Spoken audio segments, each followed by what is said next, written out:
All right, we are live. This is session 20 of Red Halo Investigations, LLC pending.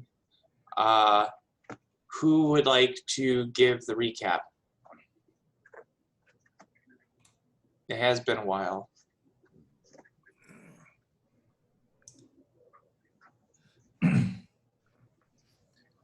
Let's see.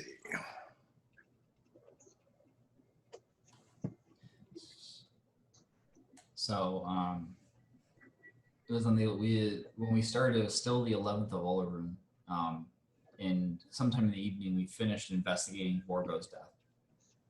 And one of the questions we were trying to figure out, our answer was, how did Borgo and Drummer meet? If you recall, Drummer died. Was murdered in the basement of the Bluebird Inn. Bluebird Inn. And Borgo, which was his friend and also the bouncer at the Drowning Mole, was found murdered in his bedroom. Mm-hmm. So Borgo mentioned something to, I think it was Hamarath at some point, when he was blackout drunk, bawling, mentioning that his biggest regret was coming home from the war, and something happened and he believed he was going to hell for what he did after the war. On Borgo, we found a missing 2.5 to 3 foot square patch of skin. We found this as well on Drummer, I believe. Well, Drummer's... No, we found he had a missing hand. Missing hand. Who's the other guy? We did find this on someone else. In Svan. Yeah. Svan. We went, and two of us went to check out Svan's body. Yep. Was it, I thought it was like 3 inches, not 3 feet. Maybe I got Inches. I like feet better, but we could say inches. 3 feet's a big space on your chest. Yeah, so from what you guys have found, the patches of skin that are missing are probably like 3 by 3 cuts, maybe a bit more, maybe a bit less. By 3 by 3, you mean inches, not feet, correct? Yes, yes. Are you sure? I'd like to do a 3 by 3 cut of Dustin's face and wear it as my own. That's some Hannibal shit. I like it. It was only a matter of time before the body horror began.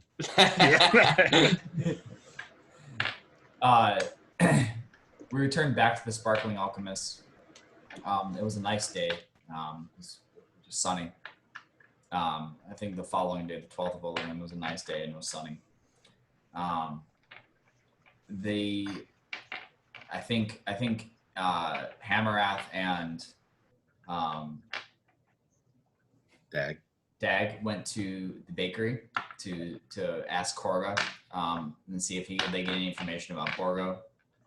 Korga hated Borgo. I thought he stole his recipes from his meat pies and sold them to Gretchen. So he fired Borgo, and after he sold them to the Bluebird Inn. There you go. Yeah, and he thought that. So shortly after he was fired, the Bluebird Inn started making those meat pies. So there was always a bit of bad blood there, but it didn't seem like he was truly like guilty of anything. I think Dag questioned his child.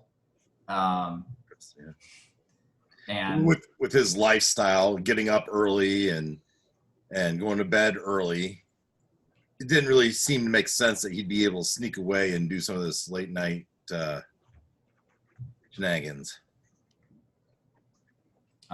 Exactly. So we're trying to figure out what the tie-in with the flour. Yeah.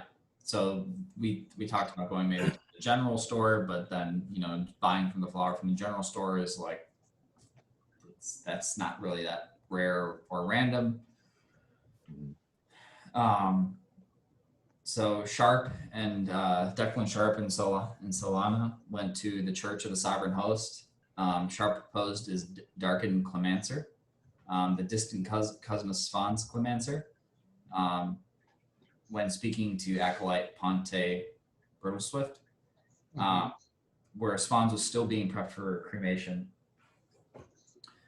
They got that Sergeant Paduke examine the body.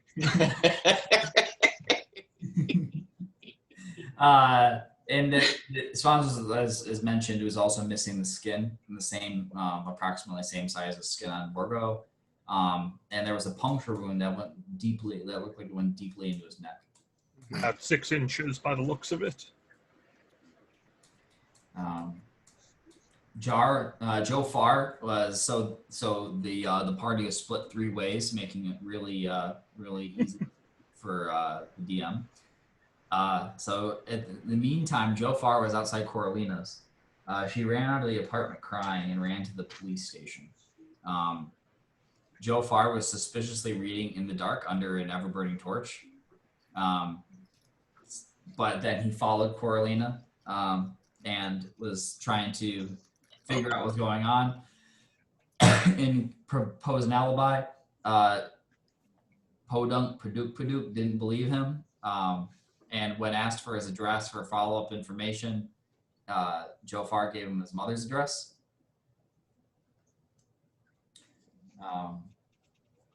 So Dag met up with Joe Farr. I think Hammereth went home, and they were waiting outside while the watch was investigating. After they left, they went to follow. Dag tried picking the front door, and he broke the lock. But they continued anyway. The apartment was ransacked with a very large man lying on the ground, pooled in blood, also missing skin with a stab wound in the back. And he had some hair in his hand, which was not the same color as Coralina's. To pass the time, Joe Farr read Kings of Galifar for another 10 minutes in the apartment. Everybody met back up at the Sparkling Alchemist and traded stories after that. And Coralina has the most suspicion. And she's been, and it was kind of a point that she's always been kind of keeping her tattoo covered, never really showing it, or kind of twirling away before anybody could take a good look. Wasn't there something about letters? Did we go back a second time back to her apartment? Yeah, I believe Yes. you did, because I know Josh's character Solana was there. Yes. Yeah, because we forgot to get the name of who the dead guy was. We forgot to check his wallet. Raktar here fast. Yeah, and it seemed that her and Rocktar were in a relationship of sorts. They were supposedly in a relationship with what looked like a marriage band on the finger. His body had a number of scars, most likely similar to being in a soldier or a gladiator or something like that. And some of the healing that was done to him was magical. Some of it was just standard over time, patched up kind of thing.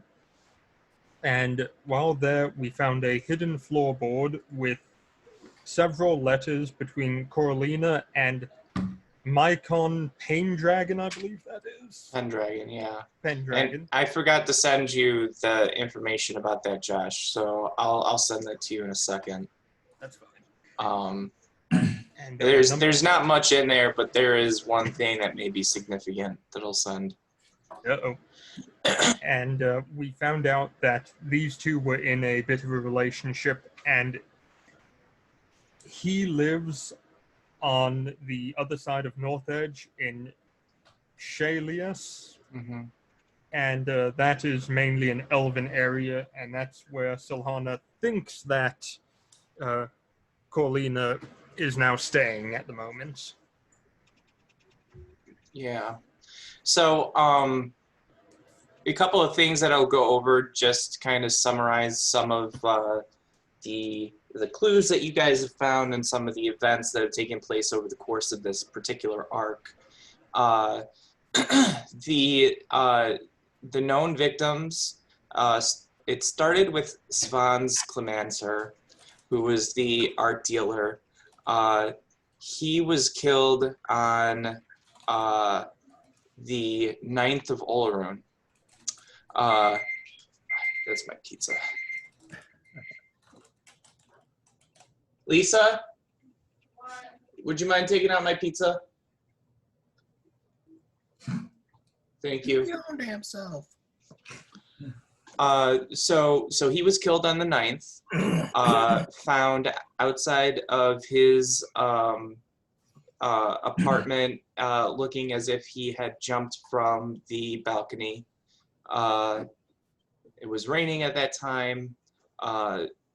I think it was Jofar that realized that the runes that typically protect somebody from falling in Sharn had failed, which wouldn't have made sense. You guys also knew that he had made claims of being followed by a ghost, but that was debunked by experts. There was blood splatter on the white silk curtains.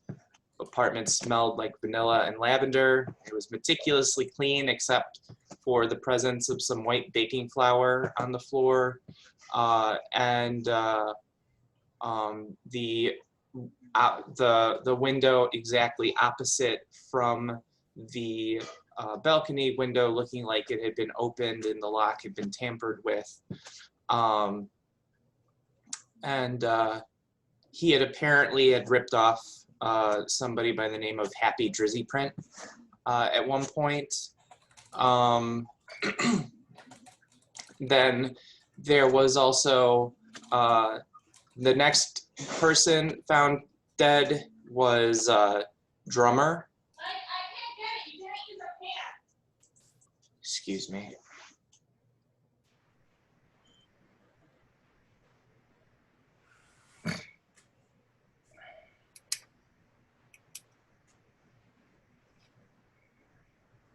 Everyone get your notebooks ready. We're about to witness a murder.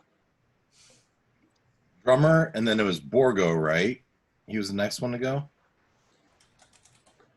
Drummer. And then And then Raktar. Rocktar. Rocktar. Rocktar. So we've had 4. Yeah, so we're missing one still. Oh, Drummer. Drummer. Drummer. No, Borgo. Yeah, Borgo. And there's probably some sort of changeling involved. How did we clue into that? Because we found the hairs like either in Rocktar's hand or something, I think. Yeah, I think somebody did like a natural 20 on some sort of check, and we figured out it was changeling hair. Well, based on every piece of information we have, the removed skin, the stabbing, the tampered lock, the knife wounds, I'm thinking it was suicides. Just a bunch of suicides. Bunch of suicides. Yep. Drummer dismantled himself. Damn It's this some life! sort of suicide cult, just killing kids. These kids just coming up onto our place and killing themselves. They snort up that flour. Damn flower sniffers. Hawk, you're muted. He wants to be. He's swearing. I was just saying, Dustin, I love that movie. It is such a great movie. It's such a great one. All right, so sorry about that. So some of the other things, the next person that you found was Drummer. His body was found on the 11th of Olorun. He had been brutally dismembered, likely with an axe from the wood box. There was the 3-fingered handprint.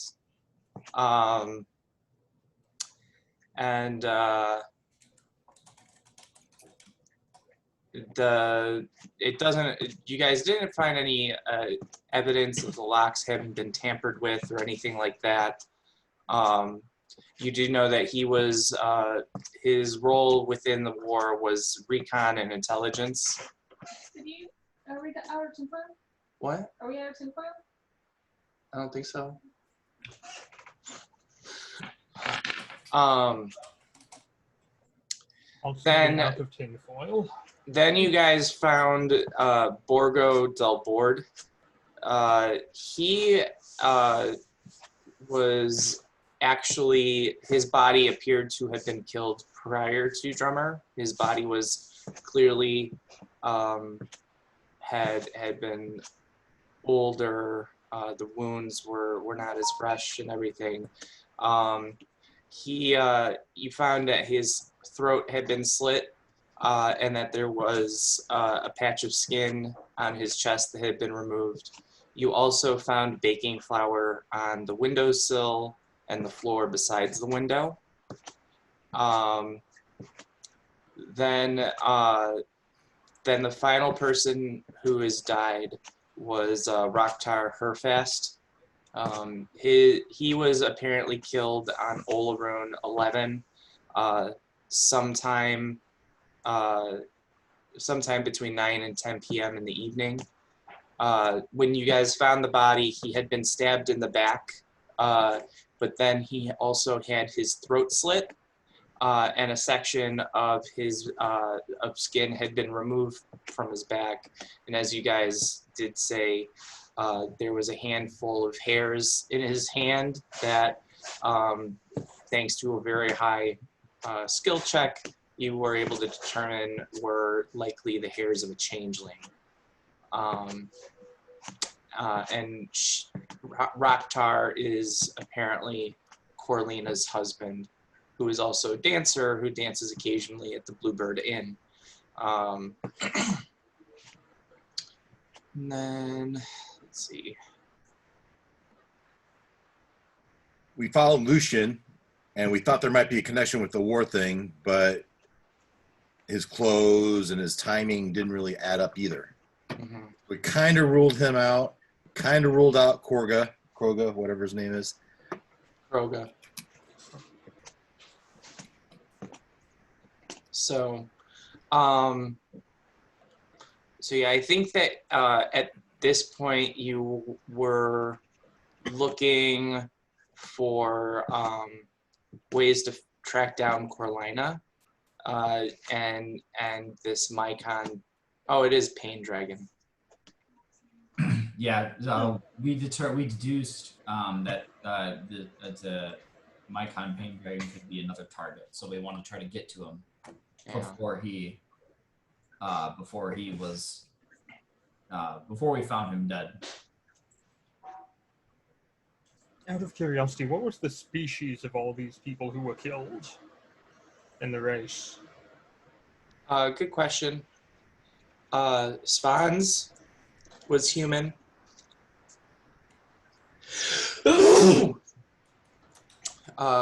Drummer was a warforged. Borgo was a dwarf. Rokhtar is a human. Corlina is an elf. Mycon, you don't know. And then Any dragon mark on any of these people that we saw?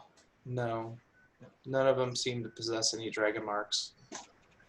That is an interesting line. One thing that your characters would know in general, dragon marks can be removed from victims after death. That is actually fairly common. If people that bear dragon marks are killed, one of the ways of kind of dishonoring them is to remove that dragon mark. Typically, if a dragon mark is removed while the person is alive, or if something happens to cause that dragon mark to scar, the dragon mark will typically regrow somewhere else on the body. But also, there have been no documented cases of dragon marks appearing on Warforged. Warforged do have something like an identifying mark on them called a gulra, but that is a mark on their forehead, and it is unique to each individual dragon or warforged. Was Drummers visible? Drummers was visible, and it seemed to be intact outside of the damage that might have been done incidentally. You know, obviously attacking a warforged to the dome with an axe is a pretty good way of taking a warforged down, but that would have been more to take down the warforged rather than to maim their Gulra. I don't remember the Pain Dragon character. How did we learn about him? Letters. What was his name again? It was. I'll write it in the chat.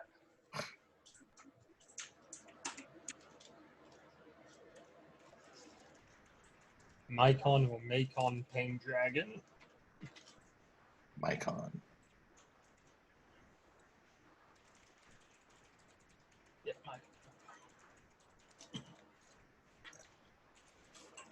And so remind me, how's he work into the story? He is a lover of It was his name in the letters that we found of Coralina's. Yeah, and Corlina and him appear to be having a spicy little relationship in the letters.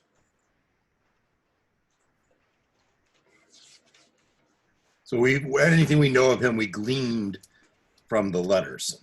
Yeah, we haven't actually met him. Yeah. Not yet. Silhana doesn't know if he's going to be the next victim, but she's pretty certain that she is going to be staying at his place for the evening, as opposed to returning to the blood-soaked home.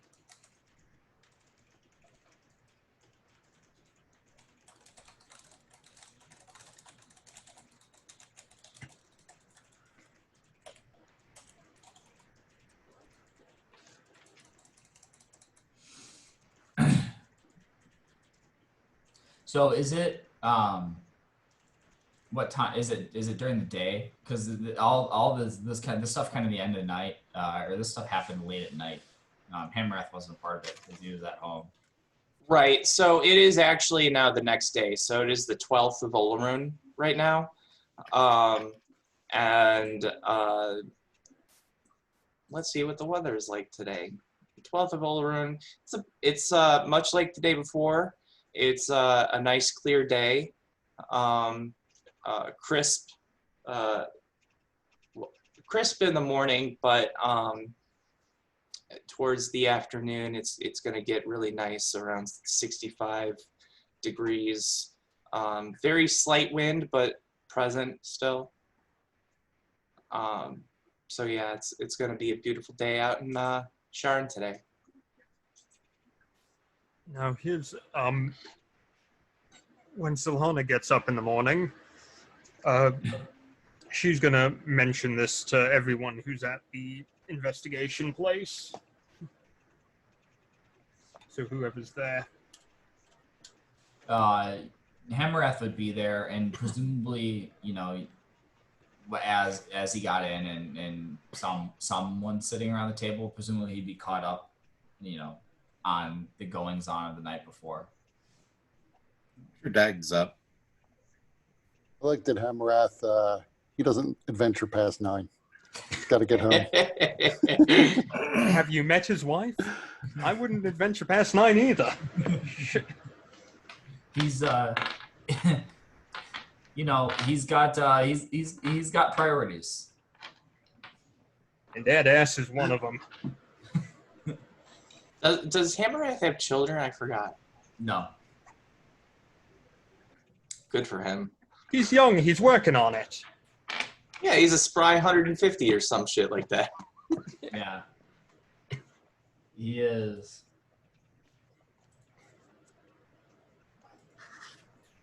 Yeah, he is like 150. Barely a kid.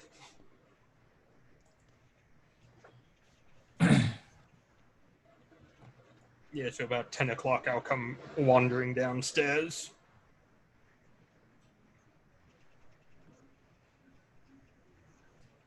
Oh, Hammerrath, are you all caught up? Yeah, it sounds like you guys had quite the night last night. Yes, I had some time to go over these letters furthermore. By the looks of it, Corlina and Icon. Corlina, Mycon, and Roktar all became mixed up from a series of events. A rather tragic event. During that time, Roktar became a bit of an angry drunk, and Corlina felt there was no one she could talk to about the event. And that led her to confide her feelings and love into, well, Mycon. Any clue to where Mycon lives? Yes, actually. Notebook. So the letters would actually have Mycon's address on them, Yeah, right here. or at least it would have the local post, the local House Civis post. So which when it comes to sending letters,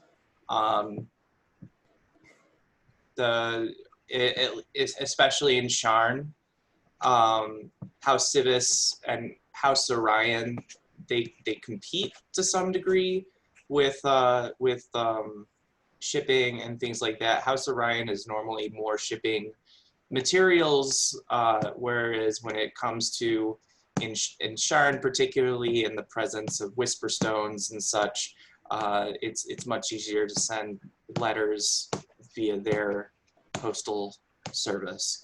So there are quite a few of them. There would be definitely one in Shea Lias, and could probably pretty easily from there find Mycon. We should go stake him out. It shouldn't be too difficult. You might have already left for the day. I mean, if she fled her apartment last night, and Well, it would have been pretty late. doesn't hurt to check it out. Given the address that it's on in the letters, or at least the location, do I know anything? So is it in this neighborhood? Shea Lias, Yeah. I mean. So Shea Lias is it's actually another district within Middle North Edge. Do I know anything about a reputation of Shalius? Yeah, you would know some things.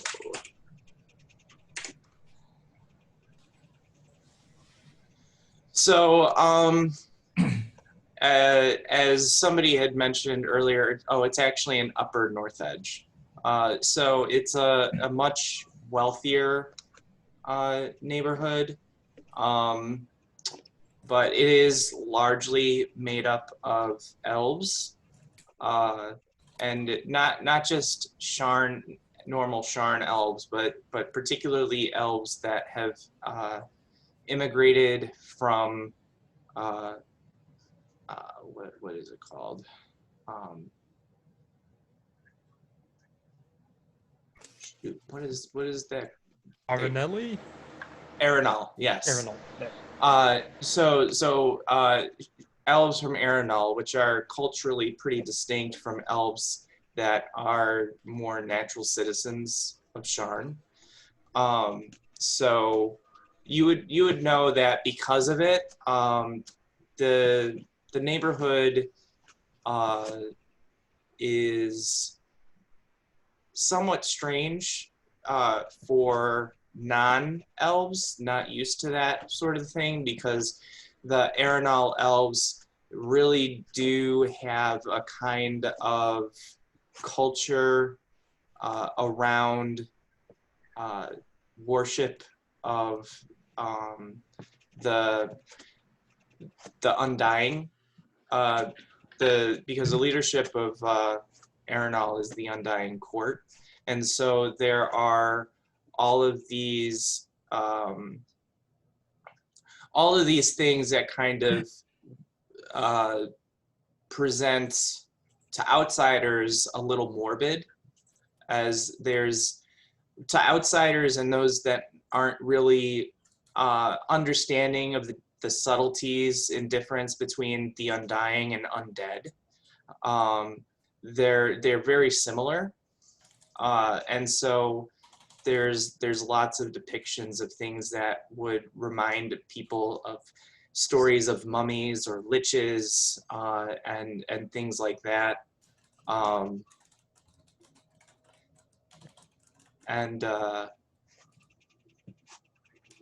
Yeah.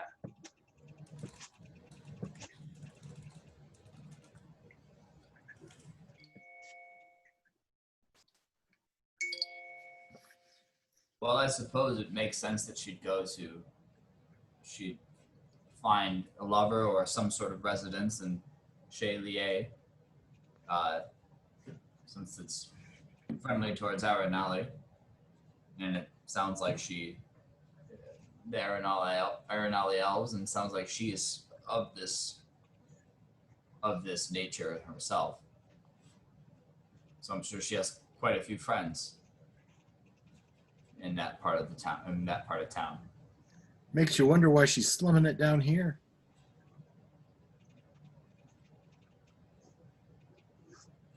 Mike, Mhm. would we know what this pain dragon does for a living? No. No, wasn't in the letters. Okay, No. I think we should go for a walk. couldn't hurt. I would like to stretch my legs for the day. I'm gonna write a quick note and slip it under Sharp's door with everything we found out so far. So what did we say? Like 10 a.m., 11 a.m.? Yeah, about 10 know. a.m. Do we see where Joe Farr, or like has Sharp not come out of his room? Is like where's Joe Farr hanging out? What time? So is it, 10 About o'clock 10 or so? a.m. Yeah, Yep. I'm already there at my desk.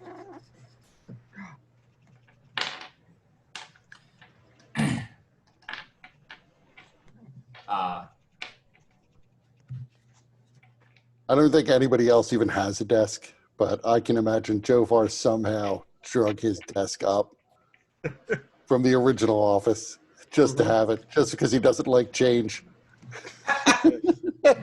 It's still that same cheap $15 Walmart foldable plastic desk. That's With all the he's been using. stapler. Yep. Hey, you're describing my desk right now.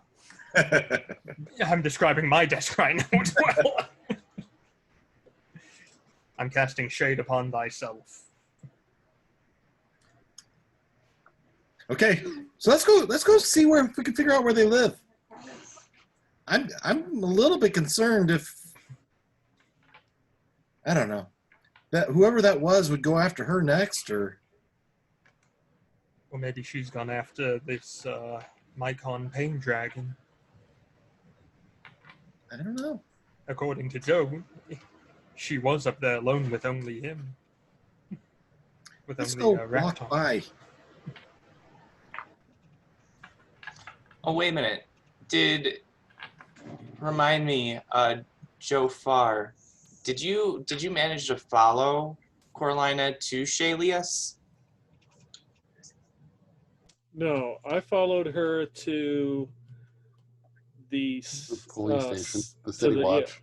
Yeah, to the watch, and Well, then You went did follow her back. to her apartment, though. You were sitting out front of her apartment. Yeah, Yeah. I didn't follow her wherever she went next. The Josh, cops were less than cooperative. do you watch What We Do in the Shadows? Do I watch what you do in the Not normally. I mean, there's normally I leave the cameras turned off in your house, but Well, it's a wonderful TV show, and my wife just she passed by and complimented you, saying you look like the character Nandor in that show. Shit. I'm definitely not that character. I'm completely. That's silly. I mean, just because I live in Hollywood near the end, that's ridiculous. He's saying funny things.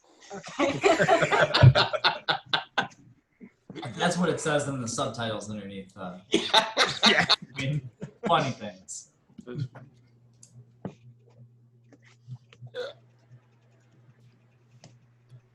Yeah, so if we go find this person where they're living, we might find them alive, we might find them dead, we might find Coralina there.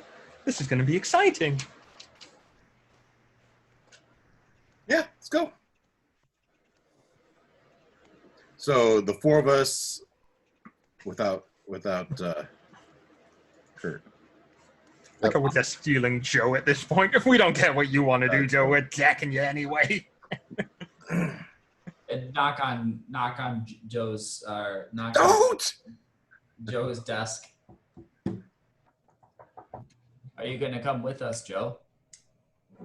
I feel like I don't really know you all that well, even though I come here every day. You're always gone. Feelings mutual. We're gonna take Sharp with us. Sharp, you said Joe. All right, you can knock on Joe's door. He has the Les Nessman walls taped off around his desk. Yeah, we'll leave Sharp here to get some more sleep. He was up late last night. What was he doing? Well, you'd have to see what happened in the shadows. Oh. I guess some questions just shouldn't be answered. Let's go. Hey, I'll hop in the driver's seat of the 57 Chevy and take us there. All right, so you guys go to Chez Lias. It's probably about an hour walk, and it's a nice day, so it's a pretty nice walk. You know, you have to do the normal things, taking lifts and such to get up to the upper level of North Edge. And you cross over a couple of other districts as you do that, and then it's a pretty drastic change crossing over into Chez Lias. The architecture is obviously quite different, adapted to more Arenali elfin senses. Their architecture is quite Gothic-esque. Lots of stone depictions of various elven members of the Undying Court, which once again to outsiders appear like scary zombies or liches and mummies.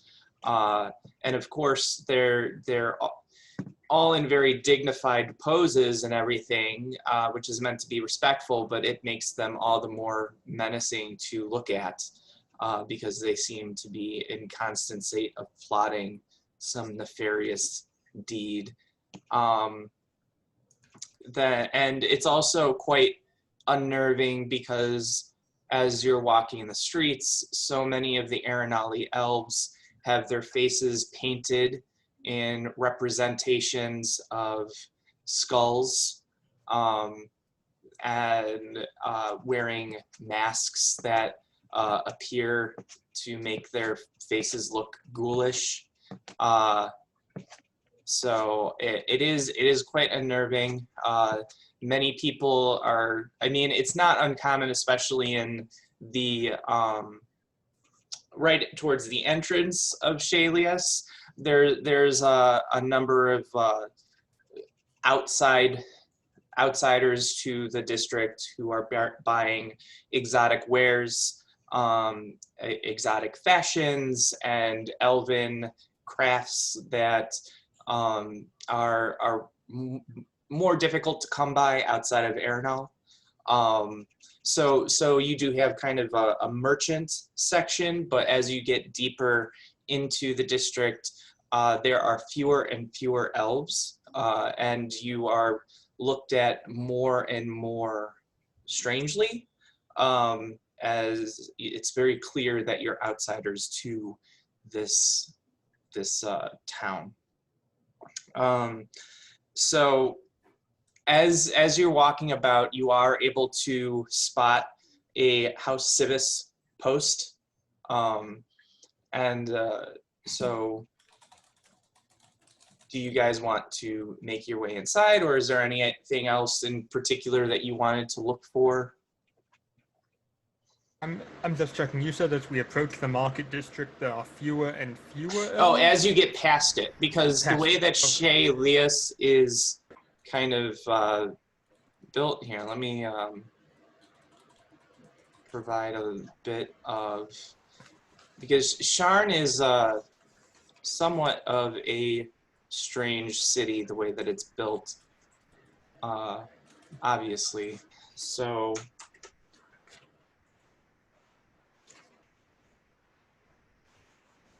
at least according to this picture that I found, this is kind of the way that it is.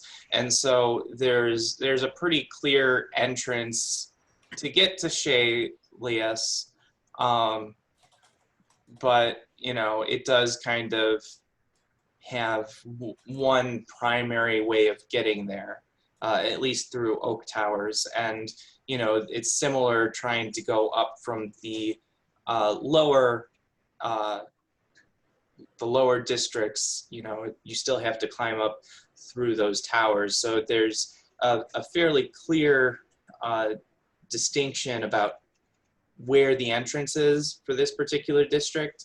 And so as you go deeper within the district, you go outside of the marketplace, and that's where there are the fewer elves. Does Mycon Paindragon sound like an elvish name? It does not. Does it sound more like a dragonborn name or a human name or something like that? Dwarf, Italian? So it doesn't seem to have any particular heritage attached to it, but it certainly doesn't sound like in a name that an Arenali elf might possess, particularly the surname. And what was Coralina? She's an elf, and Oh. she's when she was dancing in the Bluebird Inn, she did appear to have the face makeup that would distinguish her as an Arenali elf. Also, some of the style of her dance and the music that drummer played, if you were familiar with it, would have very much the distinction of being, if not accurate Arenali, at least being influenced by Arenali music and dance. That's very interesting. So this well might be her old stomping grounds. Hmm.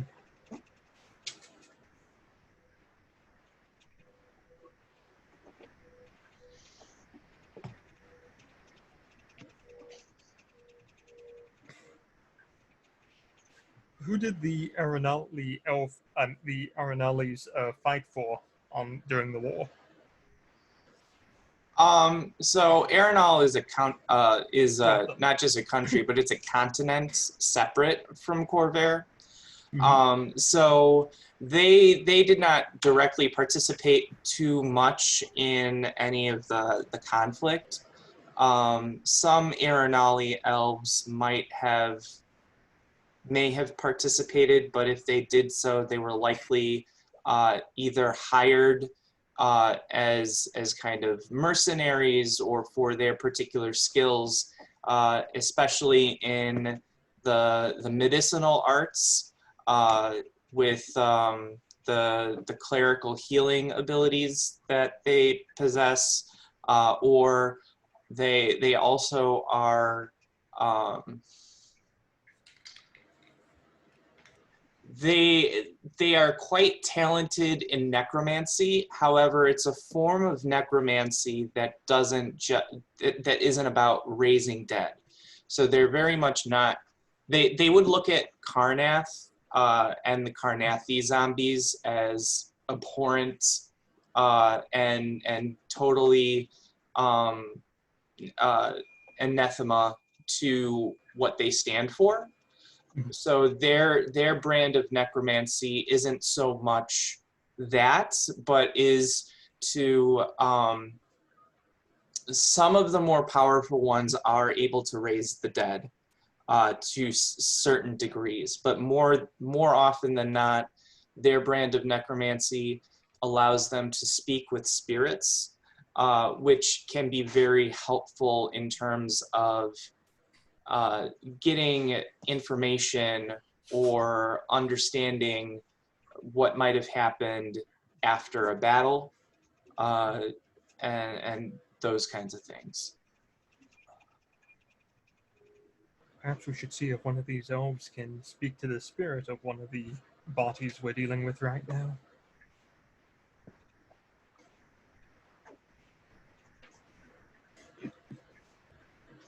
That'd be a good idea.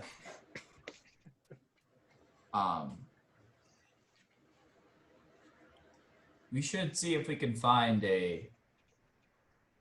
Discreet. I guess I'm a little concerned. If we're mucking, or if we're here for very long, it's going to be suspicious. It's not every day that a group of non-Aranelli elves just stroll in front of do a walk by this apartment where Coralina is presumably staying. That sort of thing is going to attract attention. Well, you don't know exactly where she is. So while you have you have the address of the post, you don't have the direct address of Mycon. Ah, okay. Though Mycon isn't a very elvish name, there's a good chance he might not be one. Find a little hidey spot and just keep an eye out for it and see if they come. It could take a while though. Good. Mike, how do you get alerted that you have a letter that's arrived for you in the post? Is it delivered to you, or do you just check the post box once a day or once a week or something? In Sharn, typically you just have regularly you check the post.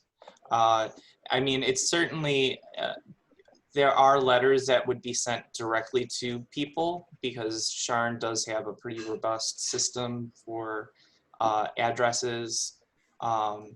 And, you know, within Sharn, there's plenty of means in terms of locating people. So with enough money, you can have something sent anywhere without having to go to the post and having somebody pick it up. But oh, thank you, Lisa. I'm such a lucky guy. My wife just brought me some pizza and then she gave me the finger. Oh, You only got one piece? She gave me half the pizza. Oh, okay. Well, that's why she gave you the I finger. normally cut my pizzas into quarters and I eat each quarter as a slice. I mean, why have more? It just mucks up the process. I mean, if I'm gonna cut them like that, anyways, what I'm gonna do is I'm gonna end up making sandwiches out of them. Only one slice of pizza and only one finger. Yeah.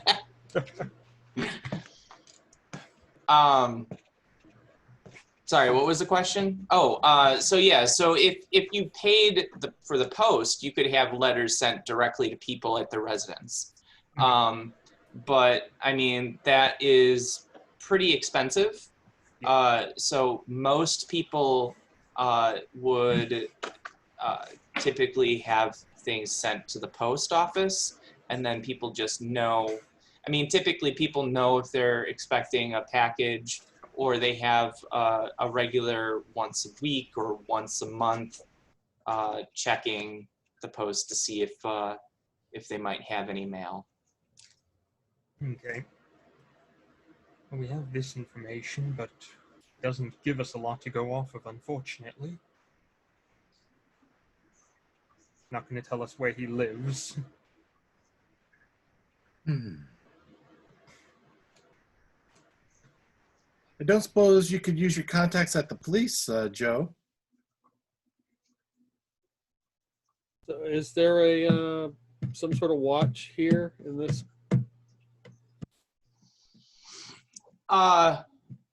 It's a good question.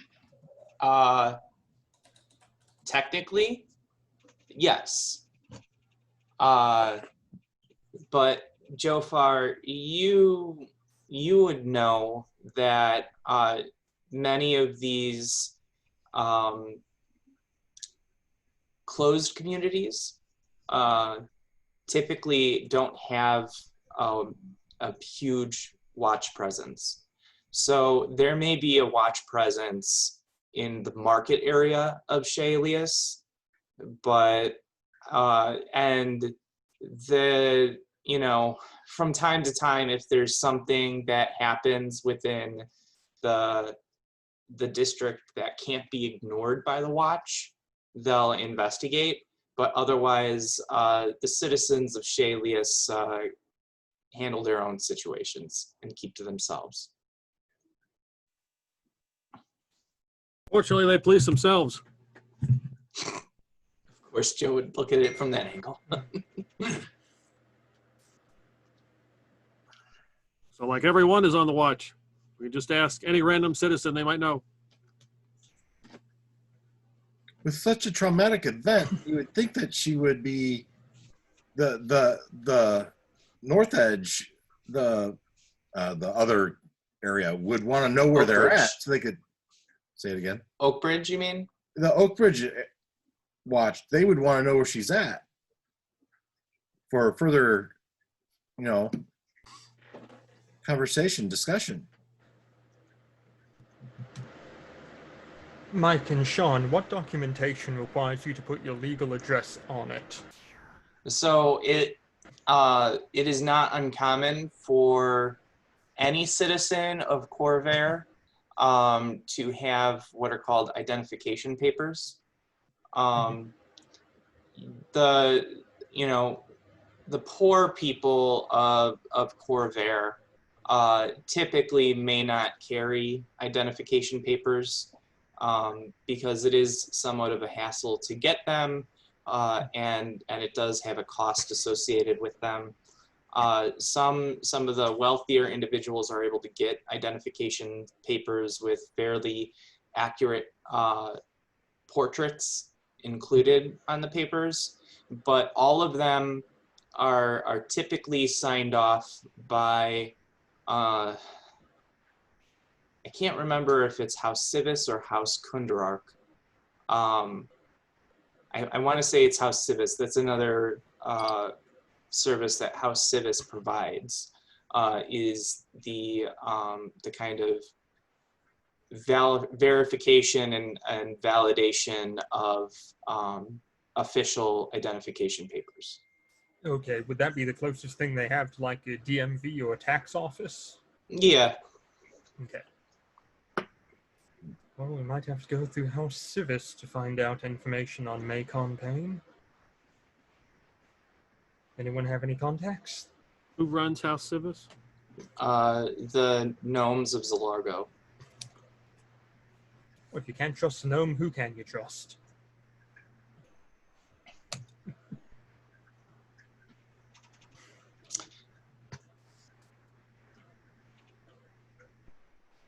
Well, Did I would I have known anyone in the war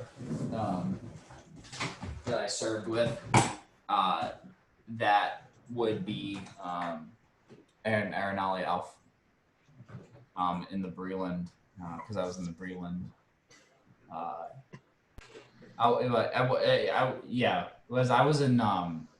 was stationed near Breland. So would I have known any Aranelli else?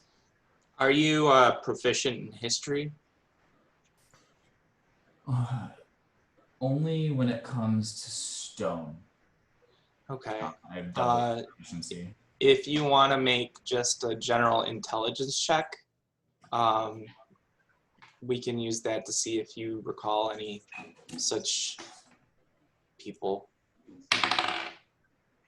Not bad. It's a 17. Okay.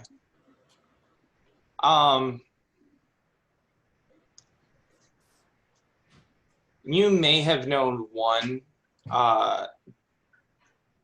pretty close to when you first were became involved in the last war, but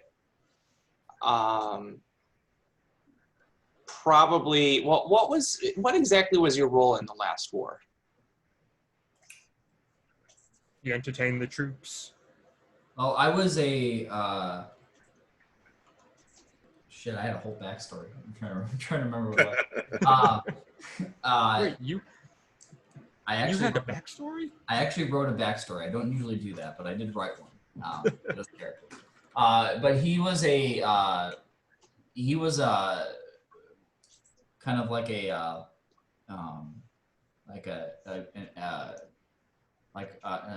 bomber, like someone like a demolitions expert of sorts. Yeah, so that was the role he did. So he would like set up traps, explosive traps, and those sorts of things.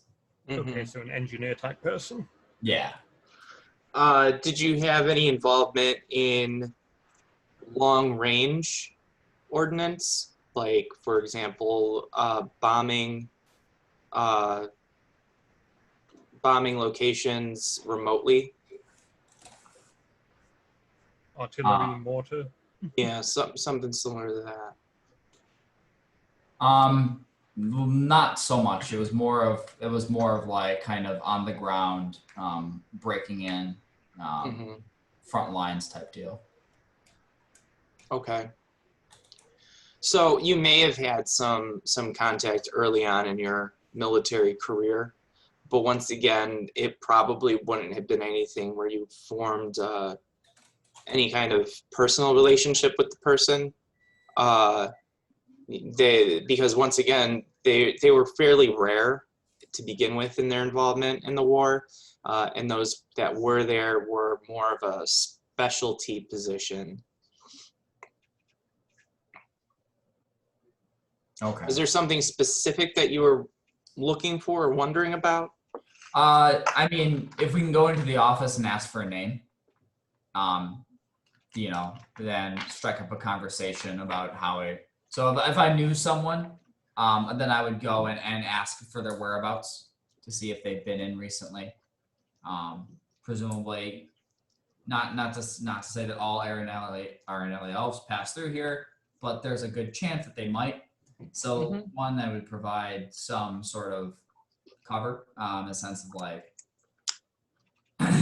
it provide like a reason to be here. And then also like, by the way, I know, have you heard of this person? Rather than just kind of walking in and saying, have you heard of Mycon Pain Dragon?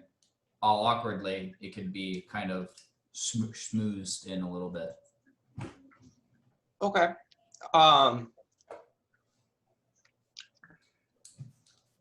Let's see.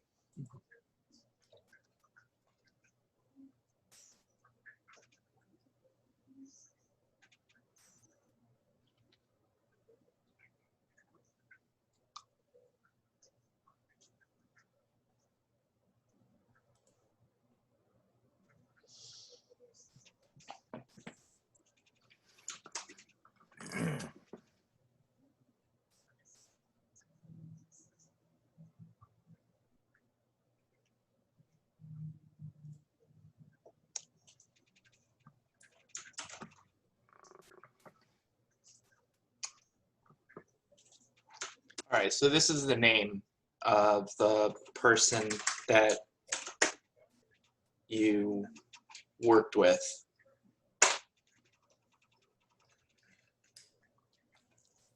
Aries. Captain Aries.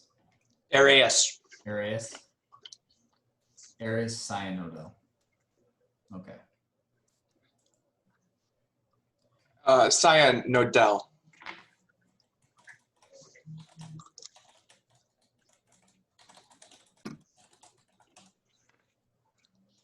You gotta be careful where you put those accents. Cyanodel. I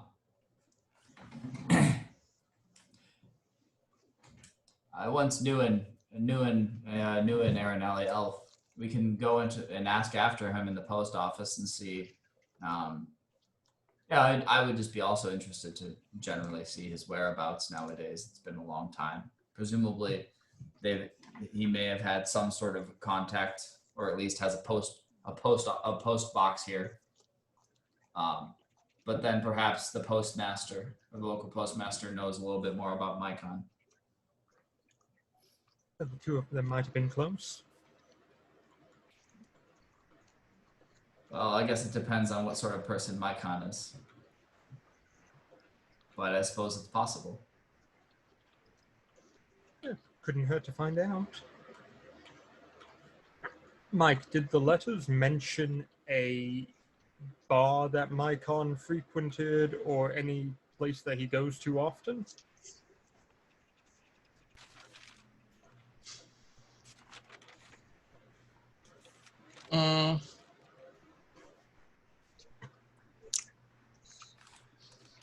It did mention that he was learning. He was a student learning of the Arenali arts around speaking with spirits. There's some hints, though nothing explicitly stated, that he might himself be a natural kind of medium.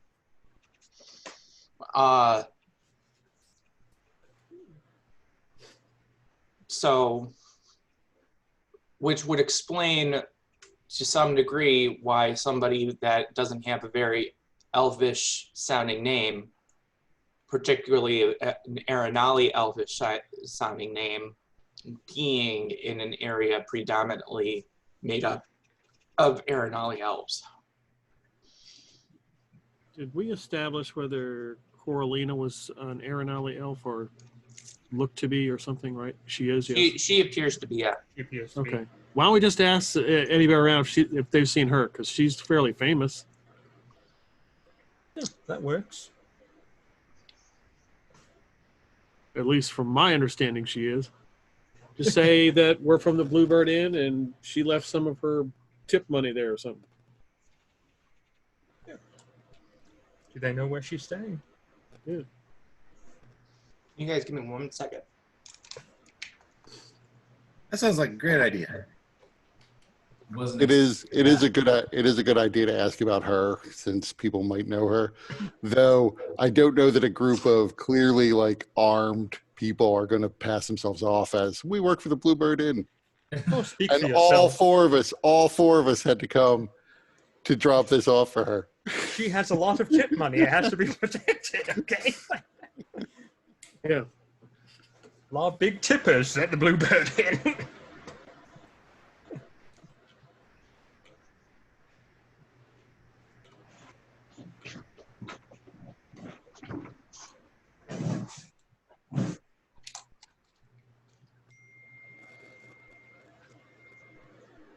All right.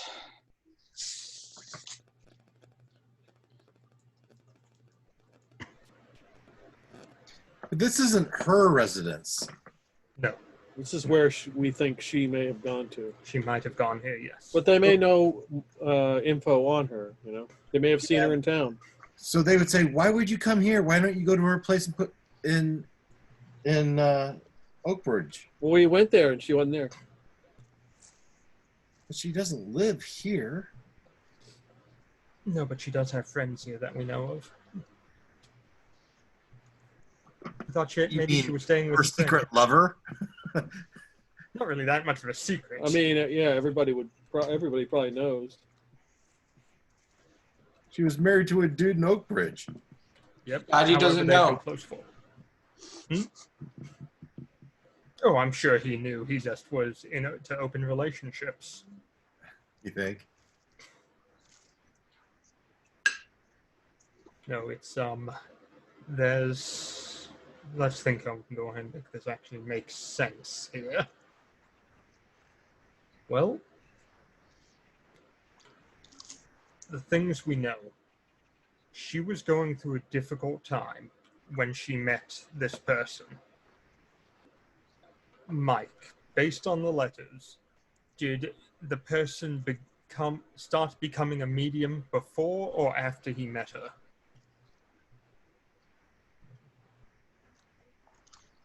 Unclear, Unclear. but it sounds like, from what you can recall from the letters, whatever this event was may have pushed him harder into his pursuits.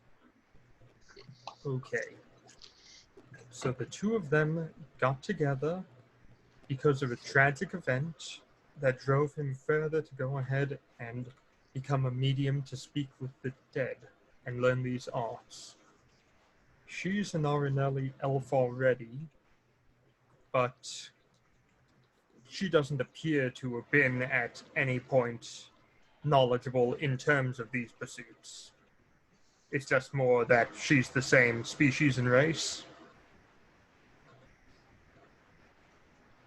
Well, she has a cultural link Well, to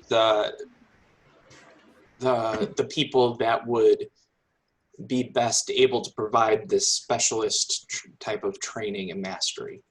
Mhm. So she got with him during a difficult time because he comforted her. And because of that, he was forced to pursue his agenda to become a medium even more so, following the same arts. Okay.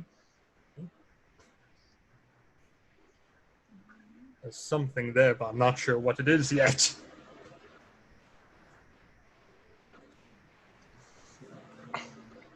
How close are the Arinelli elves here? The Arinelli? To each I other? mean, you're not able to, you're not sure from an outsider perspective. You do know that you're getting lots of stares. Sure, they're all related.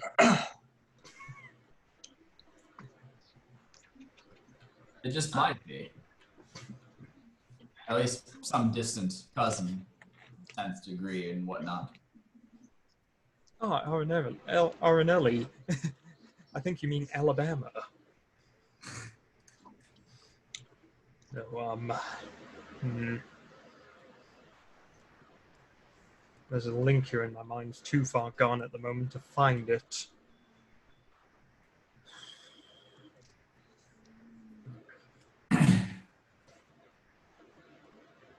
Any of you have any bright, brilliant ideas?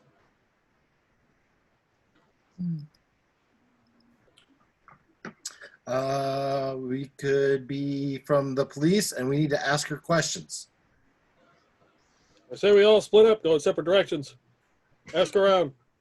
I think that's the only way it could work. We all have to split off into groups of one and do everything slowly.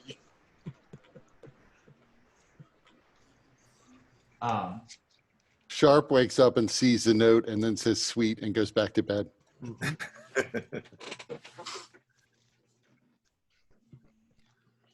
And then, just as we're talking, she walks in the door. No, that doesn't. Ah, perfect. Doesn't happen.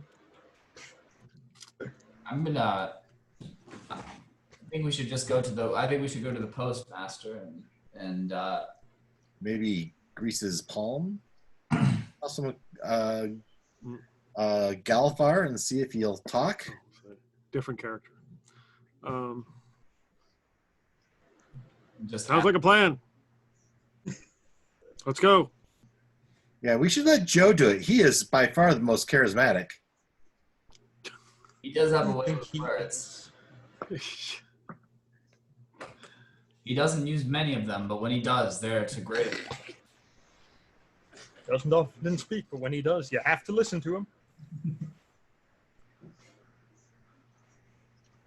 So, a flower shop, right? There's a flower shop somewhere here. I'll go buy some flowers. You hold my hoopack, and I'll start asking her. You know, I have to deliver these to Corlina, and this gal Corlina. They said that we could find her up here somewhere. Could you help me find her, and see if we can get someone, the postmaster or someone in the cafe, to give us directions to Mycon's house.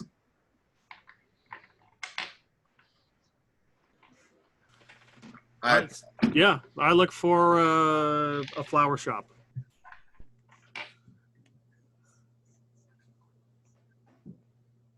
Give me a investigation check. All right. Oh, nice. There we go. 20. Okay. Early on, towards the market district, there were some exotic plants native to Arenal being sold. Let's go, Dag. You guys can go to the post office. We'll meet back here. See what we find. A nice bouquet, a silver sovereign for a nice bouquet of flowers. I don't know.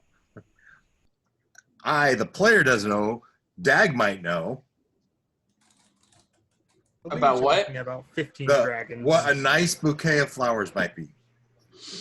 I mean, a nice bouquet of flowers, probably a couple of sovereigns. Okay.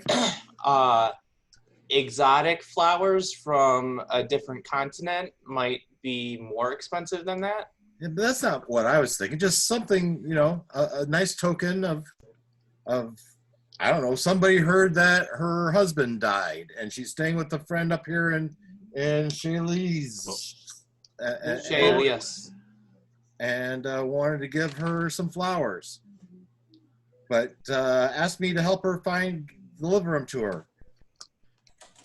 So I'll spend a couple of sovereign on a handful of flowers. So is there one who's working in this place? What is it? A one elf operation? In the market, Who's selling the flower? flowers? Yeah. It's somewhat of an open market. Okay. As you approach the place that seems to be selling the flowers, you're hit with an overwhelming sense of garbage and decay. And as you get closer, you see that the flowers that are being sold that are the specialty of Arenal are those flowers that are typically associated with death. They're the ones that are kind of fleshy and really attract, some very similar to corpse flowers. Pushing up daisies. So Might not be such a good idea after all, Joe. good idea, Dag. Let's roll with it. So go into this market, and I go up to the first person I see with Dag, and then I look at him and say, looking at Dag, making sure that I'm plenty loud. Go ahead there, son. Buy some flowers there. I gotta impress Coralina. Make sure that she likes them. Okay, Father. Sure, I'll go buy some flowers. Give me a minute. I'll walk in. Hello? Hello? So you come to like once Oh, again, yeah. this is an open air market. So you're kind of walking through So a bunch of vendors and stuff. a number. Well, you know, the vendors are divided, and so there's one particular vendor that is selling these flowers, and so he has a couple of displays that have these very pungent smelling flowers, all kinds of colors, but they are kind of on the thicker, meatier side. The flowering petals do appear to look like flesh as well as smell like rotting flesh. And as you're walking through, you eventually come to a very tall, very gaunt looking elf with his fingers kind of pressed together and in a death mask. So it is a golden mask that is etched and into the shape of a skull. And as he sees Dag, he leans forward and he says, "What do you wish?" And I'll take my hat off and I'll put it on my chest. Sir, I'm just a courier and I've been sent from Oakbridge. I have a client that's asked me to purchase something for a lady that's recently lost a loved one that would put her at ease and give her some comfort and be a token of sorrow from my client. And do you have anything that would be respectful and that could be purchased to give to someone that's recently lost a loved one? Certainly, any of these plants here would be very appropriate for such a loss. However, is this individual an Aranali elf? Most outside of our community would not be so appreciative of these particular plants. Oh yes, she's an Aranali elf. She does some entertaining down in Oakbridge, and that's how we know her. So I just have a couple sovereign here. Can you point me to something that would be respectful? Or No. no? The plants here are very difficult to grow, especially outside of Arenal. They require a great deal of maintenance and effort, as well as talent. The most affordable option would be 5 Galifar. 5 Galifar? Well, that's not mine. 5 Galifar. Huh? So this 5 Galifar plant, this would be culturally relevant and meaningful for this person? Well, if you are wishing for one truly appropriate for such an occasion, it would be more along the lines of 15 Galifar. 15 Galifar? Oh my. Okay. So there's an added problem. This person is staying with a friend while she's bereaving a Mycon pain dragon. I don't know. Say I spent the 15 Galifar on the flowers.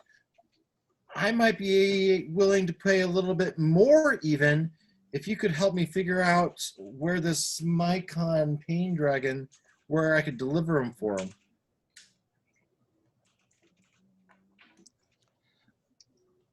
I'm sorry.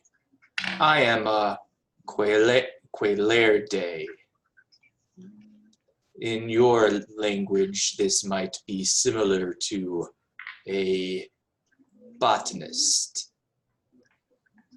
I do not provide directions. I grow these wonderful plants you see here.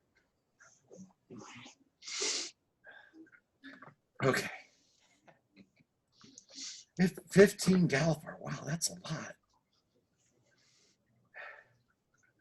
It is quite reasonable if you understood the process, care, and requirements to grow and maintain these plants. Can you show me the plant? And do you give everything I need? This person, this person would need to care for the plant? For an additional Galifar, I can provide directions. They are specialized, and so the price is for that knowledge. Okay. So I'll reach in my bag and start counting out Galifar. 15 Galifar. Wow. Okay. So he goes and shows you an assortment of different plants. The one that he recommends is somewhat similar to a sunflower. It is in a massive pot. So it's kind of similar to those large indoor fern type plants that you might have, except it's just a single very thick stalk, and the flower it does really look like a miniature corpse flower. And is it as tall as I am? Oh, I it's taller. Yeah. Yeah, there's no way you would be able to carry it. You would need some kind of cart or something, which for an additional Galifar they can provide. Well, yeah. 16 Galifar total, right? Well, 17. 16, 17 with the cart. 17 with the cart. Hey. It is a nice cart, though. At least it's fairly decorative, if not cheaply made. I don't. How many miles to the gallon does it get, though? Oh no, it's more like a push cart. Yeah. How many dags of power does it have? Okay. Well, do you suppose that I can get directions to this Mycon's house at the postmaster or something? That would be the best option. Okay, well, what was your name? I didn't give it. Oh, yeah. Okay, fine. You aren't Joe Blow that owns this shop with the name above it? Hold on, let me figure out this guy's name. No, it's not important. I'm just trying to be nice and polite. Listen here, you little shit. My I name just gave is... him 17 Galfar. You better not say that. His name is Daelin Fayania. Sure. Well, thank you, Diana. That's Dwarvish for listen here, you little shit. There's probably like 6 apostrophes in his name. Yeah, it's funny because I'm also probably saying the name wrong because those fantasy tongues they can be so alien. Like trying to speak Welsh. Right, exactly. Or Gaelic. All right. So I just bought this flower with the instructions and the wagon, and I'm almost a little embarrassed to tell Joe what I just did. because I'm pretty sure he's gonna not approve of at least of the amount I spent. Well, you got a lead. Go to the post office. It was Yeah, worth at least now I have a reason to go to the post office, right? It's not. I'm not going there empty-handed. So I drag. He holds the door open, and I drag out this. Joe, can you give me a hand with this plant? Yeah, you're supposed to go. What the hell is this? I don't know. This is what the guy said to give when someone lost someone. Sure. Hope you didn't pay a lot for it. Is this card a loaner? He didn't say I had to bring it back. He did not say that. However, maybe I could get some of my money back if I delivered it to him. Who knows? I don't know. or avoid the daily cart rental fee that you'll be paying. Oh, Jesus, have you seen I had that? any contract. I had no contracts. Minute you stepped in, there was a slight prick in the bottom of your foot. That was the blood contract right there.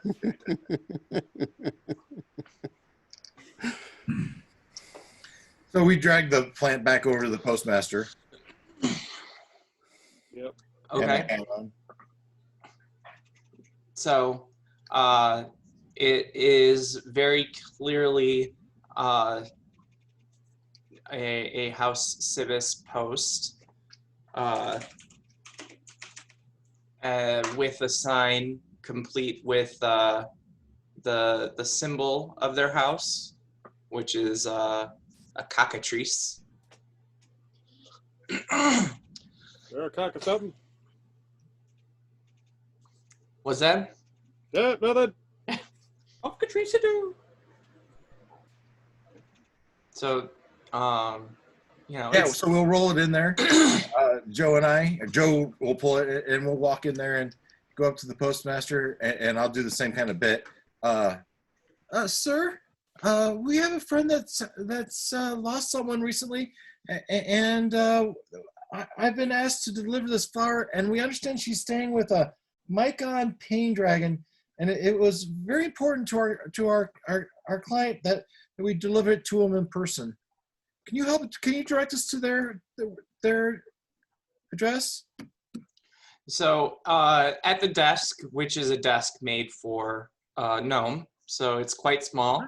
A very comfortable level for DAG.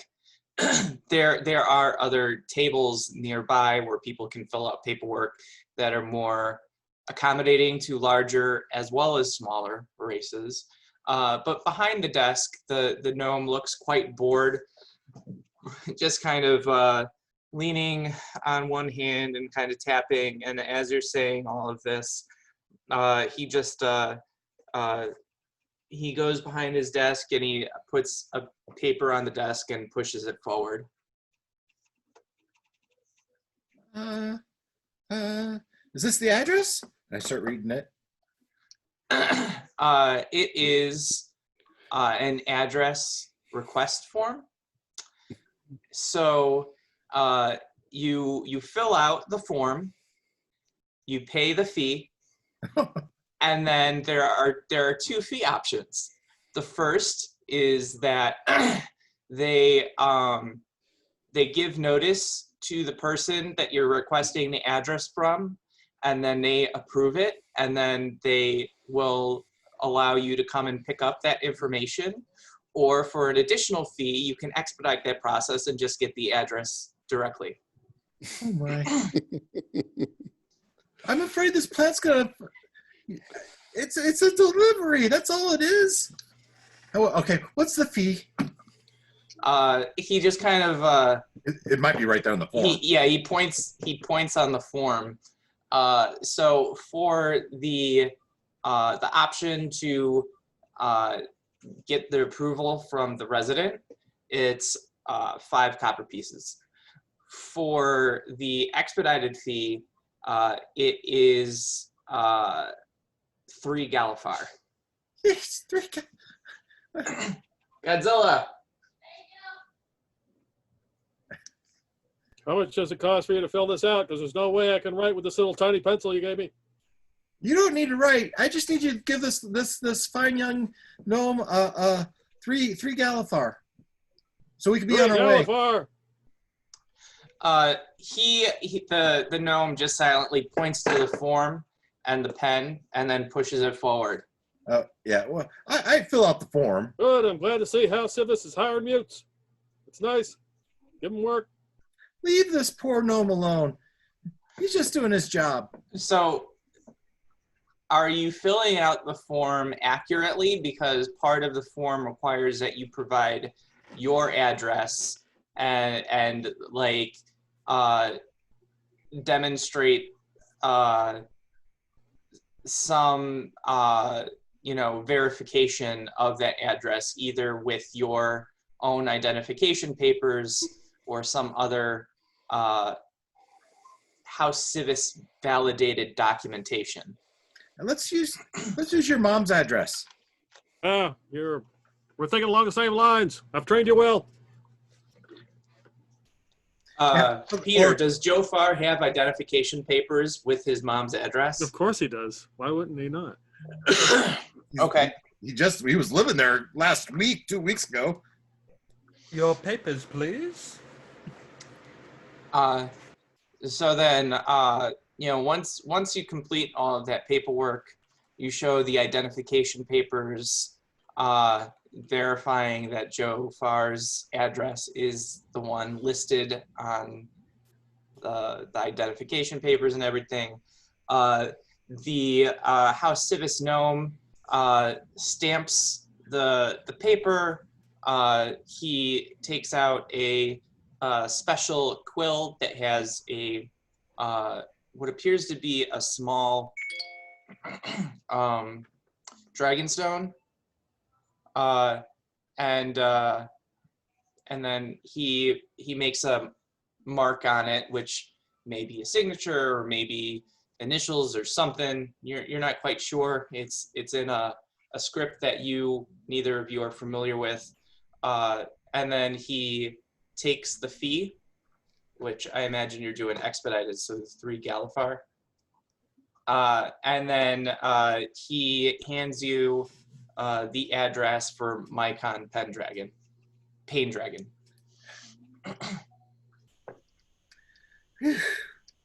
Okay. Thank you, Mr. Gnome. And we make our way. Oh, can you point us in the right direction? He's like, 5 Galifar for that. Okay. I mean, once you have the address, it's not hard to find addresses in Sharn. Good. The Sharn, for being a large city, it does have a pretty well organized civil planning. It probably says the 10th floor of the whatever building, and there's only 10 different buildings. Yeah. So once you know where you're going, you can get there fairly easily. Okay. Let's meet up with the rest of the crew and talk about our next step. So Hammerrath was, while you guys were inside, Hammerrath was just kind of looking in the window to just in case, back up. And as he walked out, he would have said, "Man, that gnome was a stone cold badass. He just didn't care." I heard half He of it. lost her husband. But the gnome did give us an address, though. Can we Well, check it out? good. Now, Joe, she would recognize you, right? She might. Yeah, so you should probably hang back. It's a good plan. I don't think. Well, she might recognize any of us from Bluebird Inn. I just feel insulted at this point. Well, Hamarath was with me when I spoke with her, when we tracked her down the first time. Well, she's seen me at the Bluebird Inn often enough. She might buy that the Bluebird Inn is sending her the flower. Well, We didn't report her husband's death, so I'm not sure the people at the Bluebird Inn know that guy's Why dead. do you say that? She did report it to the police, though. But they might not Oh, have told did she? the Bluebird Inn. right, but also, Dag, while you spent a good amount of time at the Bluebird Inn, she only dances there once in a while, like maybe 2 nights a week. So you guys only saw her the one night. So she might recognize Hamarath, though. Knock on the door. Candygram for Corlina. We're sorry for your death. It's a shame that he died. We heard he got mutilated and cut to pieces. Yay! Here's a flower. Oh, yeah. I can hang back with Joe. I mean, I can exchange a couple words. All we're really trying to do is make sure they're alive, right? And now that we know where they're living, the plant was really just a way for us to get this address. I feel like we should have just gone straight to the postmaster in the first place. That's why I was kind of like laughing and smiling the whole time. Yep. Well, I'm sure he didn't pay more than 3 Galifar for this plant and this cart, so. I don't want to talk about it. Also, we should probably go ahead and find one of the elves up here who can do a clandestine seance or whatever they do where they talk to dead people, and we could just ask the corpse what happened to him. So Dag is going to go deliver the flower. Take his chances. Does anyone want to join me? Or do the rest of you want to go talk to some madam, some oogly boogly girl? I think at least one of us should go with you. Okay. Who wants to go with Dag? I could use some help pulling this stupid cart. You might recognize me if that's important. Probably, So Sahan, you're probably the best. And the strongest. Okay. I severely doubt that. Strong enough. I don't know. You look like you eat your Wheaties. All 12 of my strength. Okay. That's Let's better make it than happen. all 8 of mine. That's above average. It is. Not by much. I'd like to pull the cart using my dex instead. Of doing kick flips to bring it around. You pull, and I'll stabilize it from behind and push. Well, what type of cart is this here? We need to know, Mike, for purposes of moving this thing. It really is just basically a pallet with wheels. But how big are the wheels? Are they getting caught on every crack and crevice, on all the flagstone? Is it? So actually the paved walkways in Chez Elias are actually really well maintained. I mean, this is Upper North Edge, so this place has money. It'd be nice if we could do that to some of the roads in this country. Yeah. Okay, let's just push it along then. Or pull it, or whatever we do with it. It's probably easier for Dag because the pot is probably right at shoulder height for Dag. So just grabbing onto the edge of the pot and pushing it.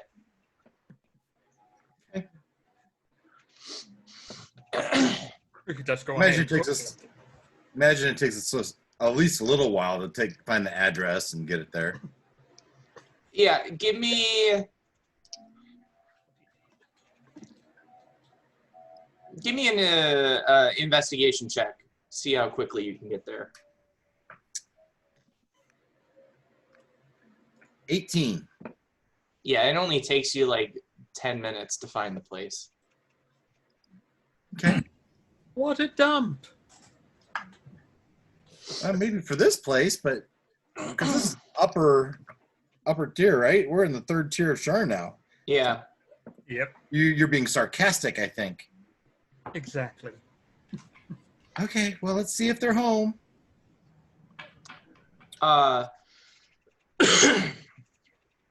So, there, as you approach the complex, there actually is a doorman who is also an Aranali elf, although he is not actively wearing any kind of death mask or any kind of makeup on his face.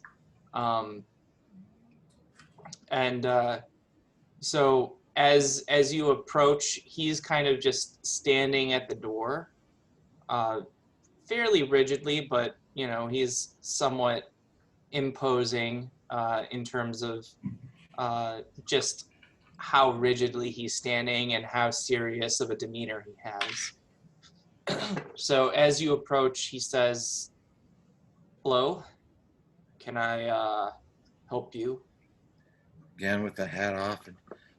We have a delivery here for Corlina in care of Mycon Pain Dragon. I understand he lives here. And who are you? Well, my name's Dag, and I've just been asked to deliver this flower and bereavement. And what delivery service are you with? I'm just a dude that was asked to deliver something, sir. I don't have any business.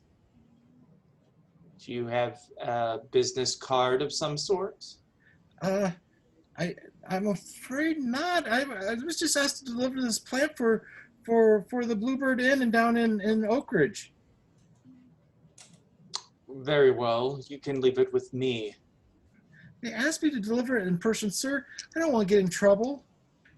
I need to make sure it actually gets to him.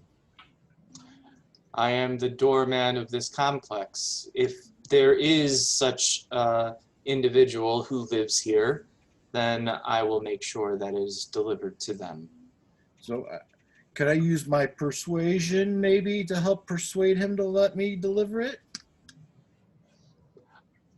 Before you use that role, how do you try to persuade him? Well, I'm trying to persuade him right now by appealing to a bereavement, and I'm just a young guy trying to make a delivery.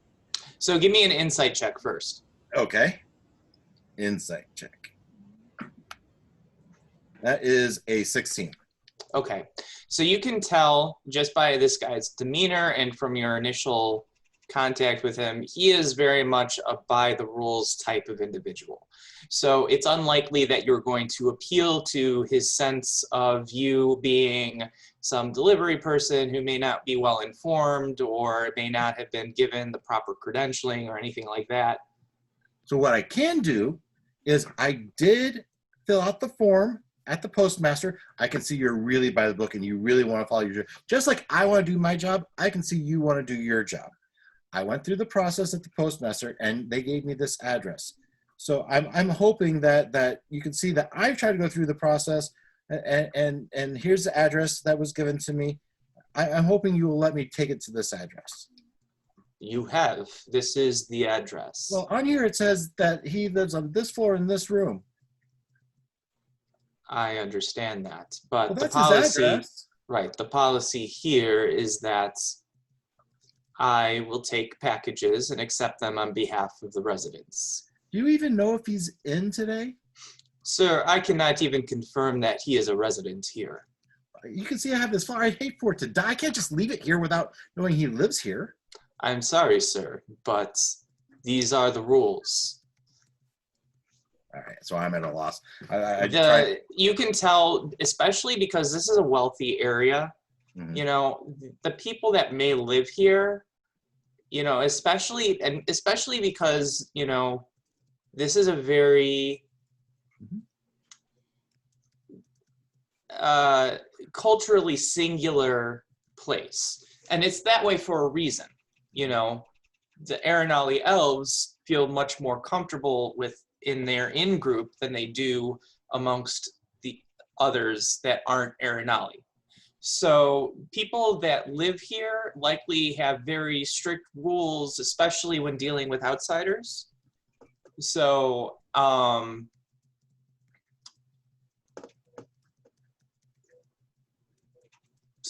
So I'll turn to Salhana. This guy's not going to let us deliver it. And you know, especially because this is a wealthier area, this person is probably well compensated to maintain their job, you know, not necessarily without very good reason break the rules here. And you could tell also that he's being like, even when you said that you want to deliver it to Mycon, he didn't even confirm that Mycon lived there.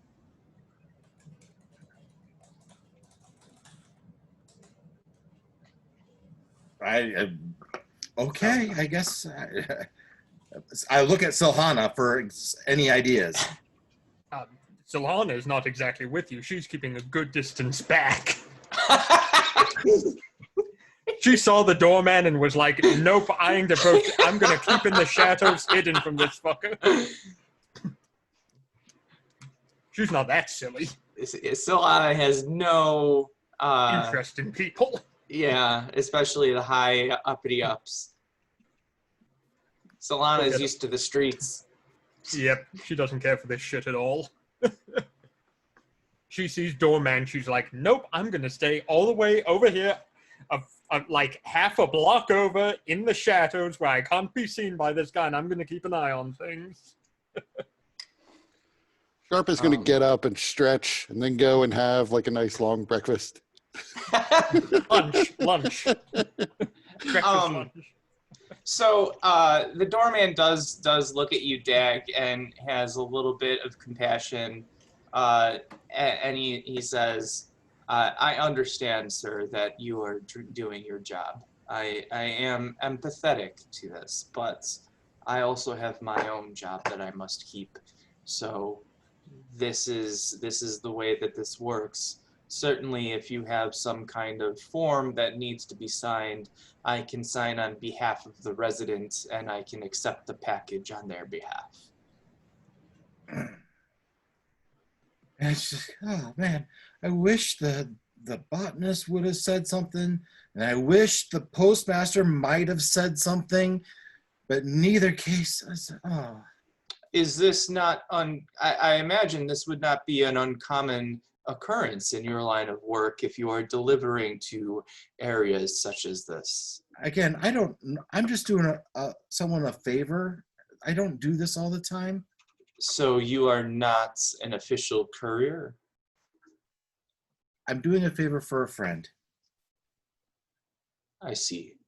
Well, I am sympathetic to your position, sir, but unfortunately, especially from somebody that is not with an official courier, I really cannot bend the rules here. So, Mike, I don't know what to do. I simply don't know. Do I leave the plant or do I just walk away? I just don't know. So I went through jumped over all these hurdles, and I'm at an impasse. Well, we have to remember, we've already achieved the main purpose of the goal, which is we found the exact place where they live. Now we can stake it out. We can keep eyes open. I'm standing in front of a 50-story building. I don't know, some huge skyrise. Yes, I know that they're in this building somewhere. On this floor, in this room. Yeah. If Mike allows me to have that, I don't know. So I have no idea if they're okay or not. That was kind of the idea, was to figure out if they're okay. So give me, so with what you've like encountered so far, yeah, and given you know how, I mean, this place clearly has some security. It has a doorman who is pretty, you know, rigid in terms of following the rules, even, you know, even though he is kind of sympathetic. I mean, it's worth considering that whoever has been committing these murders, if they are trying to approach this target within this residence, it's going to be very difficult. So either the person is more skilled than you have considered up until this point, or they're going to have to find some other means. Like shapeshift into a resident that already lives there. If it's a changeling, that's not outside of the possibility. Exactly. Or And we it's have a- some evidence that it could be a changeling. Right. So another thing that you would have gotten from your insight check is, you know, you've gotten as far as you can with this kind of approach. Yeah. And although it was unfortunately quite costly, you at least now know the place, and you can at least you can keep an eye on it and see if anything should change, or if anything funny happens, or, you know. All right, so I walk down another. I'll walk. All right, thank you, sir, for your help. I'll see what my player wants me to do. This person, and maybe I'll be back. I don't know. We'll see what they want to do, and I'll walk down to start leaving, and just expect, as I turn around and see Silhana is not there, I go, oh, really? And I start walking away, and I'm just hoping that Silhana will appear again. Mm-hmm. I'll follow at a distance, making my way around building so I don't pass in front of the doorman. Well, Solana, as you see Dag walking away, you would notice that the doorman does do an inspection of the plant before rolling it inside. Then So he's not just leaving the plant there. You know, he seems to be engaging in some effort to make sure that the delivery possibly gets to who it needs to go. Yeah, he's so- not a lazy And doorman, once he's again, doing his job. security minded, checking over the plant before just accepting it into the building. As the plant gets rolled into the building, I flick the switch that detonates the C4 on the bottom of it. Yeah, I'm gonna make my way to Dag and make sure that I'm not seen that entire time by the doorman or anyone they might have on the other side of the street. So, what did he say? Basically, he wouldn't let me anywhere near the building. I'm lucky he even took the plant. Well, that could be either very good for us or very bad. I think our next course of action should be to find someone who's capable of speaking with the dead. How would it be very bad? Well, it could be very bad in that they might already be dead in there, in which case these people are going to discover the body first and then alert the town guard, thus going ahead tampering with the evidence we might be able to use in the case further on. I suppose that would be bad. Okay. Someone else is going to have to pay for it because I'm a little stretched now. How much did it cost you? I don't want. I'll talk to Sharp about it. I don't want to talk about it. Okay. So And I'd imagine that. All right, go on. I was just going to say, how similar do I look to one of these elves being a half-elf?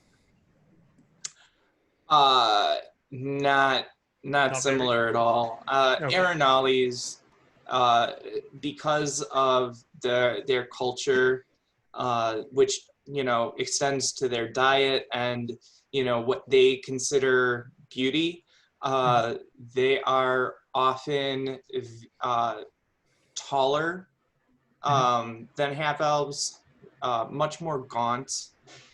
They really go to far pains.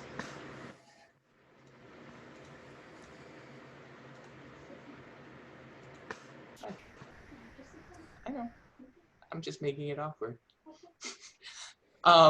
They really go to far pains to kind of get that emaciated Jesus on the cross look. Okay. Wow. Okay, So Dad, they- give me a hand with this. So they all have like shredded abs. You gotta go ahead and make sure you have that nail through the palm look.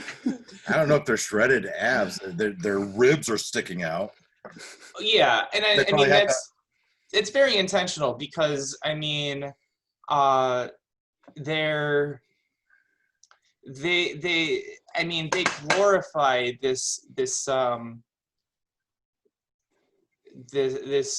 kind of the undying leaders of the Elven kingdom, and you know it's not necessarily common knowledge, but I imagine that you guys at the very least would know that when it comes to the Arenali undying, they are, you know, they're said to be thousands of years old, and to contain the knowledge of their entire history, you know, and so they're essentially worshipped as if they're gods. And so they really do try to adhere to a lifestyle that brings them as close to these undying as possible.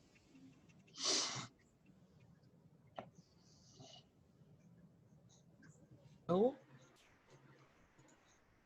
Well, I still think our best bet is just to find someone who can speak with the dead and have them ask one of the parties what happened. Do they have to be around the body or just know the name or what?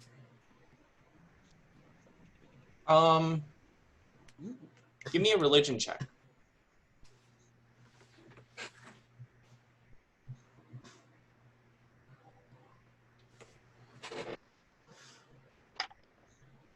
Oh, 19.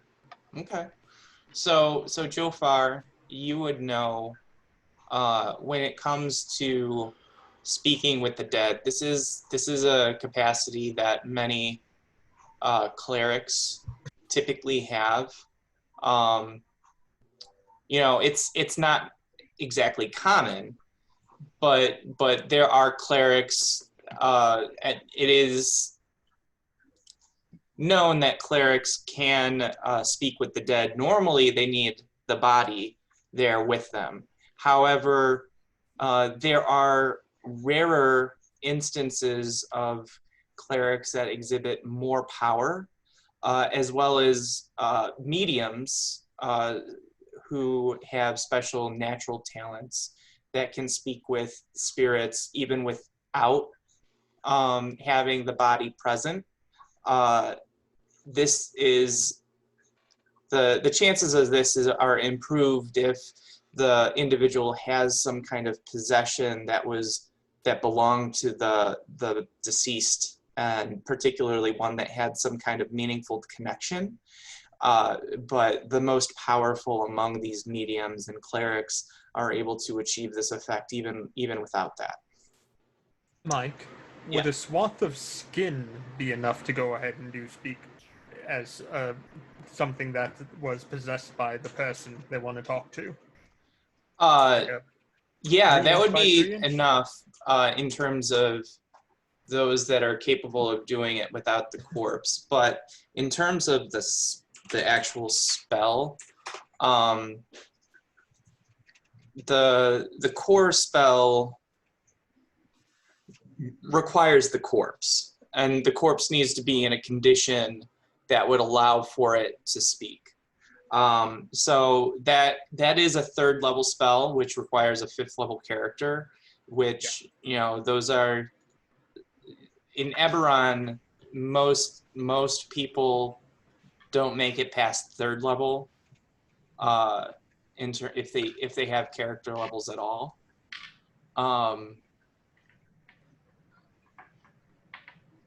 So, but based on what you've read, Solana, in terms of, you know, this Mycon person, I mean, since they are a natural medium and because they've been studying this specifically, if you're looking to find somebody capable of communicating with the dead without a body, this person's probably your best bet.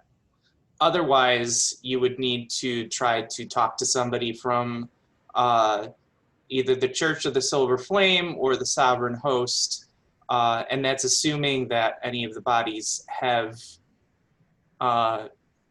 not already been cremated. Isn't there one body which the cops still don't know about? So I far as don't we know. I don't That's know fine. if I don't know if you guys ever mentioned to the cops that Borgo was dead. We did not. So we just got a decomposing body somewhere, right? Yeah, so I mean, he has neighbors at some point.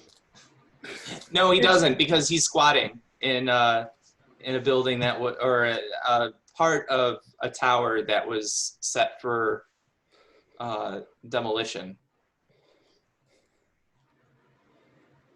And that's So- one of the reasons that you guys were able to get into it so easily. So we do have access to one body. And Macon would definitely be the perfect guy for us to ask to talk to the dead. But he could also be the one who's causing all this. Dun, dun, dun. We don't know. Joe, would you happen to know any clerics in your mother's church who are capable of speaking to the dead? I know you're a very religious man. I might know a couple, maybe. I've heard of. Could be worth asking around. And how close are you to them? To who? Anyone who might be capable of speaking to dead people.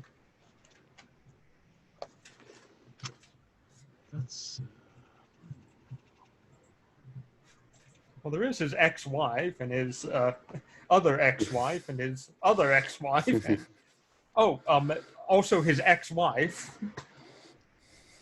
How common are mediums here? Are they advertised? Is it like, are they got all big- mediums? Yeah, I mean, that's Okay. like, think about real world. Tons of people claiming to be mediums, fortune tellers, and whatever. Are they real? Are they the real deal? Oh, the only real medium I know is Kurt. It actually is not far off.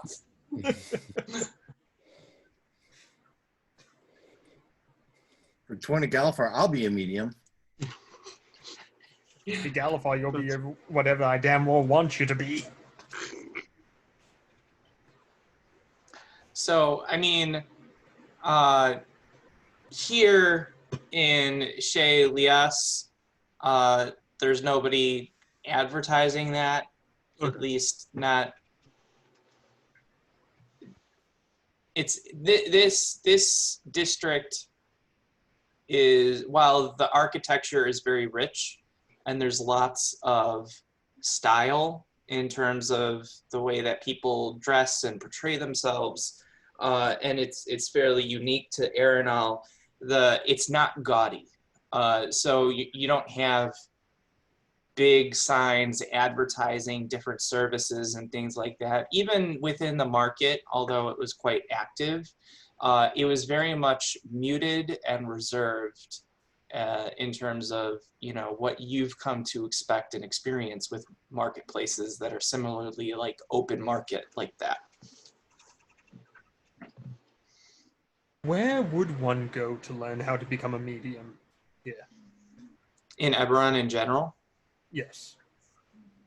I mean, there's plenty of people that would be willing to try and teach somebody, you know, the art of just like what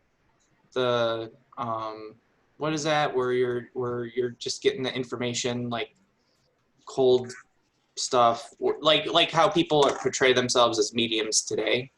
If you're trying to do it legitly, most people would need to have some kind of natural talent. You might find that if a person was born in an area that had some kind of coterminous effect with dolor, or there's other instances that might help somebody be born with those kinds of talents naturally.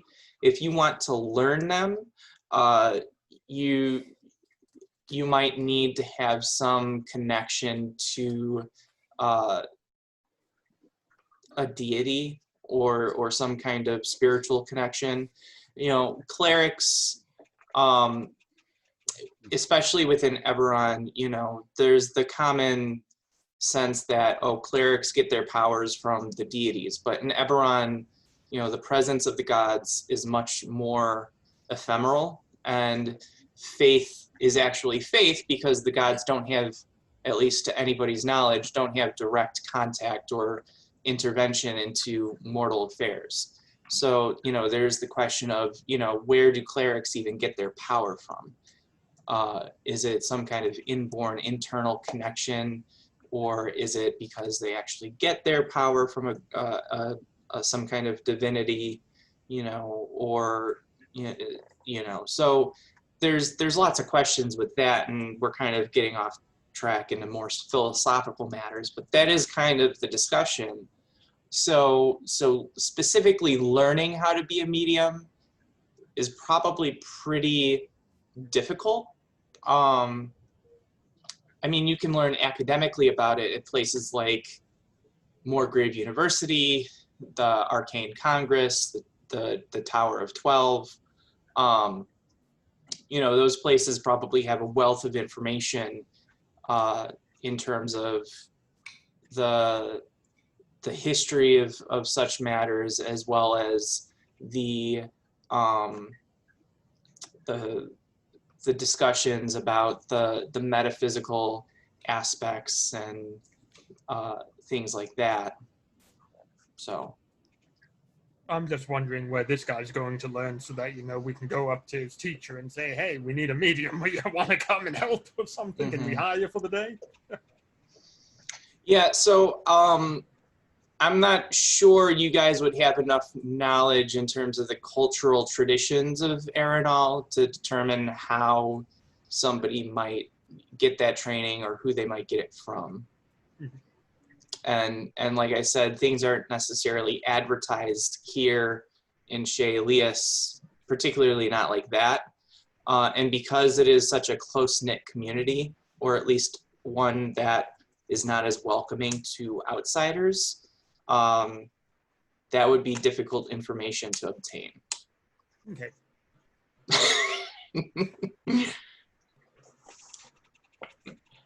Anyone have any brilliant ideas?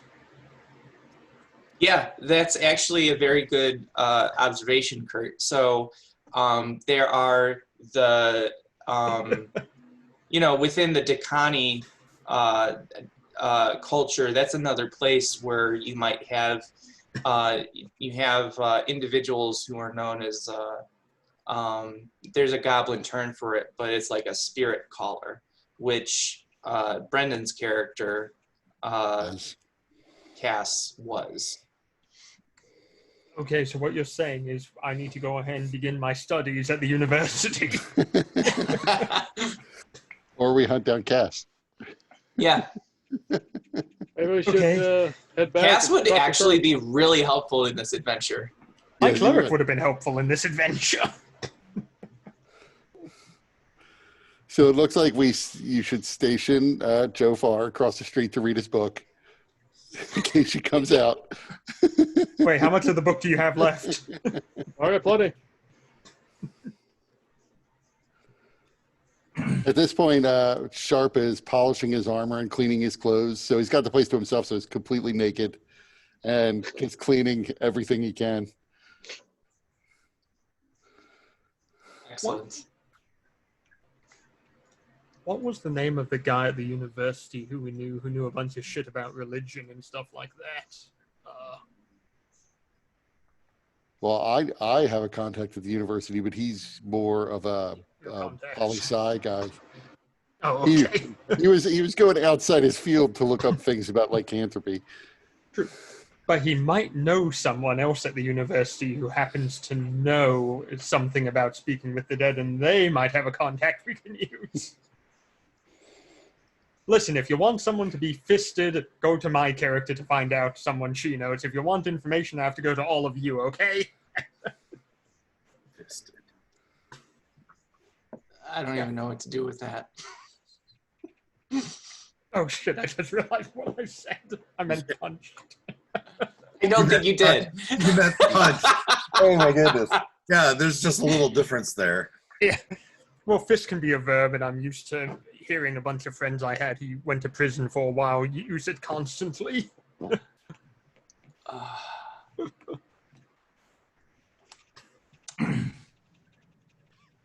I'm currently squeezing my stress toy. It's a little. So that's what I'm doing as I'm listening to this.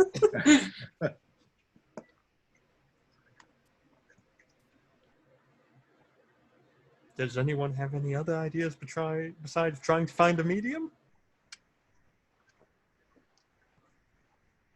Amaranth, in the Address. state.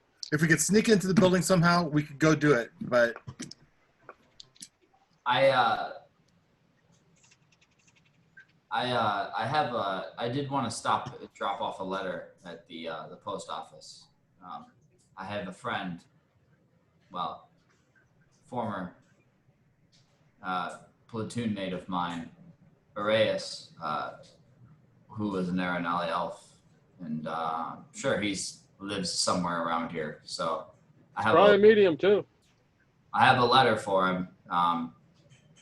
Maybe he will respond. And he can provide a little bit more insight into some whereabouts for this neighborhood.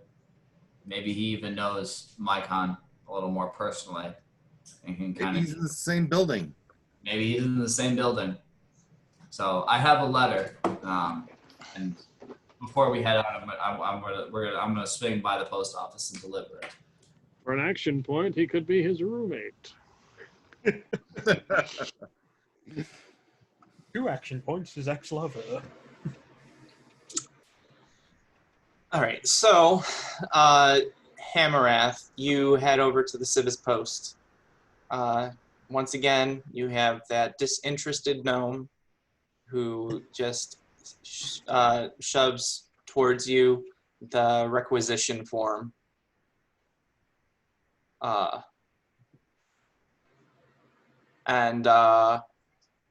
So you're looking for this person's address then? Either that or like a PO box if he's got like a mailbox here. Mm-hmm. So I see if there's a PO box or a letter drop I can for Arias Cyanodo.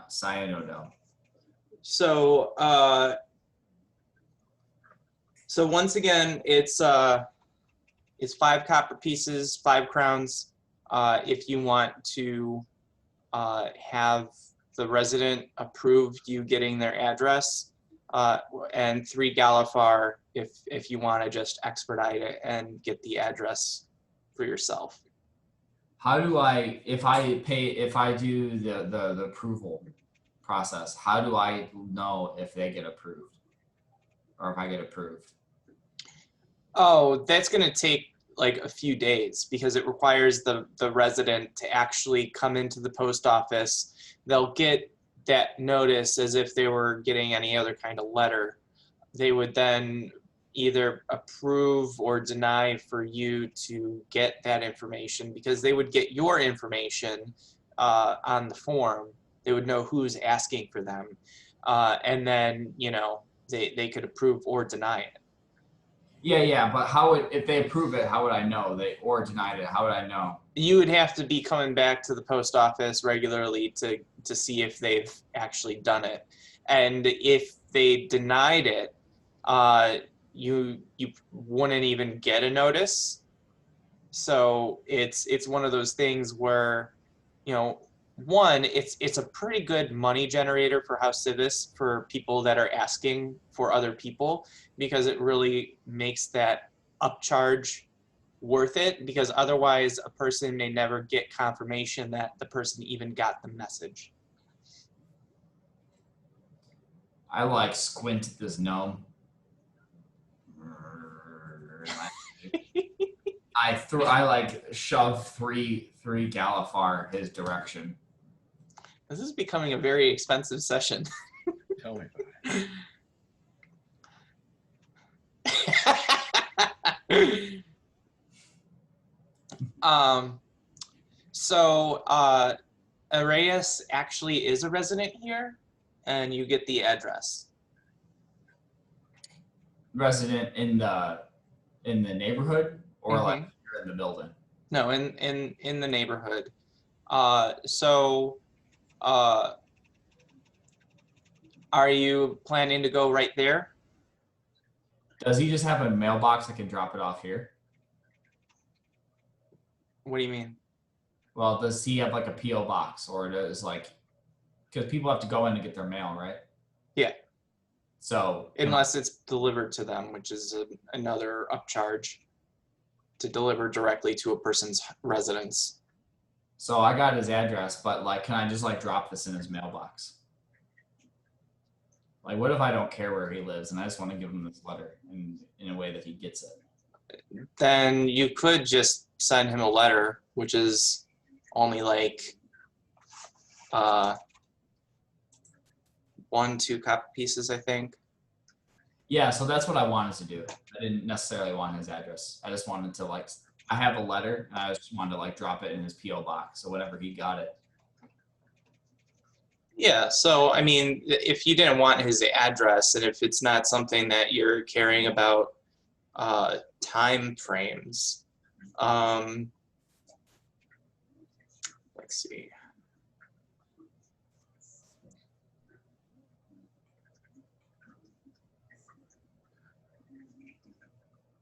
Yeah, it would only be a copper piece to do that. Yeah, so I'm gonna do that.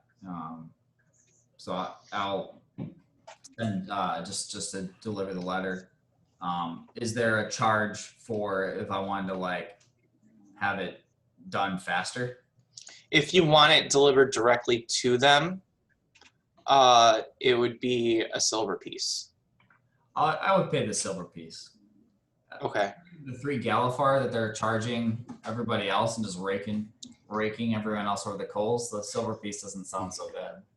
Right. Well, I mean, the copper piece is just for you to get their address if you don't have it. Yeah. Since you're at the Arias's local post, you know, they know who he is already. So it's much cheaper than you know it would normally be. Makes sense. Because if you're trying to send someone something from on the other end of Sharn or across Corvair, you know, that's going to be more expensive, and you would actually have to know which local post is closest to that individual. Mm-hmm. You know, and you'd probably even need their direct address. But since you're here and you already have a suspicion that he lives here, and you know the gnome, once you give them the name, the gnome would only charge you a copper piece. They're not confirming or denying that they live here, but he does. And then you know they're not giving out their address or information, so it's like they're maintaining privacy. So you know you're not getting that premium, or you're not requiring that premium service. Yeah. So I'd pay the silver piece just to have the letter delivered. And since the gnome doesn't really say anything, he just hands forms, I would just hand him the silver piece and the letter and walk back and meet everyone else. Okay. So just so you know, if you're wanting a response, you would either need to leave your address on the letter, or you would need to come back to this post to see if a response was. I emailed you the contents of the letter. Oh, okay. In there, I've dictated how to come back, how to respond, or where to find me. Okay.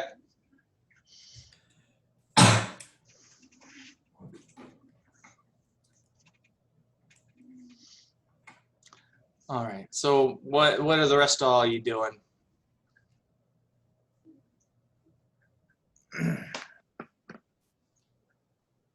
Once everything's done on Sharp's side, he probably would like go out and hail down.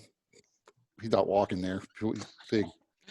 The Bluebird Inn's paying for expenses anyway, so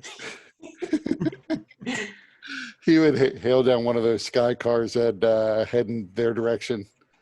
Unsure if he's going to be able to run into them, but what the hey. Yeah, so I mean, the sky cart would only take you 10 minutes to get there. Is there a particular location you would be going at Chez Elias, or would it you just have the sky cart drop you off at the entrance to the district? Yeah, I would just have the sky cart dropping off at the entrance. I mean, I am more at this point looking for them because, like them, when they got here, I don't necessarily know where to go. Okay. Give me an investigation check. See how long it takes you to find somebody from the group. It's a 16 plus 4, 20. You'd be able to find somebody from the group within like 5-10 minutes of getting there. To be honest, I'm not even sure where I am at. Last I knew, I was walking away from the hotel with Silhana. And we were talking about maybe finding some medium. Yeah, so So the whole group is now split up. Everyone's split. No one knows where anyone else is. So Kurt, Sharp would see Hammerrath as he's leaving the House Civis post. So you see Sharp, he is his armor and shield are both spotless and shiny. Hey, Hammerrath, what's going on? Oh, hey, Sharp. I look up at the sun and I look at the sun and say, I see you've had a long morning. Yeah, it was pretty restful. So did you guys find Mycon? Well, I understand I understand they might have. I haven't found. Dag and Solana went to go to Mycon's address to deliver some flowers to see if they could find him, or get to talk to him, or talk to Coralina, or get confirmation that Coralina is there.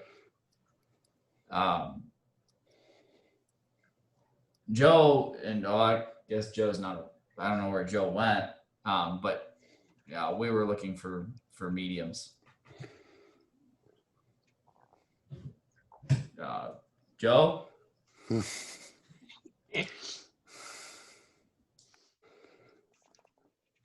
Well, I guess we should. Joe will probably be staking out Mycon, so we should probably head in that direction. And maybe we could run into Silhana and Dag on the way there.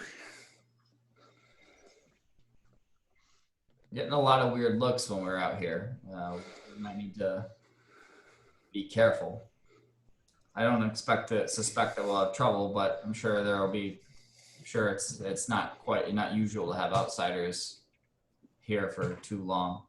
Yeah, there are probably not a lot of non-elves who are around.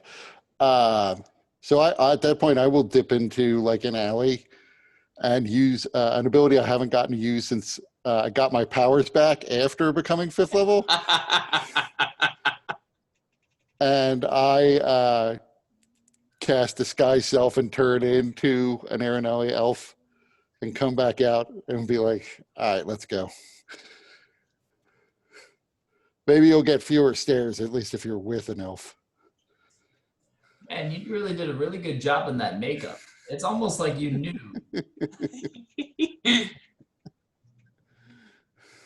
Now, this is more magic than makeup. Well, you do a great job of looking emaciated. I do try to keep my figure in mind.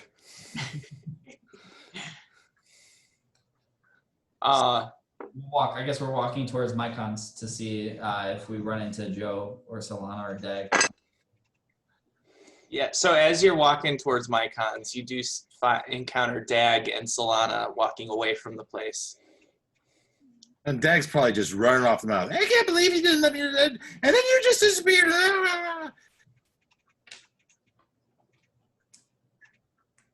So did you guys manage to figure out if she's in there?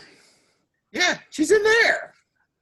Well, wait, Dag, a random Aranali elf has just approached you with Hammerath and started asking you that. Oh. Does it sound like Sharp though? Oh, Yes. Are you Mycon? No, I'm sharp. Oh, yeah, I can hear it in your tone. Trying to avoid the stares of the crowds. Looks You do that to around us how many too? stairs. Unfortunately, I can only do it to myself. So did you get to see Mycon? I didn't. They wouldn't let me in the building. His address was 42 Wallaby Way, Sky Building, Chalets. I'm surprised you couldn't sneak past anything they had. You know, that's Very one of tight those revolving security. things. He's standing right in front of it. There's no sneaking past him. Okay, I mean, I can't make you look like an elf, but I could make you look like you're invisible. Yeah, well, that would help. Or just cast. I mean, how many people are guarding the entrance? Well, I just saw the one doorman. But I'm sure I mean, inside they had a. Right, desk. getting to the door and invisible is, that's only half the battle, because then you'd have to get through the door. And they might notice if you were picking the lock if they're right inside. But yeah, I could have done that. Do we need to see Mike on? Do we know what floor he's on? Well, I don't know, Mike. How specific was the address? I made up the room and floor. Right. I mean, it gave the building. It didn't give specifically the floor and everything like that. How much did you pay for that address? They didn't even give you. Sharp and I will have a sit down later. I mean, as long as it's less than the, 5 I don't want to talk about it right now, Sharp.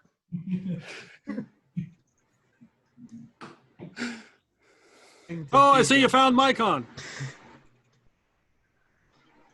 Don't I wish? Yeah, no, Joe, this is Sharp, not Mycon. So Joe looks at this person calling himself Sharp. It's like an Aranoli L. How many times has Joe ever seen you with polished armor? You would have seen that before. Like Okay. when we went to Skybridge, he would have polished up his armor before Okay. that. All right. Well, with the disguise self, did you also disguise your clothing? Yes, I would have. You okay, wouldn't actually okay. see my shield or armor at the moment. All he's wearing is woman's lingerie like everyone else here. And a ghoulish-looking mask. So what's our plan? Well, it sounds as if we still have to figure out if she's here specifically. Even if she's not, we know she's probably coming back here. Yeah, we could stake out the building. Is there No, a I'm fine. is there like an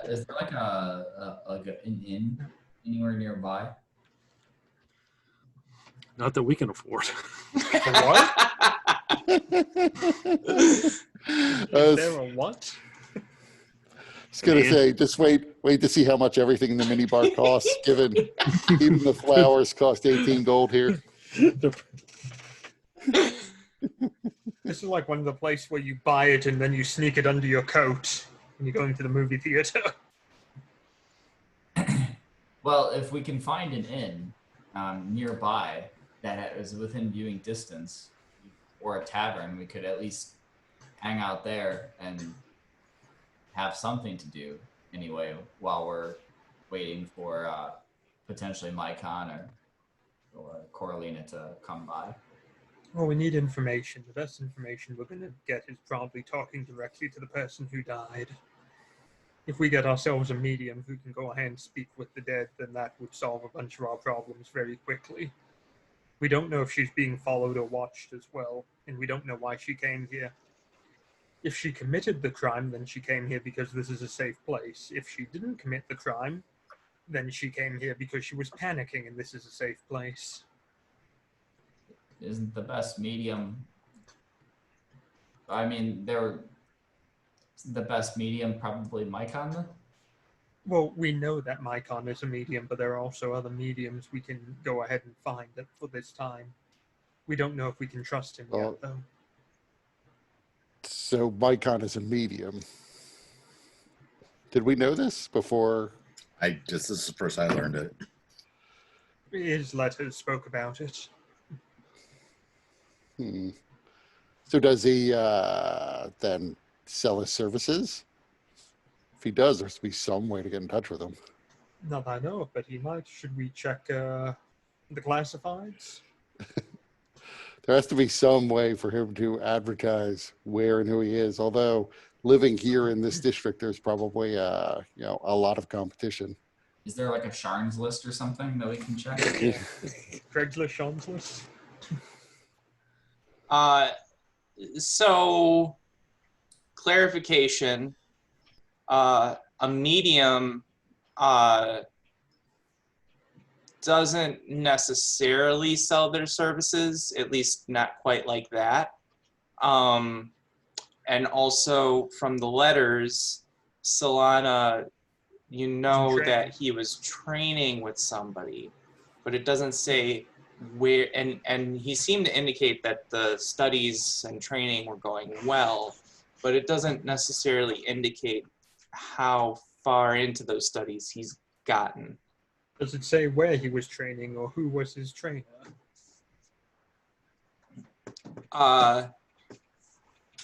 It does mention initials. Is he a senator? Senator?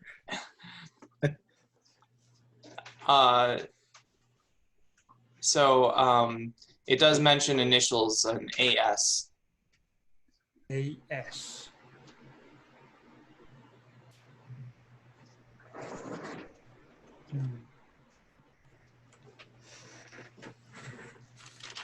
So do we, this is something we probably would know if we wanted to find someone who could actually speak with the dead. Although, the odds of getting ripped off by somebody who only pretends to speak with the dead and actually just moves the table with their feet are probably really high. But where would we begin to look for someone with that sort of power? You'd probably need to go to the marketplace at the entrance to the district. About Lance Hardwood. There you go. Go find the only person who can help us is the guy that Joe Farr named. Yeah, so I mean, if you were looking here in Shea Elias, if you wanted to look elsewhere, best places to look would be houses of worship, like the Church of the Silver Flame, Sovereign Host. Those places you know, their clerics and can sometimes do that. If you're trying to do something a little bit outside of that, you know, there are places that advertise just generally. You don't recall seeing anybody advertising such services in Oakbridge. And then, you know, you're Shea Elias, you might see some advertisements, not advertisements, but people with claiming some kind of power medium in the marketplace here in Shea Elias. And let's see, where else might you look?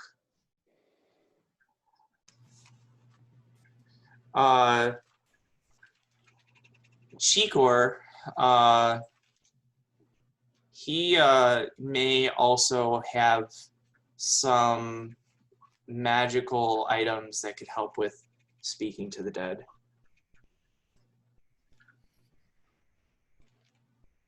Here's a question. Yeah, for you. his shop is probably actually just worth generally browsing from time to time anyway. I thought that was going to be too high of a level. Well, level 5 caster is what we need, who can cast level 3 spells. Right, and some of his items were, Get a major image scroll that we bought and used. yeah. So that's 3rd level. Yeah. It might be worth browsing his shop anyway. He might have something useful. Right. Yeah, I just meant generally. It might be useful for us to keep an eye. Yeah, keep going back. Yeah. Like all those people who browse the sharper image will constantly be in there thinking about buying things and then not. Yeah. Chikor will come to hate us. And just to kind of provide a kind of a benchmark, you guys, when you purchased the scroll of major image, that was 450 gold pieces. So a one-time use item for speaking with the dead may be a similar cost. Chikor may also be willing to go for a lower price or maybe even free for some kind of exchange Mm-hmm. for goods or some This kind cart of we got right here. Oh, What you cart? still have the cart? We left it with the plant. We don't have a No! cart. God's gone. Oh, the cart's gone expect too. You expect the poor doorman to just carry that huge plant in? Yes. I mean, is there any information that we need to get or that we could conceivably get from the doorman? No. Not really, no. The security's incredibly tight there. That's what we know. Yeah, So it's a good suppose place he to was hide under out. suppose he were, let's just imagine hypothetically he's under some magical compulsion to tell us. That could happen. As long as we ignore the large anti-magic field around the entire building, it's a great idea.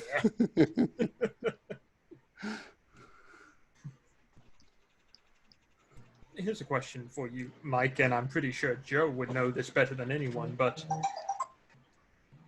how often do the town watch or guard or whoever investigates murders and crimes here use someone who can speak with the dead? Because, I mean, that would really simplify murder cases and things like that. I think you'd have clerics on staff or something at that point. Yeah, but you know, people capable of doing that are few and far between, you know, and those that do may not, you know, provide their services to law enforcement. So, for example, let's say there's somebody, one of the clerics of the Sovereign Host or the Church of the Silver Flame, maybe they are capable of doing it. They may not.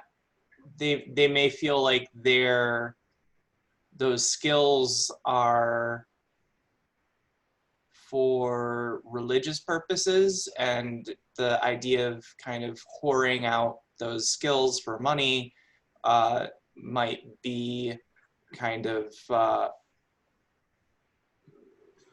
not within the lines of their particular view of the religion. Well, I don't know about money. I mean, they are doing a good deed stopping a serial killer. You know? Right, but I mean, like, there's also no guarantee that, you know, the person would be able to provide that information, because that would require them knowing who did it and, like, personally, and having seen it. So, like, if somebody got killed from behind or in their sleep, they might not do it. But then also, you know, there are some people that might believe even the act of calling the dead up for that purpose is something that is very stressful and perhaps even painful to the spirit. So that it's not necessarily something that they're willing to do, even if it would be a good deed of some sort. So, I mean, because philosophically, there's many positions on what that even entails. You know, is it the person actually coming back, the spirit providing those answers? Is it, you know, is it some semblance of life that still remains, or sentience that remains within the corpse?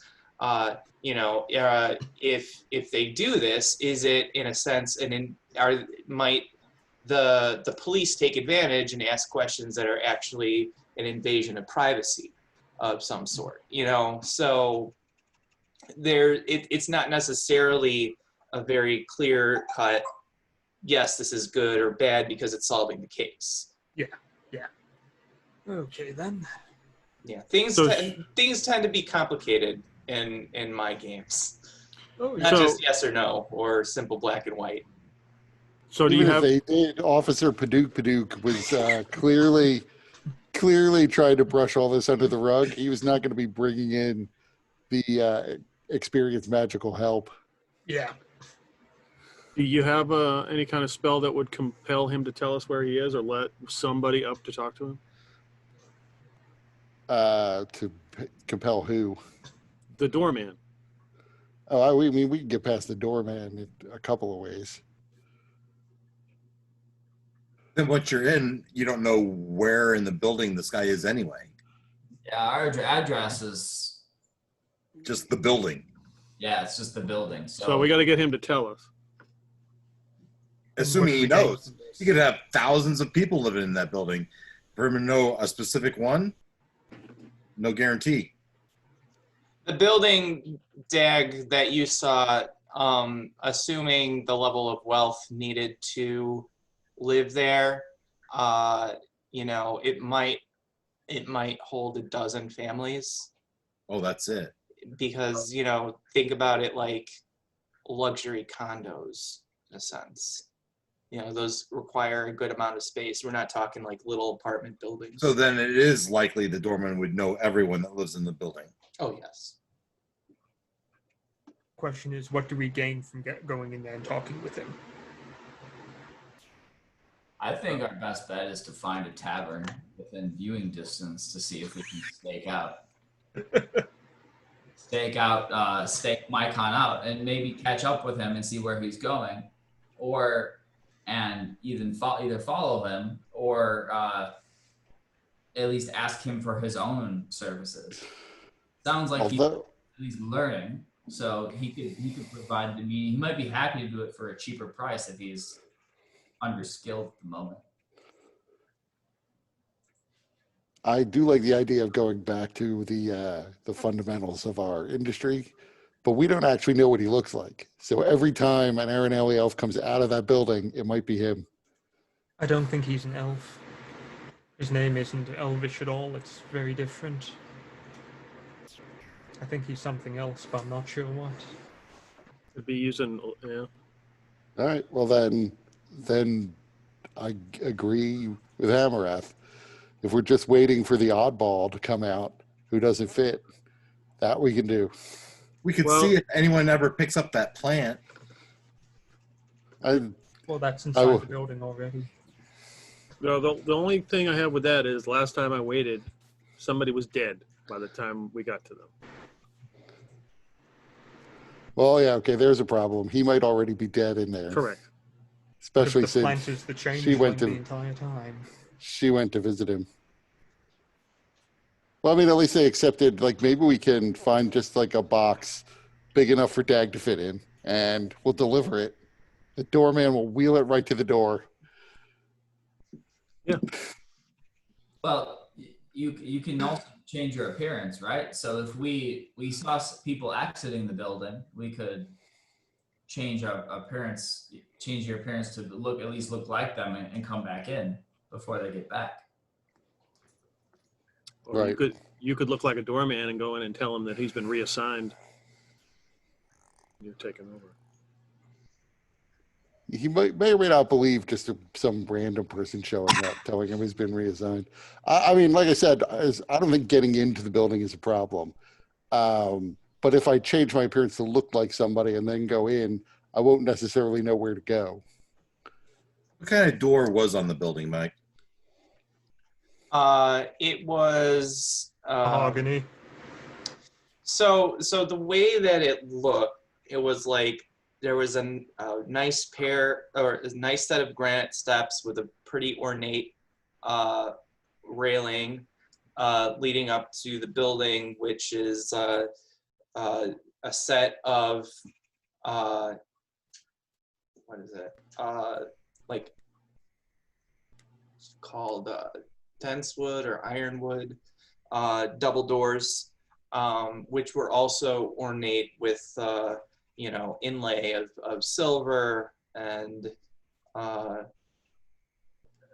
then there right next to the door was like a kind of shack for the doorman, though he was standing outside of it, just kind of standing at attention next to the door. Was there any security in the door that I could see?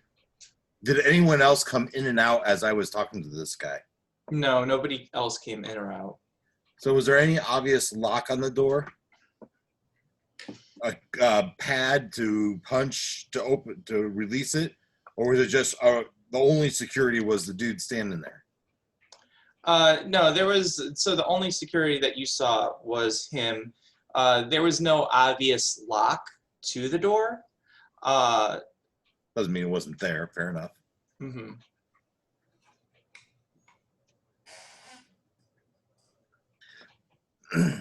So how tall is this building?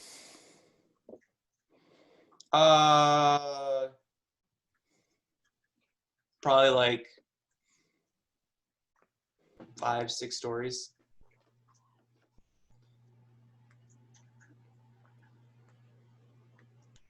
Because another thing I could do is Fire. Climb? I was thinking fly, but Yeah. I was thinking fire. Have a fire and they all have to run out. I didn't ask how big the building was. I said I cast fireball. That's it. there you go. I could easily convince the doorman that the building's on fire and he has to get everybody out. Oh, yeah. I mean, there is a little, the one problem with hiring this guy to do our speaking with the dead is he might be the murderer and Yeah. therefore not inclined to help. That's exactly what I'm worried about. So right now, while we discuss this, why don't we go find a good vantage point so that we can discuss our options while we watch to see if he comes out. Is there a good vantage point, Mike? A shop across the street, a coffee house. There's a restaurant. It's not a great vantage point, but you could still see the building from the restaurant. It's a little down the way, so it's not like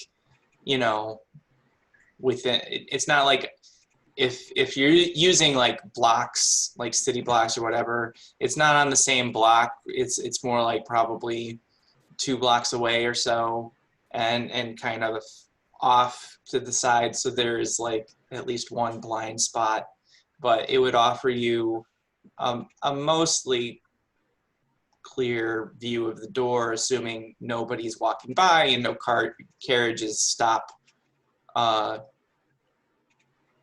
block line of sight. Which direction does the door face? North, south, east, or west?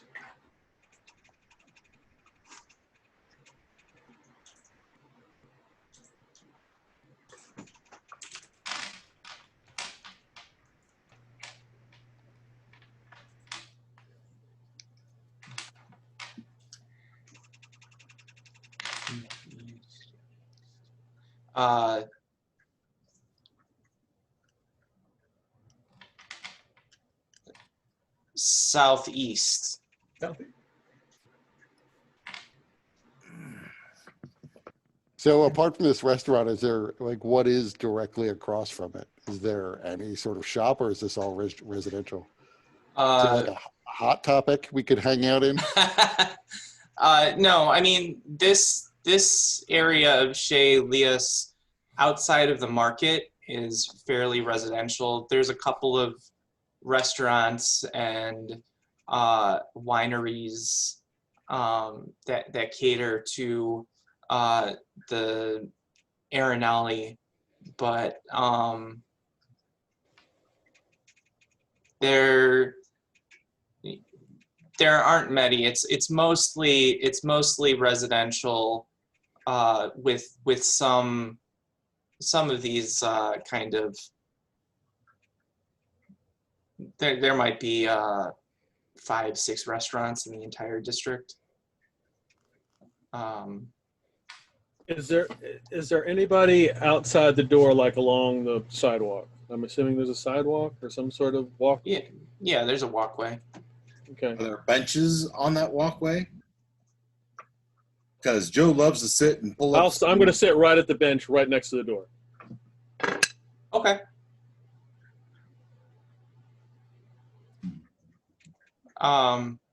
So the closest bench is probably about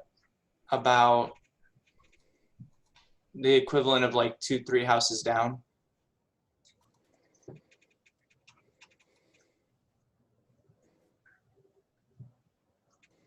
No, I can't sit on the bench. I'll have to stand right next to the door.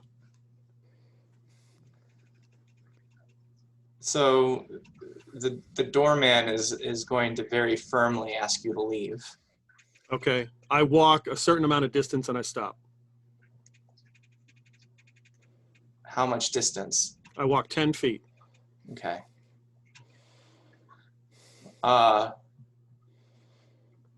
Sir, you are going to be disturbing our residents. I am going to have to ask you to leave this premises, or I shall get the authorities. You're going to call the watch? I am the watch. You are not from this neighborhood. Yeah, how'd you figure that out? Let me guess, you're a doorman. You are not an Arenali. You don't say. So I will walk like to the end of the building and stand right on the edge. Give me a wisdom saving throw. Wow. That would be a natural 1. No, I'm not there. Damn it. Roll it again. But I do have an action point Okay. because I don't want to crit fail a wisdom saving throw and end up dying. You have 2 You won't die. I will say this: you won't die. But Okay. if you want to use an action point, that might be. I will. 13. Okay. So it's still a failure, but not as bad of a But failure. not a death. Okay. Yeah. So you see the doorman kind of do some strange motions with his hands, and then he says, "Walk away now." And you suddenly feel compelled to actually do as he says. Okay. Yeah, I Actually, could what he try to- says is leave. Okay. So are I you could try- walking towards us? No, I'm leaving. You make like a tree and get out of here. Yeah. Where's Joe going? Catch up with him. So like, I'll like short leg, run over. Joe, see if can I catch up to him? Is he like walking or is he like running? Well, I don't know. Where were you guys? Because if you like decided to go to the restaurant, Well, we decided Or- to go to the restaurant, but then Joe decided to just take up position right in front of the building. okay, so as you guys were walking to the restaurant and noticed that Joe was not going with you, before you actually got there, all you guys give me, except Joe, give me a perception check. Oh, that's not good. I did not see anything, I'm sure. 11. 23. 6. Can't hear you, Svetlana. 23. Both of us got 23s. Okay.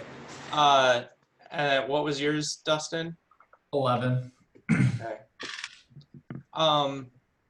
Solana and Dag, are either of you trained in Arcana? No. As a matter of fact, I am not. Okay.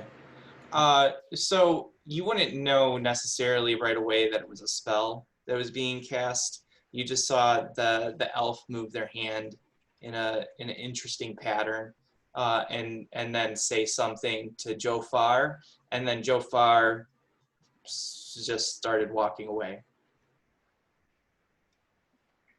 I bet he insulted Joe's mother. That's like a compliment to him. Maybe that's why he's walking away. He's happy to have known the guy now. Maybe he trusts threatened him. to call Joe's mother if he doesn't leave. Yeah, and Dustin and Kurt, Hammereth and Sharp would have seen Joe leave, but they wouldn't have seen like the hand gestures, or you wouldn't have seen the hand gestures. I'd probably be going like running after, or at least walking fast after Joe. Doc, what did these hand gestures mean?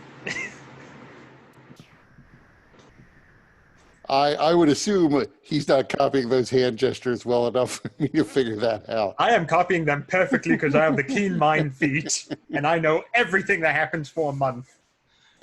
You do have the keen mind feat, and you know the hand gestures, but can you replicate them?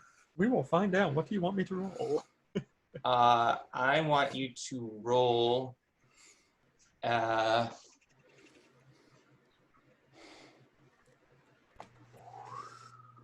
Animal handling, because there's hand in it. Roll me a dexterity check, just a basic check, at disadvantage. Okay. Natural 20 on 18, plus 4 from my dex. Okay, 23. so you are able to replicate the gestures as you're doing it. You feel like it's really difficult to you because you know in your head the way that they are supposed to be, but a combination of the timing, the coordination, and everything it's really unnatural for you. Yep. And you're a half elf, but you still, elves, elf. especially Arenalia elves, they have those longer fingers, and so it's difficult, but you are able to do it. So can I make an Arcana check to see what he's trying to do? You would know that it's a spell without needing an Arcana check, but if you wanted to make an Arcana check, you would have an idea of the kind of spell being cast. Hammereth, you would be able to do that too, because you're a artificer. Yeah, Are you trained in Arcana? I'm not. Okay. I got a 19. I am trained in it. Okay. So yeah, you wouldn't necessarily know the exact spell, but you know it's because you're seeing a replication of it. So Mhm.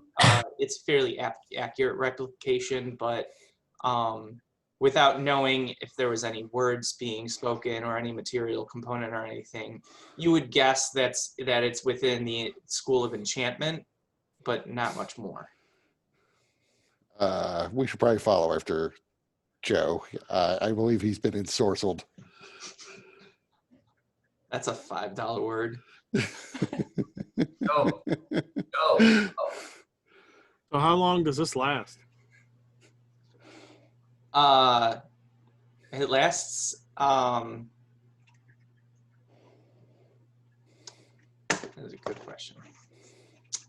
Now I have to decide: is this an actual spell or is this just an effect of the Well, DM? it's not suggestion because that has no somatic component. So that's good because that lasts 8 hours if the guy keeps concentrating on it. You might walk off the edge of the tower. No, it said leave. You didn't say leave this. You just said leave. That's up to the guy's Right, interpretation. but- what that really right. means. If Joe had kept his natural one, though, he probably would have. Once he steps off the property of the building, he is left. That is So true. Ag has a great. But yeah, it actually might not have been suggestion. So you don't know how long it's going to last. You do know that after you get out of sight of the building, you suddenly kind of come to your senses and realize that, wait, why did I just walk off like that? Okay. Joe, where are you going? Everyone else is that way. So can I walk back with them or do I need to stay away? Give me another wisdom saving throw.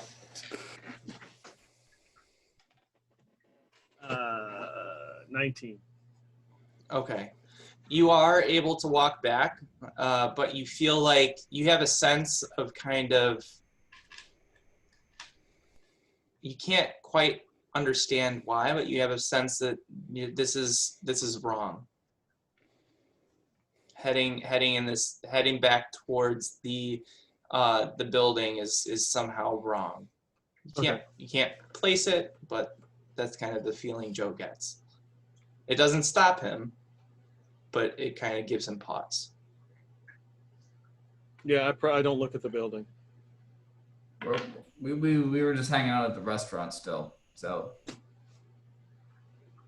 As I see Joe coming towards us, I'm going to go, Sharp Dag, I'm going to keep away from Joe for the moment, if you pardon me, and I'll get up from the table and leave.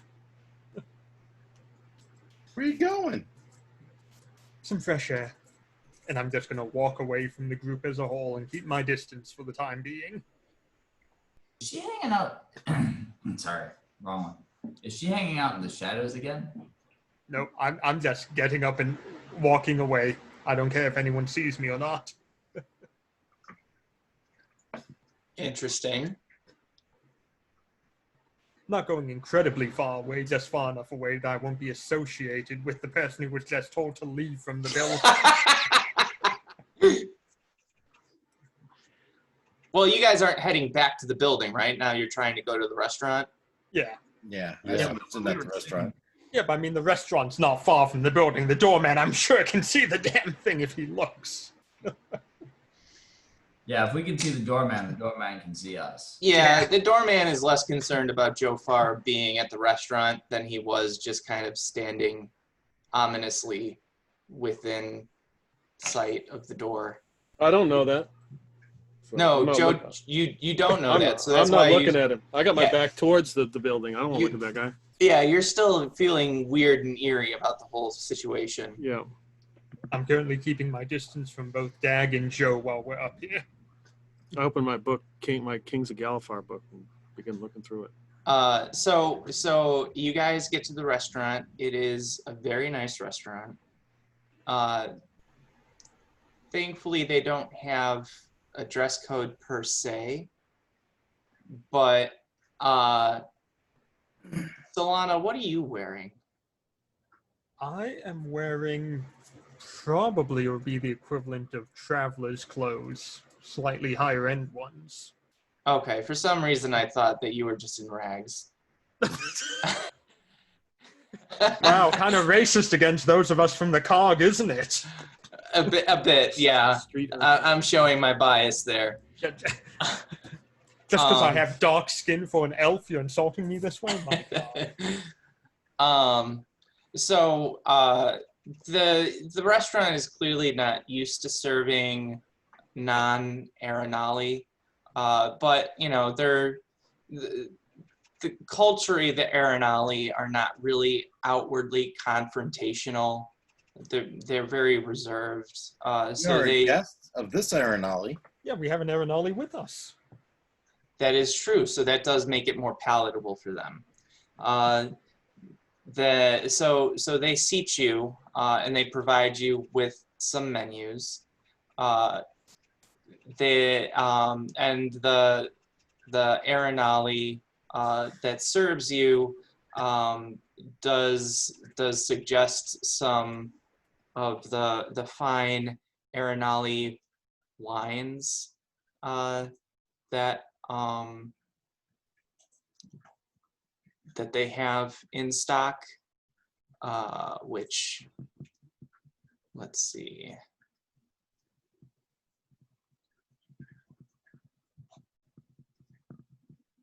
I will lean over to Hamarath and say, there might be a little bit of a problem if I'm expected to eat, because it would look for all intents and purposes like I was shoveling food into my nose, since that's where my real mouth actually is. We could just say that you are not hungry. You've already eaten. But the rest of us were famished, and you wanted to show us culturally with the best cuisines.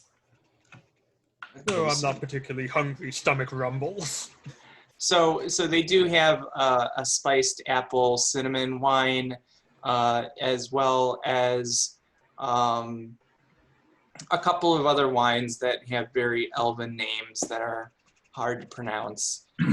Most of them are a minimum of like 5 silver pieces per glass. And the meals that are offered are, let's see.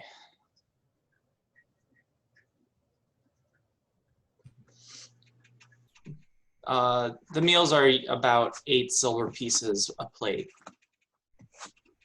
But do they have any stone piss? They do not. They don't have any beer or ale. Oh, good.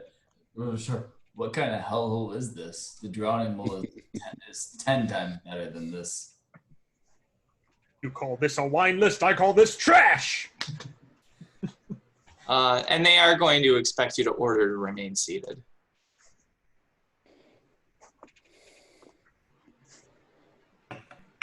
I will order a glass of whatever the first wine was, the cinnamon apple or whatever. Okay. And I'll pick a glass of something I can't pronounce. Okay. So when your wine comes, Hamarath, it is like a vibrant neon blue. It seems to have an inner glow.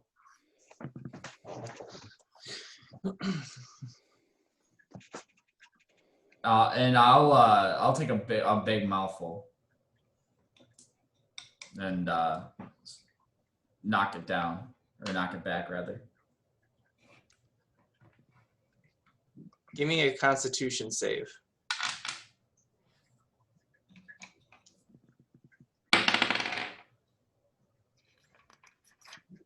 Nice. Actually, I think that's one I'm good at. 17.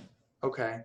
So it is, so think about like a mint, but 10 times more intense than any mint that you've ever encountered. So it's like taking in that big gulp is almost like taking a gulp of like liquid nitrogen. Like it is just so cold, and you manage to avoid spitting it up, but this is definitely not the kind of wine that you take gulps of. I just take a big. It's like they crushed up like with a mortar and pestle boxes and boxes of Altoids and poured it into mouthwash and then served it to you. It sounds like that mixed with Rumpelmilch. Yes. The worst part, it's non-alcoholic.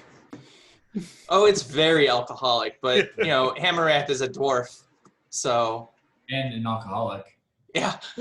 Well, Yeah, I will. I'm not guzzling mine, but I will like discreetly turn towards like a wall to hide what I'm doing as I sip mine, hmm so that it doesn't look like I'm just snorting it up my nose.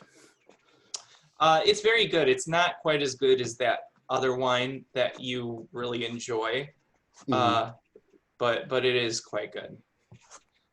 What about the rest of you? Are you guys ordering anything? It is expected that each of you order something. Yeah. Pardon.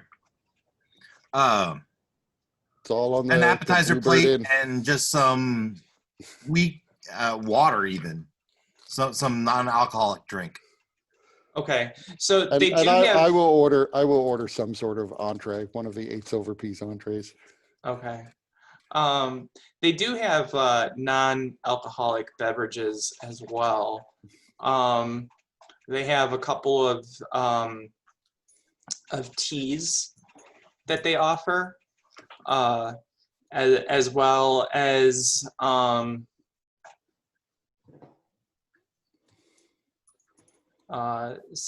other kind of fruity carbonated drinks. Yeah, I want one of those fruity carbonated drinks, Like- and maybe this platter of I don't know, is it these cheese and meats? I don't know. Okay. So they bring you out that. The carbonated fruity drink is really refreshing. If you've ever gone to Olive Garden, it's kind of like one of those fruity sodas that they have. Like, I don't know if it's Sure. Fresca or whatever it's called. It tickles my nose. Try some of this. And I'll move over the my glass of liquid nitrogen / Rumpelmilch. It's not actually cold, but like temperature wise, but the minute that it goes into your mouth, it instantly feels cold, intensely cold. Dag, if you think that's refreshing, take a at least a sip of this. Okay. Small sip.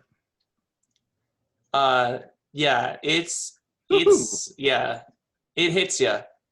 Oh, my eyes start watering. Well, that's a different experience entirely. Yes, I normally stick to the ales and lagers, but maybe I'll have to see if I can get a bottle of this to bring back home to the missus. Well, you'd have fun with her. Jofar, Solana, what are you guys getting? Anything? Well, you have to get something, but Water.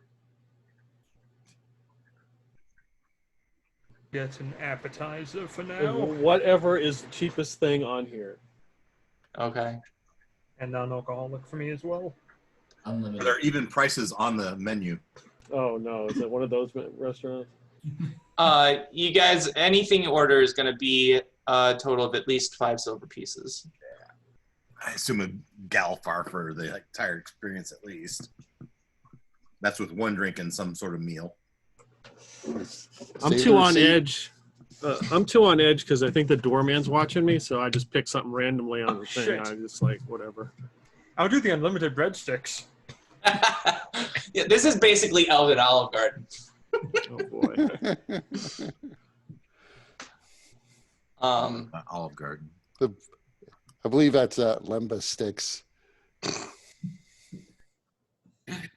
All right, so while you guys have the food and everything, what are you doing? Keeping one eye open, looking out out at the who's coming and going from that building. Mm-hmm. Yeah. Tell me, would any of you know if it's possible to get the war record of the Warforge?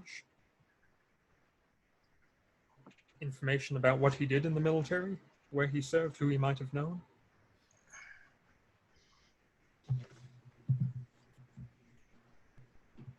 That seems like something that would only come from.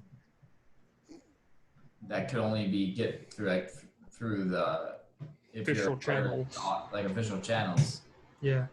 And imagine that they'll just have that information public. If we knew that, we might know why he was destroyed in such a manner.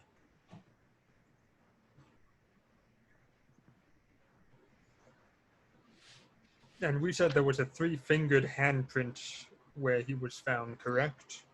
Yes, on the door, on the back. Did of it the look door. like the hand had only 3 fingers, or did it look like that it lost 2 fingers and therefore had only 3 fingers? No, it looked like it had space for 5 fingers, but only had 3. Okay. We thought the leading suspicion was that it was Lucian's, because Lucian has 3 fingers. That didn't add up. Why didn't it add up? Well, at least because I followed him home that night. Mhm. And he had the same clothes and didn't seem like it had any of that fluid on him that would have been spraying everywhere. Okay.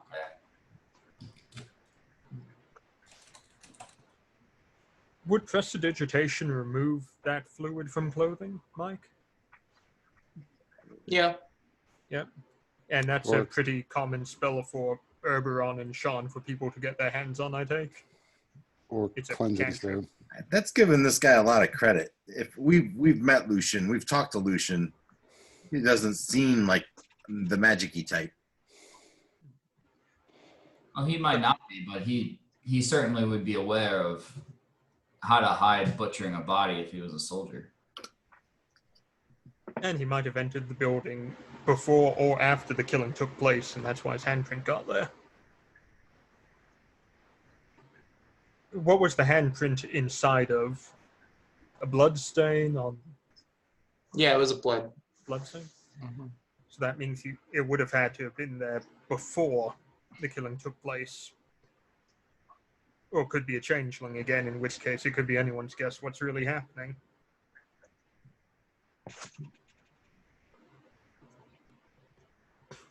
So a meal could comfortably take an hour. After an hour, things would become uncomfortable for us. We'd be taking up their table. Yeah, so as you guys are getting close to that time of discomfort, you would see somebody leave the building. It's hard to tell exactly who it is or if you recognize them from this distance, but you'd notice somebody leaving. And we might notice if it was Coralina. Hard to tell at this distance, especially because elves typically like to wear that face paint and the death masks. Fair enough. But it might be easier for us to tell if it was her in her normal attire and normal appearance. Her normal attire and appearance has always been The death traditional Aranali elf with the makeup and everything.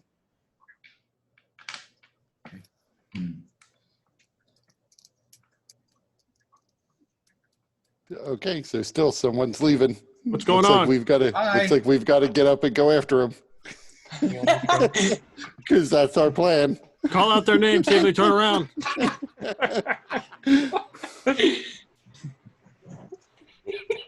I mean, I can get up and go and catch up very quickly anyway, because I have an insane movement rate. Then someone might Right. see you, Silhana. Are you sure you want to do that? Oh, I think it'll be fine. I just don't want the doorman seeing me. No, you don't.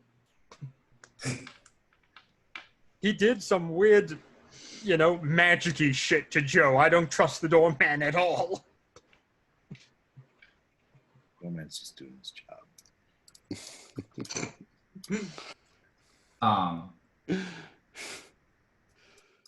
Could have read his mind for all I know and know who all of us are exactly and be looking for us. Dag is very defensive of the man for a rogue. Dag's a good person. I'm not. Oh, in game I'm not that bad. In real life I'm not a good person. All So right, we're so holding the table while Sohana runs after this person. Walk you just- briskly. you're walking briskly, not a full-out sprint. I don't need to sprint to catch up to this person. Uh,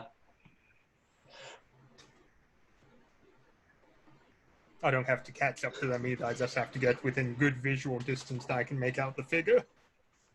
yeah, based on your keen mind ability, you're able to see that it is Corlina. As Okay, you get good. closer. Can the others see me from where I am? No. No. Okay. Well, shit. I'll just keep following them then.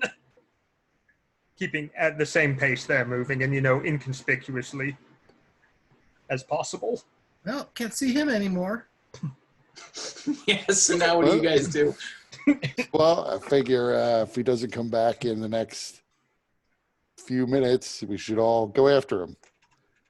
Probably want to at least pay the bill. Would hate to be a dine and dash. Right, obviously. Seems you have the wallet around here. So yeah, I will call for a tally of whatever it is we owe. 4 Galifar and 6 sovereigns. Those are some expensive breadsticks. But they were endless. So is the custom to tip? I mean, in Shard, not necessarily among the elves. Give me a history check. I don't know. Okay. What would you do if you don't know? Grab the table and flip Apparently I've been potentially very rude for years and never bothered to learn if people tip in Shard, which I have to imagine then the default rule is I don't tip. So I give them what they've asked for. So the the person serving you takes the coins. Their face doesn't display any kind of emotion or reaction. You can certainly do an insight check if you want to see, but Oh, sure. Oh, I really don't know. That is a 3 on my natural 1. Nope, natural ones don't count with me. Reroll. You get to reroll. Is that for ability checks too? We can look it up. I thought it was just saving throws and attack rolls. I don't know. I have to look it up. See if you confirm, Kurt, because he might be really offended. He Yeah. kills you right there. Level 6. Stares. Level 6. Stares literal daggers at me, and I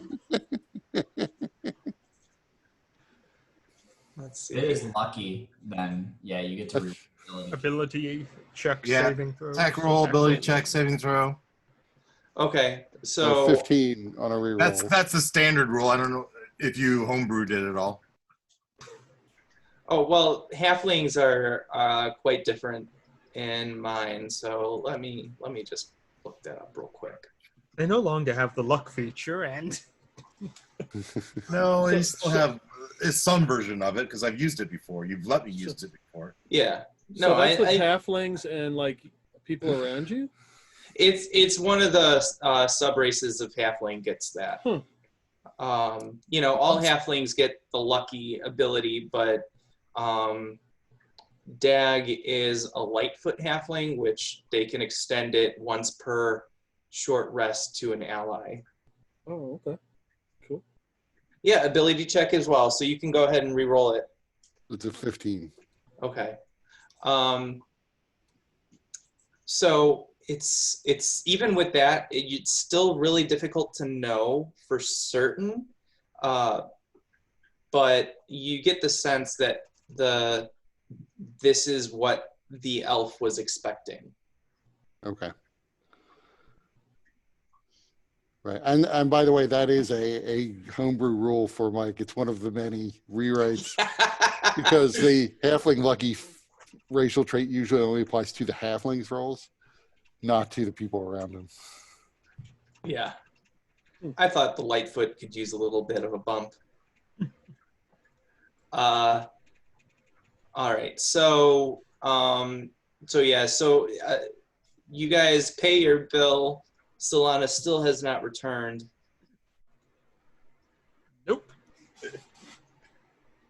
Well, I suppose we should go after her. Yep. So Follow the breadcrumbs that have been falling off her shirt. describe the direction she leaves from the building. She'd go. She's been tearing up unlimited breadsticks. Obviously, she didn't go away from us the opposite direction of the restaurant because Silhana wouldn't have crossed in front of the doorman. So she had to have come close and maybe turned. So I can sneak around the I door. should have. So I apologize. I should have made it a little bit more clear how, because I'm picturing this one way in my head. And now I'm realizing that I didn't exactly describe it very well. So we're going to do it this way. So imagine this is the building with the doorman.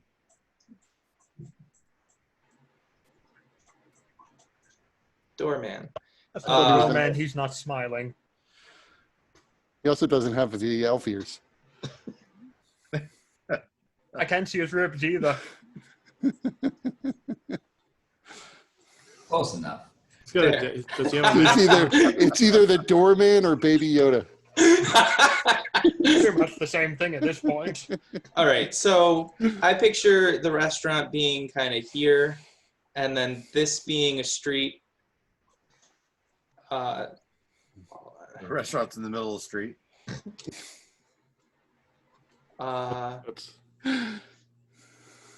So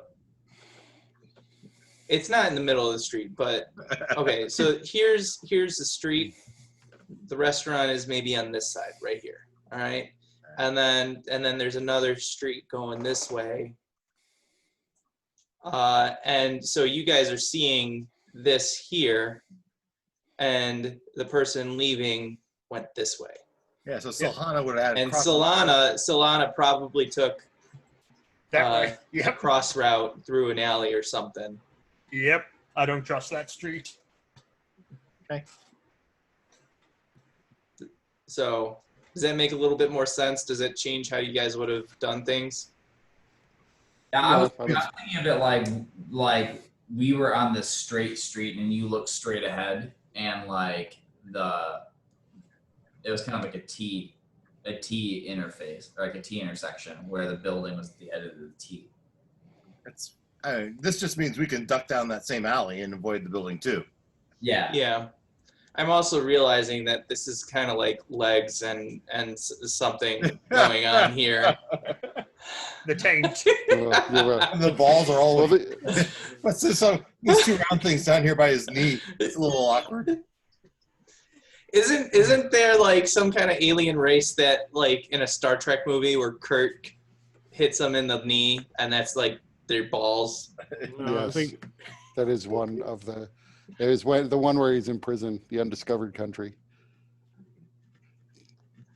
When he's in the Klingon prison, he punches one, and that's where it's reproductive. See, Okay. whereas the building she came from, to me, looks like a tiny butt at the top of the trousers. I'll follow the stream from the butt. And we wait a few minutes. He doesn't come back, and we follow him. Follow the butt stream. And All right. Hammereth is gonna down. He reaches into a satchel and he downs a vial and he is able to he kind of picks up the pace a little bit through Long Strider. I thought you were going to say you had a pocket stone piss in your satchel. Surprise! It is. It's enchanted stone piss that allows him to use long strider. And I would like look around and anybody want one? What was it? Uh, What is that? it's long. It makes you run faster. Oh, Yes, you can give that to other people. I'm going to cast Fly on myself. well then I Shoot better off. take it. Shoot off into the air. So I'll hand Dag a vial. It's a golden liquid. Cool to the touch. I hope it tastes better than that blue stuff. Gulp. So now you have your speed is 10 faster, which for us short folk is probably a good thing in a chase type situation. So Kurt, with Sharp taking off and flying, you are very easily able to see where Solana and the Corlina went, and you could get there like instantly if you wanted. Everyone else, you guys would be able to kind of use Sharp as a beacon to kind of figure out where they are, because otherwise, you know, they've gotten far enough where it would be difficult to find them. But using Sharp is kind of like a, you know, a guide point. You're able to kind of figure out where they all went to. I'm sure the neighborhood loves us with how inconspicuous we're being. Is this daytime or night? It is late afternoon. Can Okay. Sharp fly in his disguised self? Yes. Yeah. Disguise self is not a concentration spell. And, you know, flying is not that uncommon around Sharn. Right. So, I mean, Okay. the sight of a halfling moving at 35 feet. We saw where Silhana went. Us walking folk will go that direction. As we keep half an eye on the way Sharp is going, we cut through the alleyway. We turn left onto the next street. What do we see? Why don't we take a quick break? Okay. A break? Okay. Yeah. There's a break in the street, then what happens?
No, this is gonna be my first chase scene because I just Hammerhead just joined right after, or at least chase opportunity because Hammerhead joined right after everything went down with the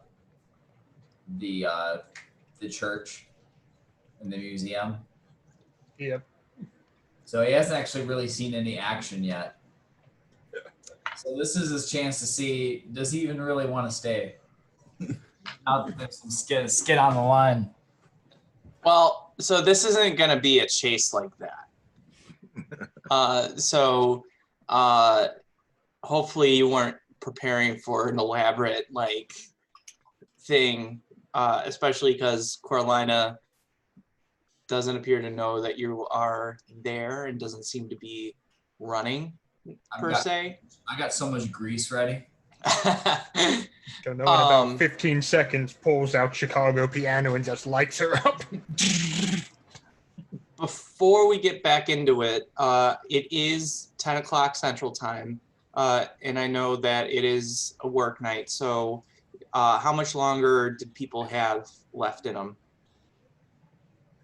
Let me check real fast. I don't really have an end time.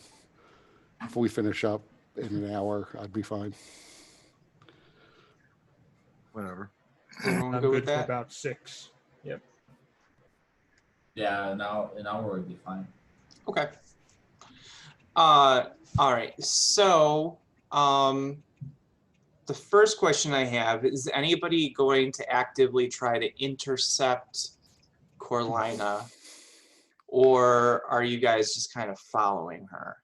So we round the corner, and do we see her? Hammerath and Dag, I mean, they're fairly far away at this point. You would see Solana, and you would more see Solana more clearly, because Coralina is still up a little bit farther than Solana. And I don't know, Joe, what you're doing. Were you also leaving with Dag and Joe, or Dag and Hammerath? Well, yeah, since Morar has left, I cannot go and fight the doorman. So I will, yes, join the party. And they're all outrunning me. And I am not looking back because the doorman's there. I don't want him to look at me. Not by very much, though, right? Ours is 35, yours is 30. I'm also assuming that you guys aren't like in an all-out sprint either. Yeah, we're just using normal movement. Right. You're not like using double movement. But now our normal movement's 35 instead of 30. Right. So you guys are both moving a bit more quickly. But you know, I would say if you're choosing to use something like a dash action, then that demonstrates that you're running. Yeah. So my thought here is we round the corner, we see Silhana, we do not see any of the elves. So we would continue to hustle, maybe not run, but quickly walk to see if we can make up some ground on Silhana. And I would say we keep up that pace until we maybe catch a glimpse of Coralina, and then we kind of back off and try to be a little more stealthy. So how conspicuously are you guys moving? Again, I wouldn't care about other elves. All I care about is the Coralina, right? And I would not be worried about anyone else until I saw Coralina. Then I would, first glimpse, I would slow way down, and then I'd want to try to be stealthy, or at least inconspicuous. Okay. Yeah, and as we're coming up to Solana, is she like very obviously like stealthing, or is she just like kind of walking normal? So that's my next question. I was going to ask Solana, how obvious are you being? How conspicuous? I'm just walking normally. No one should think anything of it, except for the fact that I'm not one of the type of elves here, but I can keep a good distance away from her and still keep an eye on her without a problem. Right. My question is, first of all, I'm not clear on what time of day it is. And Late second, afternoon. okay, and is like the street busy or? empty or? It's not empty, but it's not busy. There are certainly elves walking about, but you know, there's not like large groups of anybody. There's like maybe a few pairs of elves walking down the street. Maybe a couple of people walking singly, but there's not many people out and about right now. So Solana, you're keeping a good bit of distance from Corlina? Yeah, but making sure I always have a clear shot, you know, like Mhm. 120 feet or something that I can cover real quick if I have to. Okay. So I will say, and Solana, you do recognize this, that Coralina, she's clearly very nervous and is, you know, oftentimes looking over her shoulder. I'll keep getting her more distance when I see her doing that. So, right, but you being a non-elf still might be a little bit conspicuous. So as you see her turning towards you, I would give you an opportunity to do a reaction to use a stealth check Okay, if you want. absolutely. And then from there you can decide if you want to continue using stealth, because you get the sense that she's going to be doing that often just based on her body language. Yeah. Okay.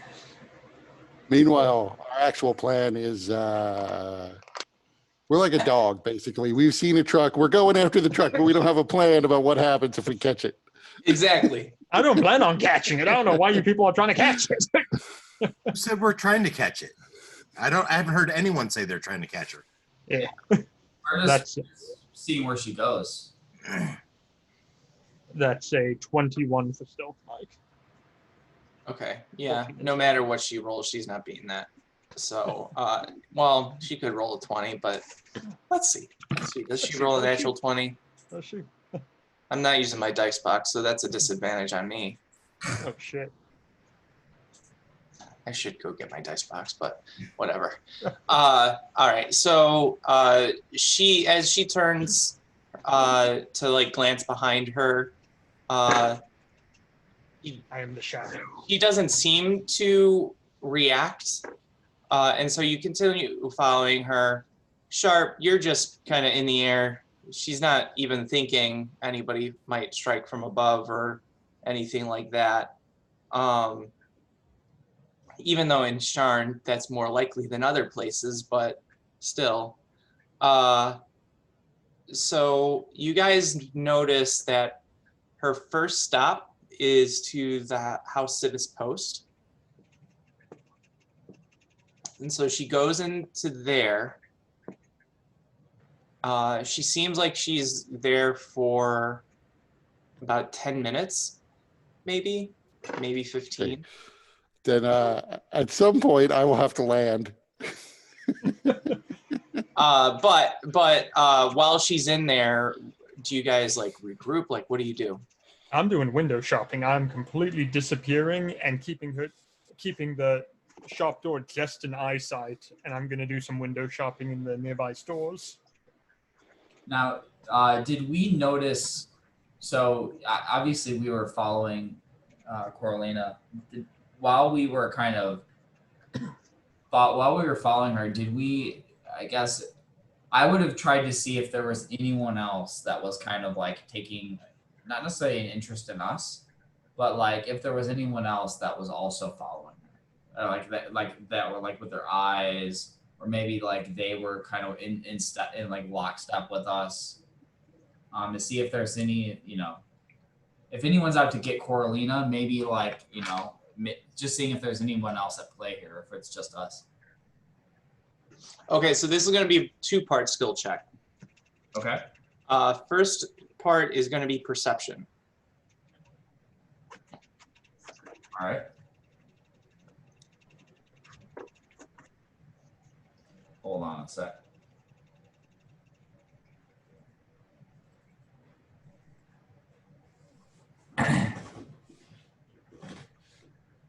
I was just seeing if I had any. So perception is it's a 9. Okay. Uh, Use an action point to re-roll that. Actually, okay. that's much better. That's a 21. Okay. And then give me an insight check.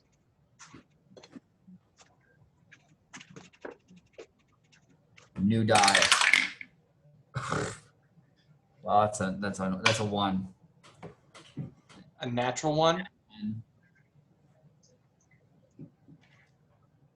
Roll it again. I'm not using that die. Everyone is against you. It's a 3 on the die, so insight is yeah, it's just 3. Okay. Here's how you die. No, it is interesting though what happens. So as you're looking around, you do notice a bunch, well, not a bunch, but a number of elves that are on the street walking about. It could have been anything. Maybe it was that really vibrant blue wine. Maybe it was your Longstrider concoction. Maybe it was them mixing. But as you're looking at these elven faces, especially because they're painted as skulls, you start seeing them as actual skulls, and you're noticing them looking at you intently, and you have this sudden, creeping, irrational anxiety and sense of dread. And as far as you can see, like, all of the elven faces that you see are looking back at you, and it's like it's really starting to freak you out.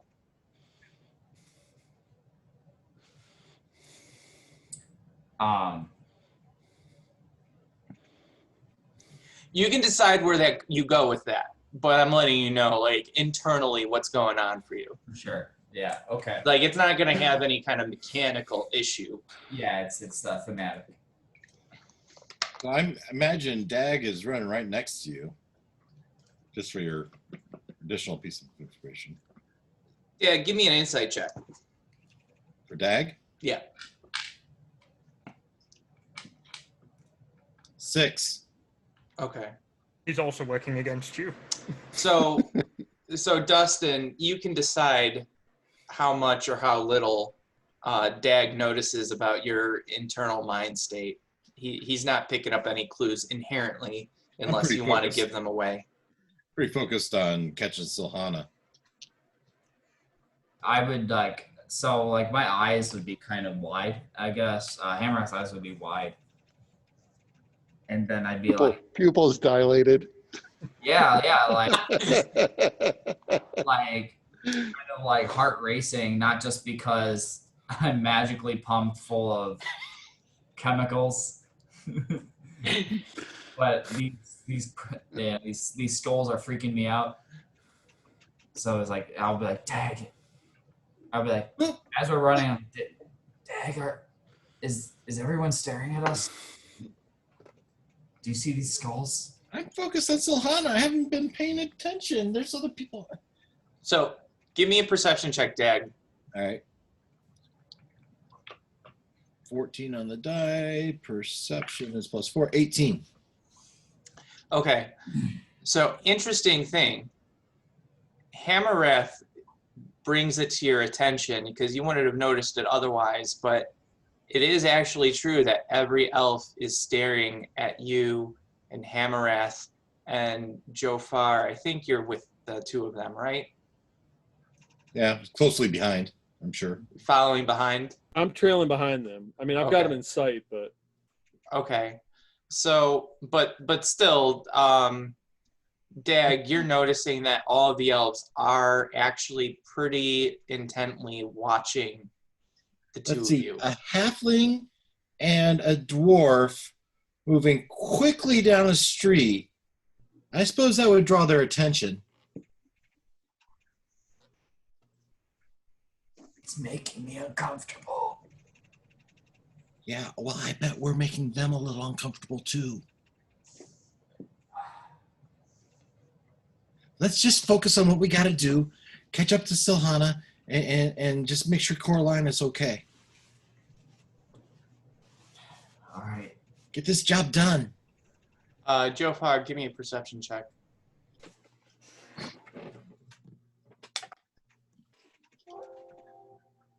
Six. Okay.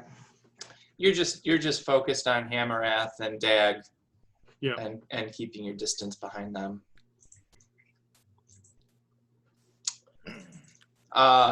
And then so Solana, you're kind of window shopping, or you're trying to be Apparently so. inconspicuous. Yep.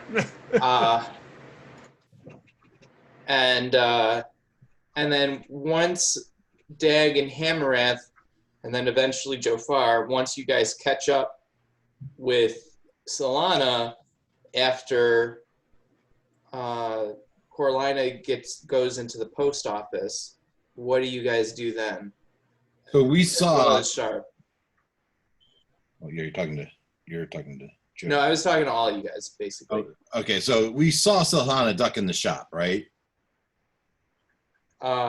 She didn't duck inside a shop. I thought she said she was window shop. Oh, she's window shopping. Window shop. Standing in front of a shop.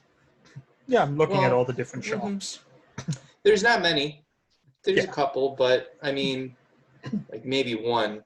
So get up to her and, where'd she go?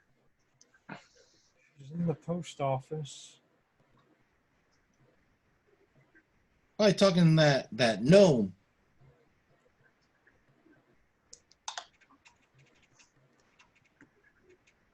Most So- likely.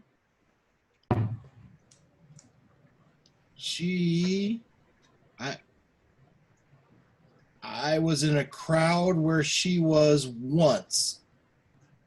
Otherwise, she wouldn't know who I am. Maybe I should just go in there. Worth a shot. You have nothing to lose. Oh, I'm sure there's all sorts of stuff I could lose. Your marbles, for one. Is Sharp here? You're Muted. If it hasn't, I would stay in the air as long as I can because I don't know that she's not coming out. But once we get to like a minute 9 on my spell, I would like fly around to the side of the post office or, somewhere that's sort of out of sight of the door of the post office, and then land and then walk back out around the front. Mike, what is this shop? You do not join us in front of the shops. Right. I figure I look nondescript enough that I might as well keep some distance so that I don't get associated with the group of non-elves. you are still disguised. What was that? Are you still disguised? Yes. So okay, guys, I'm gonna go in. I'm gonna try to get in there kind of. I'm not gonna be inconspicuous, but I'm trying to blend in with the crowd, follow someone in, and just make sure, keep an eye on her. Does that sound like a plan, Silhana? And guys, Joe and Do you I'm have- gonna do you- look around. How many people are watching us right now? Give me a perception check. Juan is real uncomfortable in this situation. Oh. Well, that's a natural 20 plus 5. Yeah, I will also stare at the weirdos. Okay, so including Kurt, there's at least 8 sets of elven eyes watching you. You go do what you have to do. What is the shop, Mike? This is the post office. No, but No. Solana is window shopping outside of a shop. Oh, Yeah. The dildo store. Oh, I'm going in. Yeah, I'm still trying to buy my pain dragon dildos. So it is actually an open air orchard. Not so much a shop, but it is. So selling various fruits that grow on these trees. Can I disappear into it somehow? You could give me a stealth check if you wanted to. Yeah, I'm going to disappear into this orchard and get away from everyone. The fewer eyes I have on me, the happier I am. That's an action point, actually. That's a lot better. That is a 23 total. Okay. Yeah, you seem to vanish from sight among the trees. Hide out here, keeping an eye on everything. All right, so Dag, you go in. Yeah, so I want to describe that a little bit more. I'm thinking there'd be people coming in and out of the post office. Not many. Despite the size, so it's interesting. Despite the size of the district, one thing that is fairly common is that there's not as many people out and about as you would expect for a district of this size. All right, when you say not many, that implies there's some. Yeah, but you know, the going in and out of the post office is not one of the places these people seem to be going. So when you go into the post office, it's just that one gnome and Corlina. All right. So there were not anyone going in the post office. No, not going into the post office. No. That's what I was trying. That's what I was trying to say. Was I was going to follow someone in and kind of blend with the crowd, but you're saying there isn't anyone going in. Right. So There's not really much of a crowd to speak of at all in this district. Okay. So I go into the post office. What do I see? So you see a gnome seated at a gnome-sized desk, which I think you were in. I've been in there before, Right. but we didn't expand on the description at that time, right? So how big is the room? And as you said, I think you said there was just Coralina was the only other one in there. Are there other exits? There's just the one exit and entrance. And And then the desk is kind of in the middle of the room where the gnome is. It's kind of a round desk, almost like one of those like kiosks that you might find in a hospital. And it's clear that there are a number of shelves and various things behind the desk. And then also there actually is another door in there that seems to go to a back room, probably where the bigger parcels might be kept, or you know, a larger mail room. Though, like I said, House Civis mostly specializes in, you know, written letters, and also on the desk of the gnome there's a large dragon shard that is like, you would know it's the common House Civis form of a whisper stone, which they use to deliver instantaneous messages across to other House Civis outposts.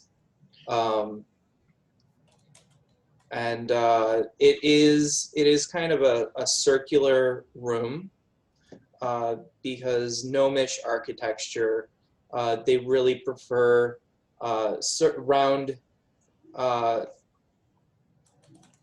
roundness in their architecture. They try to avoid sharp angles whenever possible. And so that's really representative in their architecture and their design. And so even the doors are rounded doors as well. And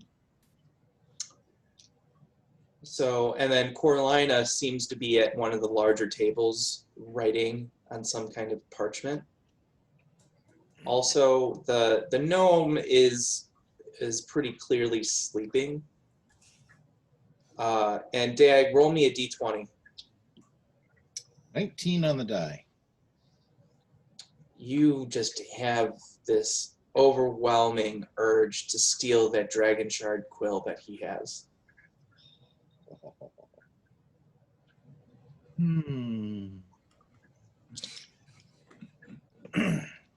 Let's see here. So, and he's asleep. Coralina's the only other one in here. Coralina seems to be occupied in there. Oh yeah, we're gonna take that. We're gonna take that quill. I'm gonna go up to the desk quietly and see that he's asleep, and I'm just gonna borrow it. So give me a sleight of hand check. Sleight of hand check. Don't mind if I do. It's a 24. 14 plus 10. So you do it with such a deftness that you're confident even if he was looking right at you, he wouldn't have noticed. So you pocket the dragon shard quill, and now you are in this room with a sleeping gnome and a writing Coralina. And so the other door, it seems like it's for people that work there. Mm-hmm. Yeah. Yeah. Not something a patron such as Coralina would normally use. Mm-hmm. Decent chance that it's locked. Mm-hmm. So I'm going to just take a piece of paper, one of the forms, right? The forms earlier seemed like they were right on the table, and he just pushed it forward to us. Yeah. So I'm going to just take one of those forms. I'm going to fold it in half, and I'm going to walk back out.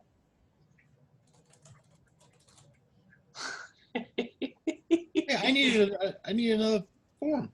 I don't know. You left out what they're saying. Yeah, I don't know. Yeah, I could use a 18 Galfar quill right now. Yes. All right. So all right. So then you leave. Yeah. Yeah. Okay. So I know she's in there. Not likely she's leaving any other way, and there's no one else in there. Mm-hmm. Eventually, someone will come out, and it ought to be her, unless someone else goes in the meanwhile. Mm-hmm. But she's okay. I kind of got a sense of what's going on. So I'll come out, and I have a piece of paper. That was my reason for going in there, was to get one of those forms. and so I leave. I go back across the street and to my companions.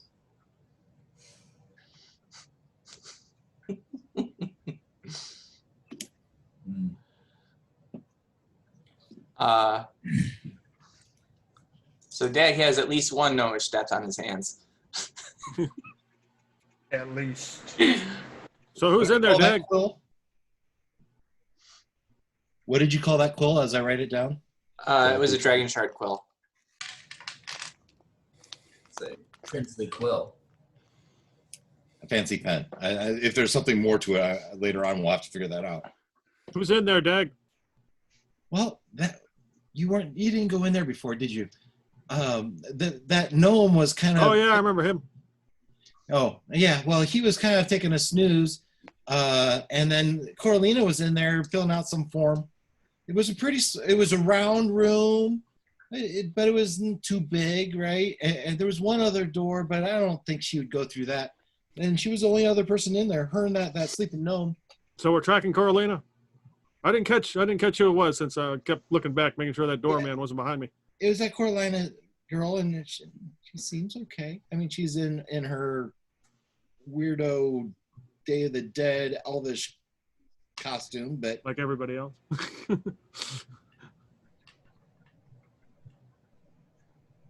yeah.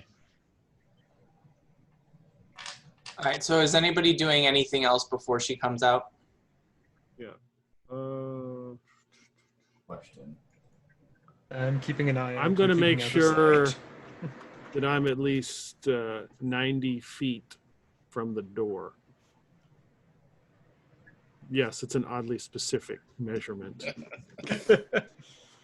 I don't know why. I just feel like I have to be 90 feet exactly away from here. So the elves that were staring at them, do I get the sense that they're just curious or perplexed to see these people, or are they angry and likely to start a fight? Give me a insight check. I'm going to spend an action point. That's better. That's a 21. Okay. Are you trained in history? Don't think so, but let me see. No, I'm not. Okay. Go ahead and give me an intelligence check as well. Next game, Mike's game, we're all going to be history majors. That's it. History and religion. You know, this game I have asked for a lot of history checks. This is 16. Okay. I'm gonna send this to you private message. Uh-oh. Oh, shit. Send nudes.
You're hey, Muted.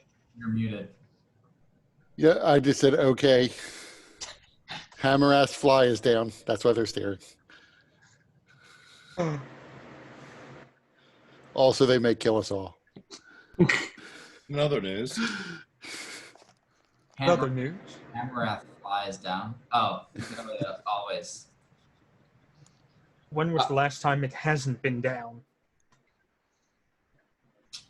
oh, I just thought dwarves wore it that way. Stylish. Wears it well. It's like the it's like the beardless dwarves. Yeah, stylish, the beardless dwarves. All right, so I'm sorry, was anybody else doing anything before Coralina comes out other than Jofar making sure Joe he's at least at 90 90 feet from the door? Joe's at 90 feet. Silhana's hiding in a tree. Yeah. AISN What Harp is flying around looking at people's flies. And I have landed and am now sort of loitering near the front of the post office, but away from you guys. Hammereth and I are kind of standing in front of some windows by a shop. The Reader's Digest version. What does the, let's just say, Silver Flame think of this area? Like, do they go here? Wouldn't be seen dead here?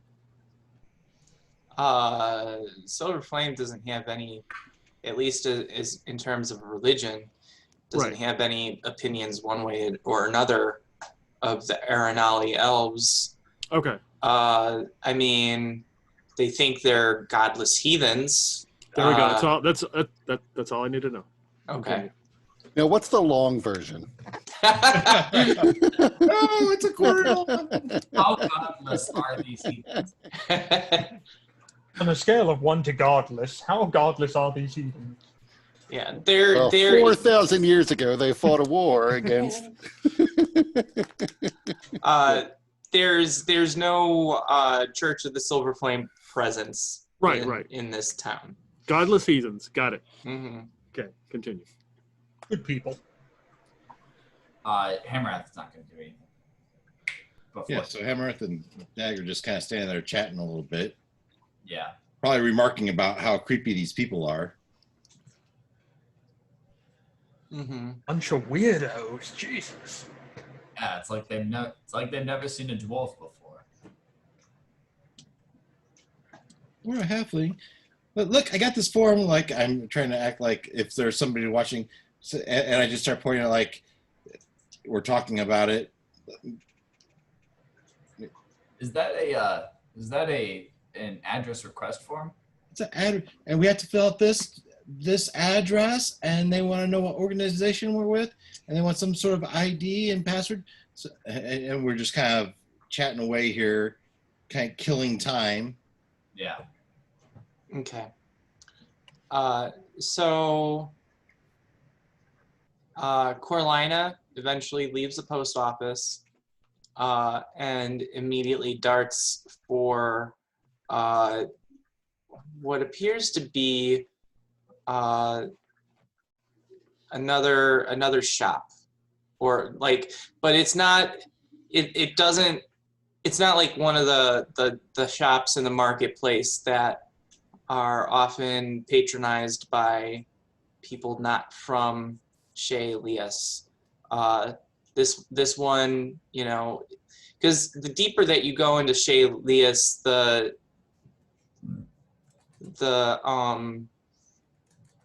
you know, there's just something about this place that outsiders seem to not really frequent this place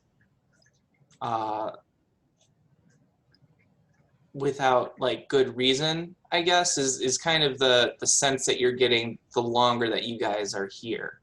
But the name of the shop is called the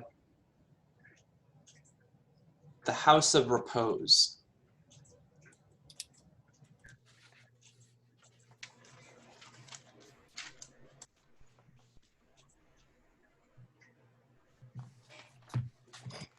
I don't know, Hammereth. I'm feeling a little like sticking out like a sore thumb. Maybe we should leave. We would duck in the market. At least people should be in the market. I mean,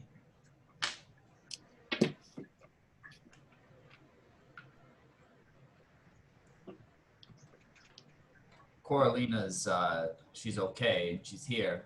I guess what are we hoping to get? Should we just leave? Yeah, I don't know. She seems fine. We were concerned about her. I guess we were wondering, you know, did she kill that guy? Is she our murderer? But she just seems to be going on about her business. We do have Joe over there just standing by the doorway, and we have Silhanas over here in some tree somewhere. And I'm sorry, Sharp, did you say you landed somewhere? Yeah, I was loitering in front of the post office. So let's But go then into I the am market. going to disappear around the corner of the post office. And I'm just sending a message to Mike explaining why. Let's go see what they have in the market, and maybe we'll go out and come back. And so we're just not just loitering. Maybe we Sounds can buy an great. apple. So you said she came out and went into the gentle repose. Mm-hmm. Is it like right next door? So it'd be like 5 steps, and she went right in the next building, or did she walk? It's a little down the street, but it's not far. Okay. So when you said like she darted out, did she like bolt from, like did she like sprint or was She didn't sprint, but she moved very briskly. Gotcha. And you guys can see that she's quite frequently, like, she appears very nervous and anxious. So she's guilty. As far as Joe Farr is concerned, yes. If you look nervous, you are guilty. Right.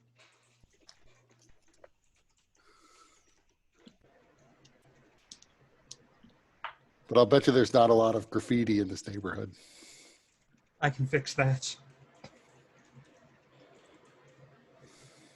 I'll find some. So we were here in the marketplace before. Was there any sense of what kind of shop the House of Repose is? There's no indication of what it does outside of name. I'm not even sure what the name means. I would like your finest repose, please.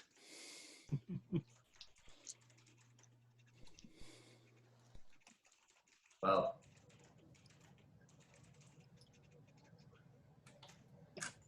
I sent as we're kind of window shopping in the open air market. I'll tell Dag because presumably we're kind of just like checking out things together. Well, I reached out to an old buddy of mine. Well, more of an acquaintance, but we at least served together. And he's the only Aeronatally Alpha I know. So hopefully I'm hoping he can provide some sort of guidance and dealings, since it seems that we could probably benefit from someone from someone who's aware of the culture to kind of help us walk through some of this. He's not going to help us right now, but It'd take a couple days probably for you to get a response at the earliest. yeah, I asked him to meet me at the Drowning Mole. So, you know, if we're lucky tonight, if we're really lucky tonight, if we're kind of lucky, maybe tomorrow or the next couple days, you know, That sounds a good idea. better than nothing, maybe a little less awkward. If we have the real, you know, we have a local showing us around, guiding us through the customs. Kind of think that maybe Sharp, if he can disguise himself so well, is the right person to keep an eye on Coralina. A lot less conspicuous. And instead of having 5 of us tail her, it'd just be one actual elf dude.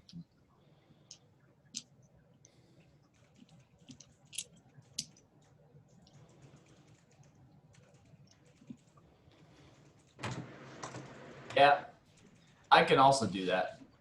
Oh, you can. I'm just letting Shark get all the credit.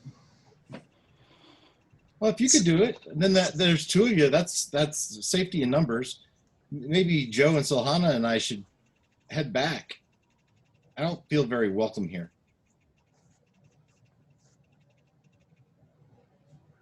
Sorry, guys, I've been responding to private messages.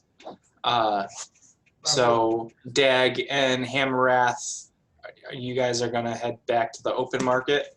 We're in there. Yeah, we're just kind of we're talking about next steps. Okay. So we're kind of saying that the people that can disguise themselves should stay and keep tabs on Corlina, and the rest of us should go back to Oakbridge because we don't feel so welcome here. Mhm.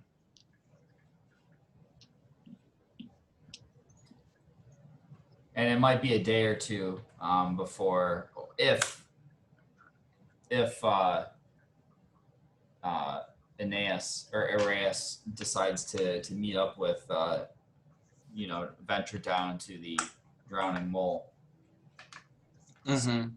which would be also a helpful cultural guide So in navigating this culture. Mm-hmm. so you guys stay. You could duck into like a restroom or something, then you just come out as an elf and you could blend in if you're gonna stay.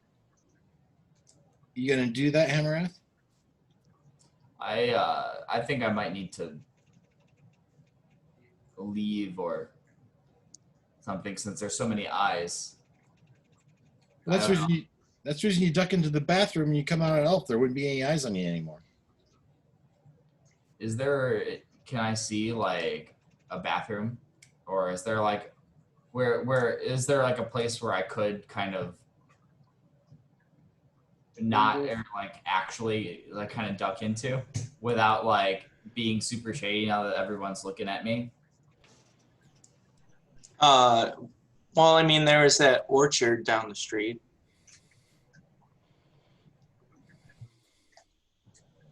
Walk into the orchard and let you go hide off. And Sahana, I don't know where you are, but I'm ready to go home.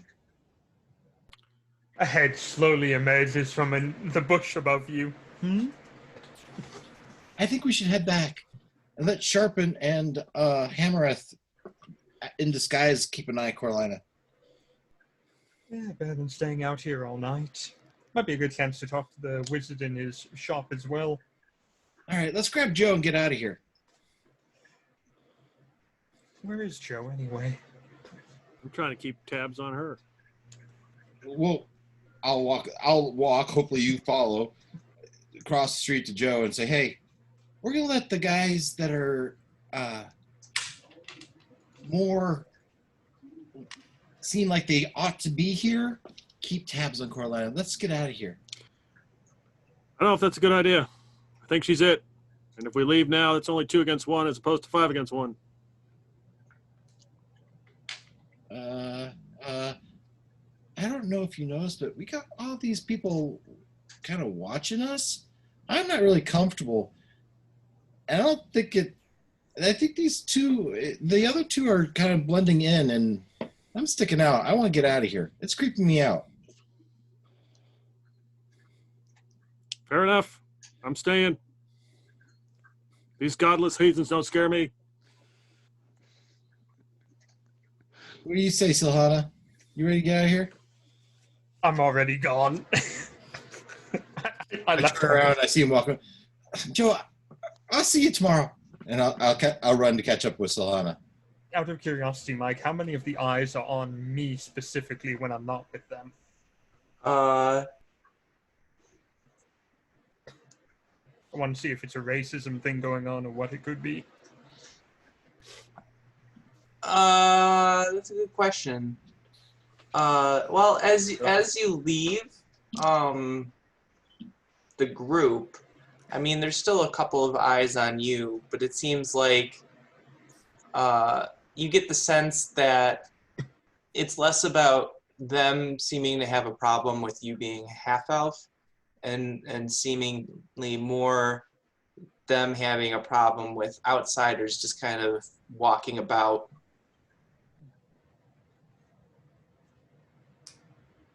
Okay.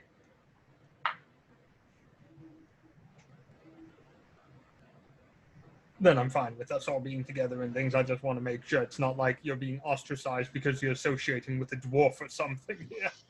No, nothing like that.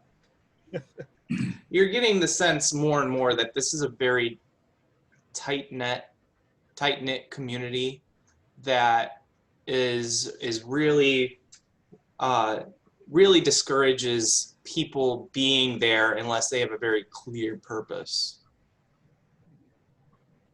This is definitely not a place that people go for tourism. What? You're kidding me. All this wonderful architecture? When I'm in the orchard with Duck in the orchard, do I notice there are any eyes still on me, or Give me a stealth check. Let's see.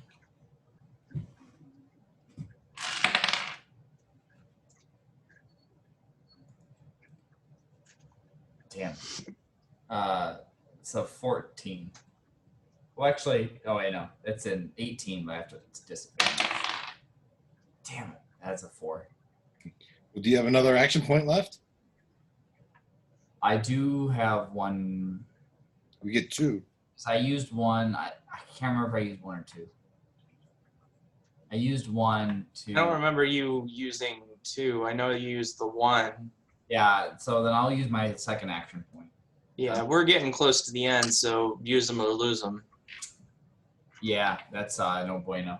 It's gonna be a 6. So the second when you roll for action, when you use an action point for a skill or a check that would normally be at disadvantage, you don't have to roll the second one at disadvantage. Oh, you just use the whatever roll. No.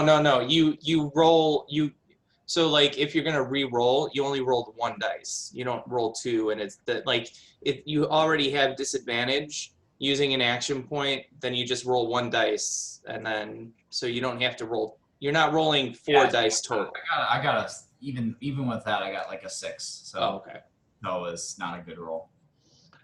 So actually, as you enter the orchard, you see an elf approach you, and she says in a very a voice that kind of rings like crystal. Can I help you? What trees do they have here? So they have apple trees, there are orange trees, and then there are other fruits that you don't recognize.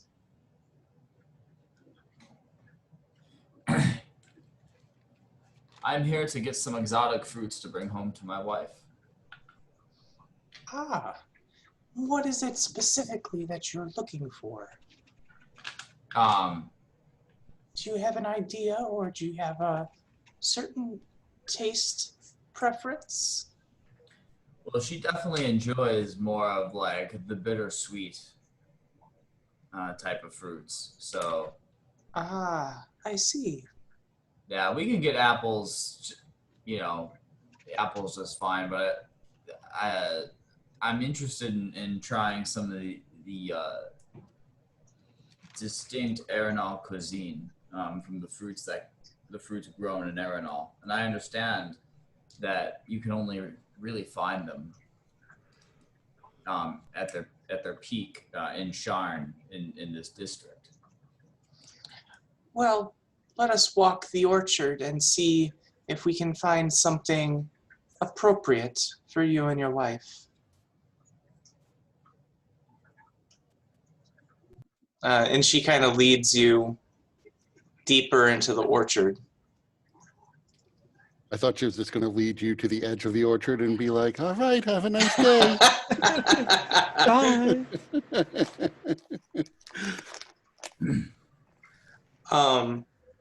So she brings you to some exotic fruits, some of them that have kind of a spikier outer rind, but within the it's like kind of similar to melon, and then with kind of like a sour taste to it, but it's quite pleasant.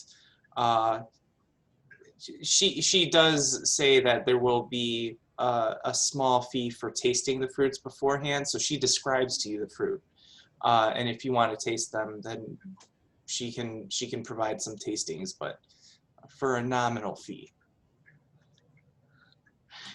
Yes, I think I've had enough of the nominal fees. I think your description is plenty enough.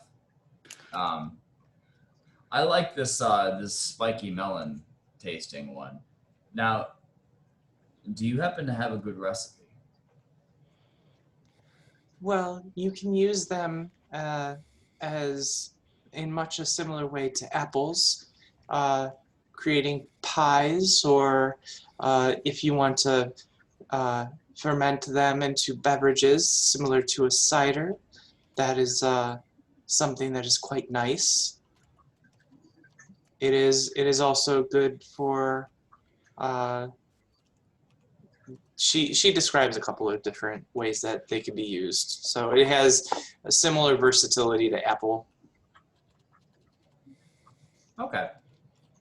All right. Well, I'll take like how big are these things? Probably about this big. And they're 4 silver piece, four sovereigns per fruit. Well, so it's a little bit bigger than I have in my pack, but I think I could at least carry one. So I'll take one.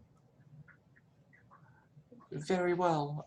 Would you prefer to pick it from the tree, or would you like me to offer which one I think would be suitable? How tall am I? Or like, how tall are these trees? And like, could a dwarf reach the branches? Oh, you wouldn't be able to reach them, but she can provide a step ladder, and there are several ladders that are within reach. You know, because the orchard is prepared for people doing picking and stuff. You know, so they're prepared for that. And keep in mind, she doesn't want you coming back, so she may not pick the best. I think I'll pick my own, and I'm gonna pick the one that looks like I guess the ripest. All right, I'm the one that looks like it's not quite ripe yet, so that it'll ripen. How would you know? Well, what color are they? So they are. So actually, it's a kind of a spiky rind fruit, but it's also the rind has a texture similar to rough concrete, and almost as hard. Okay, so they don't change color. There are some slight color variations, but it's subtle. Gotcha. I would just pick one of them and hope that it was ripe. Okay. Roll me a d10. The old fruit roll. It's a 10. Okay. You managed to be really lucky and pick the perfect ripeness. So exactly the level of ripeness that you were looking for. And I'll say this is truly a gift. And actually, the Arenali elf is quite impressed, and she says, you have chosen wisely. Are you sure you've never seen these fruits before? Positive. It's all just good luck. I'm sure. Like the day you find a good avocado, you just savor it and just don't ask questions. I'm sure I wouldn't know. So I'll hand her 2 silver pieces. 4 sovereign. Whoa. I'll hand her 4 sovereign.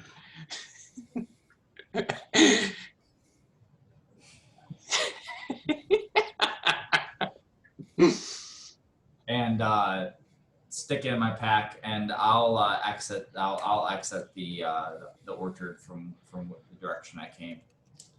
She accompanies you the entire way.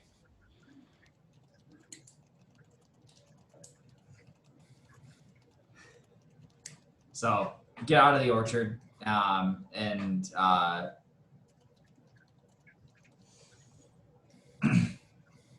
Dag and Solana are gone. Joe's probably hanging around, waiting for her to come out of the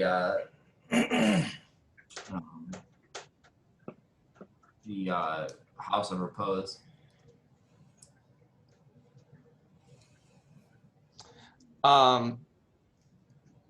Where is Sharp in all this? You don't see Sharp, but Sharp sees you. He walked around the corner of the post office, and then you didn't see him come back again. But he is off looking at his own things.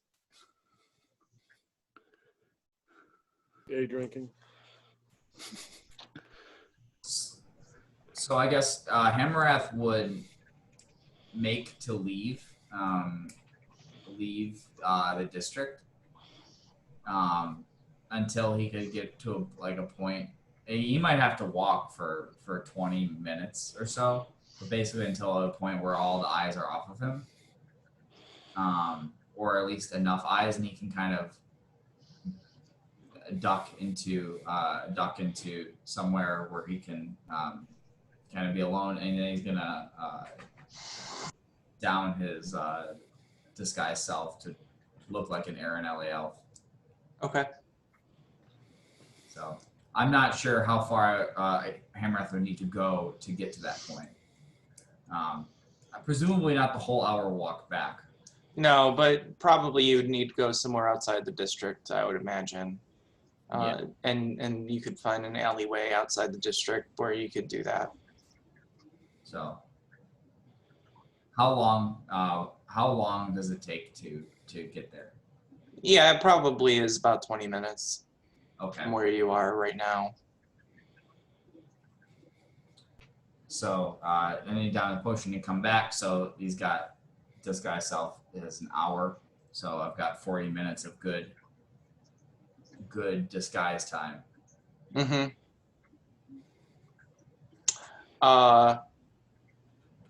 So I think that's probably a good place to stop for the night, unless anybody else had any major things that they wanted to do.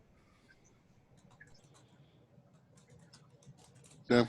So just kind of summarize the session, you guys found out about Mycon. You came here, you found out where he lives.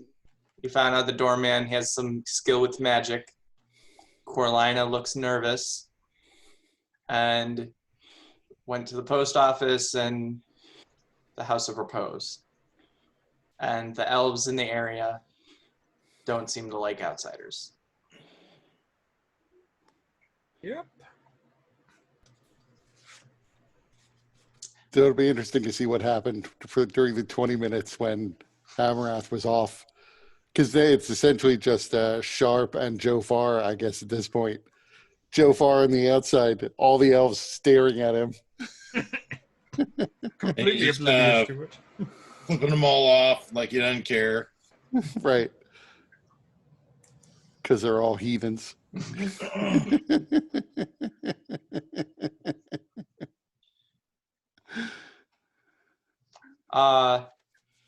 So what do people think about the session? I don't know. I felt pretty foolish. I'm sorry about that. I wanted to try and figure out a way for that to kind of play out, but I just knowing the district and the stuff, it was like I didn't know how to play it into it. Yeah. Been there. Whereas I I didn't know how to find out where the guy's address was any better than anybody else. But once I actually found the address, I was like, oh, too bad I'm not there. I have lots of spells that could get us by that door. Yeah. I also really felt bad too, because it was like, I know you guys are doing all this work, but all you had to do was just go right to House Civis, and just fill out the form, pay the fee. Yeah, but I don't know how they're going to react. No, right? that's true. I don't know that they're going to say, well, what are you delivering? Or why do you want their address? And I don't have a reason. So I came up with a reason. Yeah, I was expecting the post office to be housed or be staffed by elves and not gnomes, because it was in the elven district. Especially a xenophobic. They don't like outsiders, so like why would they allow gnomes to just like come and work there? I figured Because the House Civis dragon mark is the reason. Yeah, so that is a good observation. Sorry, Could go ahead, send Chris. the dragon mark for House Civis allows them to send information Mhm. efficiently. So, Yeah. I'm sure even the elves have to put up with, if they want dragon mark services, they have to put up with occasionally dealing with non-elves. Mhm. And in the major market district, there were a few other non-elves there as well. It was just less. We were in the less commonly traversed districts as well. Yeah, you can tell that there is tolerance for outsiders beyond the market district, because there are some places that non-elves might want to visit that aren't necessarily housed in the market district of Chez Elias. But you can tell from their interactions with you, they really want you to do your business and leave. And if it's That's clear true. that you don't have business, then they really just want you to leave. But they're also not going to be confrontational about it if they can avoid it. I wonder if they charge like all these fees to their fellow Arenal elves, or if it's all just outsiders who have to pay these fees. I did like that, the running joke of everything costs money. Yeah. I didn't. I'm hoping this will offset some of that. I really kind of when I first started doing that, I envisioned the the traditional like mortuary where like everything is super expensive, and they're like, well, our most modestly priced thing is so and so, and so like that's kind of what led me into, oh yeah, that makes a lot of sense for everything they do. And I wanted it to be authentic, right? Because I wanted it to be able to open some doors for me. Yep. They did open the door, just didn't bring you with it. Yeah. Oh well. But then also you got that quill. Yeah. So I'm hoping that quill offsets some of that. And if you want, you can do. I'll let you do an intelligence check to kind of appraise the value. I was gonna have Hammereth take a closer look at it when we got back to the store. Yeah, I gotta identify. So if it's magical, I can at least suss out that nature of it. Okay. So after you came out, I would have said there was a few moments that you could have done that. So Hammereth, it certainly is magical. It is what is it called? It's an item that channels the power of dragon marks that are specifically attuned. So it is specifically attuned to the House Civis dragon mark of scribing. And the purpose is twofold. One, it creates a magical ink that allows House Civis to very easily and quickly verify that an item or that a document has been created by a House Civis scribe. And then also it is attuned to other quills so that if a whisper stone is not present, or if the message is more appropriate to quickly write rather than have to speak and then transcribe, it will allow other such quills to do the writing. But it has to be, in order to access those magics, it has to be used by somebody that possesses the mark. Gotcha. Can I tell if you can reattune it? What do you mean reattune it? Well, can you attune it to a different dragon mark? No, not for the purposes of the describing in the ink. They're with these dragon mark channeling items. It's inherent into the magic that makes them, as well as to the dragon shards that are required. So there's a specific kind of dragon shard called a Sybaris shard, which are specifically for they have some specific property that aligns with the magic inherent to dragon marks. And one thing that I don't know the answer to, I assume whatever, I forget the name of this district, but I assume it's not like all top of the tower. So one of the things that didn't occur to me was, like, were we inside a tower through most of this, or like because I wasn't thinking about it when I was like flying around, that there actually might be a ceiling above me. So There was then an orchard, you so talk about- presumably there's some sunlight. Yeah, so a lot of where you guys was actually outside, because especially in the upper levels, there's a lot more real estate to create outside walkways and outside like areas. So that's part of the reason why there are the orchards and stuff. There are other, I mean, the walkways and connections can lead to different towers that are still like, 6-10 stories up maybe. But some of the places that you visited, especially the market, the market was inside, so you would have had to go inside for that. And then it's hard to describe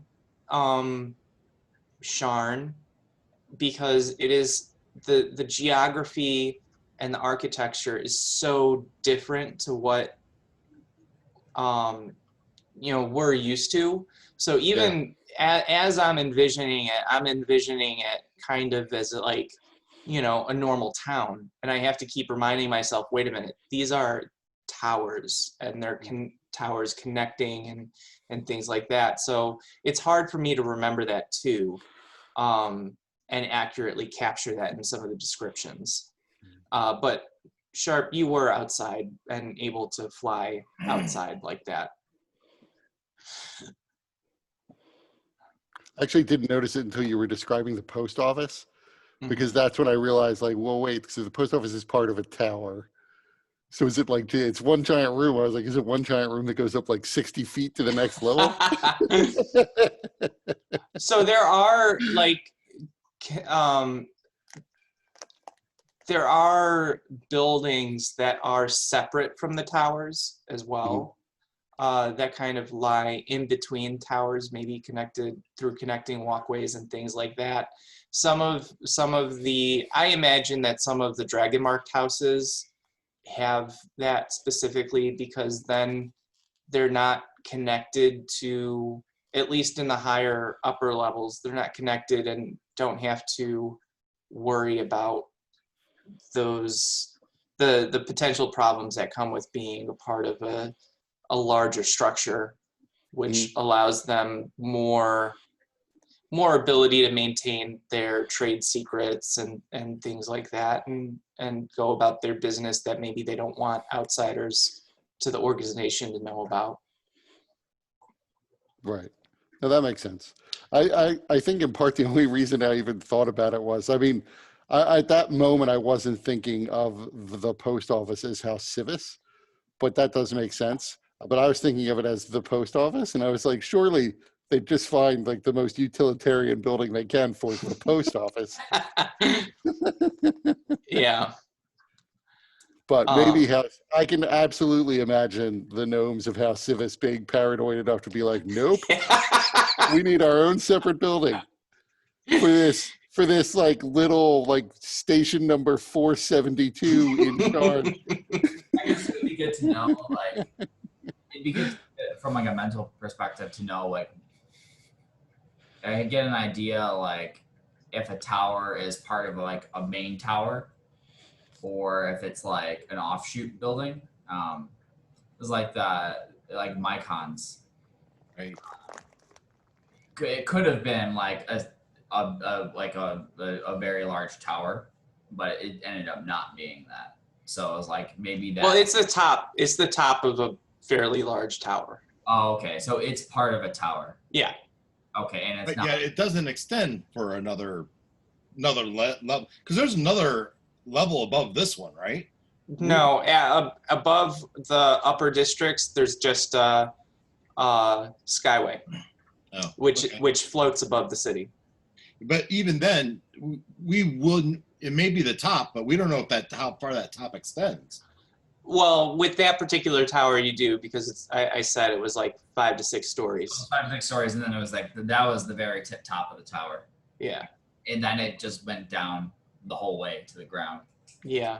So I guess one of the things that I think is going to help me describe this better is thinking about Sharn less as like a traditional village or city and more like the inside of a mall. I think that that's a good actual like comparison point. Or like I was just always think of like an Eberron version of like Coruscant is essentially what it seems to me. So if you were trying to get around Coruscant and you couldn't fly as easily, or My understanding is Mike is not a big Star Wars guy. Yeah. But he does know what an Ecumenopolis is. have you seen any of the Star Wars movies? I've seen them. But I don't. Are you They familiar haven't with stuck with me. Ecumenopoli? Look up Coruscant because Okay. it's a planet that's a city. Like the whole planet's a city, and it's like it's just like buildings. What's the Bruce Okay. Willis movie? Fifth Element. Fifth Element. Yeah, it's basically the same thing. Yeah. So I think I portrayed precarious pretty well because I think I kept that element of it being mostly enclosed. But also it's easier to do on the lower levels because they're all going to be encompassed within the bases of these towers. I think it's as you get up higher in the towers, it's a little bit more difficult for me to remember to maintain that kind of balance of inside and outside and how do these towers connect with one another.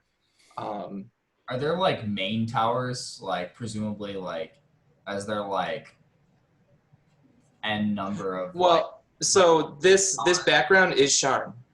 yeah. So it's like kind of like if you were like there are 50 states, are there 50 towers that all have names, and those are like regardless of which level you're in, and you can use that as like a guidepost of like where you are? No, there's way more than that. I mean the towers are huge, but you know, Sharn is also, at least in my head, portrayed to be larger than like downtown Chicago. Mhm. And you can imagine, you know, if you had a similar number of towers in a smaller space that are more tightly packed together, you know, you start to get an idea of what Sharn looks like, but still there's, you know, there would be way more towers because there would be a greater density, and also the size of the towers are bigger and cover a greater area. You sent us that image, right, of North Edge, Upper Sharn, North Edge, and there's what, 12, 15 buildings in it. Mm-hmm. And it looks like 3 big circumference towers, and then 4 mediums perhaps, and then some that aren't round at all. Mm-hmm. Yeah, but I think even that depiction of Oak Bridge, you're talking about the depiction of Oak Bridge, right? No, this is Shaylee. Yes, Oh. and that literally has one big one based on the lines drawn in it, the picture you sent. Yeah. So that really has one tower in Shaylee, yes, and parts, one other rectangular one, half of another circle. So that doesn't seem very big at all, and doesn't seem like hardly any outside place. Yeah. If it's literal. So I use this picture is kind of like a guide to understand, like, okay, so there's going to be basically one way to enter the district versus, if you look at Oak Towers, the neighboring district, it's bordered by the Shalius and Crystal Bridge. So there's more ways in and out of Oak Towers, whereas I feel like Shalius, it was purposely chosen for that Elven neighborhood because it's a little bit more cut off in a sense, because that's something that the elves are going to value.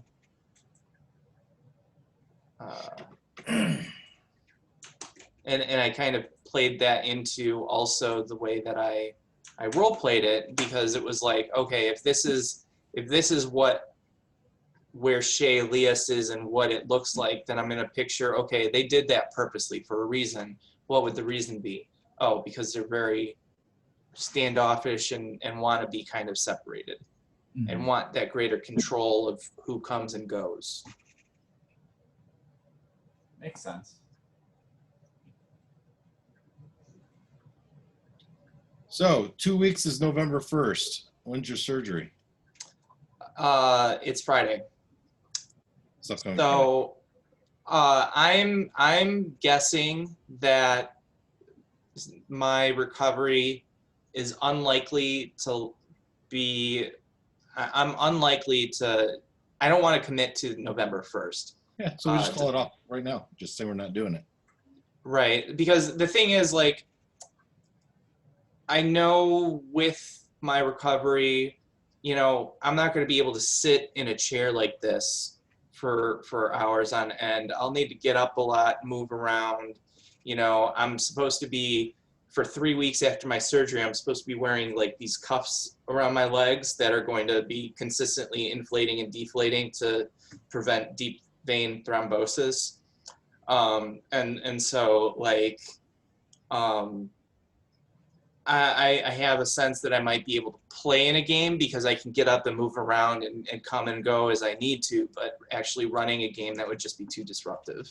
For sure. No criticism, Mike. You take what you need. Oh yeah, no, I'm not trying to defend or anything like that. I'm just like trying to paint the picture. So Then after that, it's like the 14th. yeah, so I'm pretty sure I would be good to go by the 14th, because by that time well, it's actually the 15th, because by then, according to the doctors, 4 to 6 weeks from the surgery, I should be back up to mostly normal functioning. And then within 8 weeks away from the surgery, I can be back in the gym lifting, like squatting and deadlifting and things like that. So if that timeline actually pans out for me, the 15th should be a good date to commit to for next session. Yep. Best wishes. Thank you. Is there any, does anybody need any information in the meantime, like in terms of questions or things? Because I know I forgot to email you, Josh, about the letters. Is there anything else that people need before next session like that? I don't think so. Somebody needs to take good notes. That's actually one thing that I was thinking about doing over this time when I'm recovering from my surgery, is kind of re-listening to the game and seeing where I can make those notes that I don't generally keep well, to kind of keep things more consistent. I would like you to do that, but only when you're on painkillers, and then share the notes. Perfect. That's how All we right, good. good. Good luck with your surgery. Thank you. Good luck, Talk man. to you later. Yeah. All right. Take care, everyone. Bye. Bye. Hey, Peter, I got a question for you. Okay. When you were deployed last, Mm-hmm. where were you deployed to? Camp Buring and Camp Taji, Iraq. Oh, you were in Iraq? Yeah. Okay. Because Lisa's brother, Dennis, he's in the Air Force, Mm-hmm. and he's saying that he might get deployed to Qatar. And Lisa got really upset by it, but my understanding is Sorry. Qatar is fairly safe Yes, it is. because they're friendly to the U.S. in Qatar, Yeah. right? Yeah. Which tour was it? It was 2000. I've taken leave there. Like we got like a pass to go to Qatar, and the base was really nice, and we did some like day trips. I got to swim in whatever ocean that is. They drive like maniacs. Like we went through a traffic circle and it was terrifying. They have these big bulletin boards that show horrible crashes. Oh my gosh. I had a friend who was a teacher that I went to college with, and she taught like kids in Qatar. Okay. But I don't know. So I don't know if you're stationed there, how much you get to go out on the town. But yeah, it's not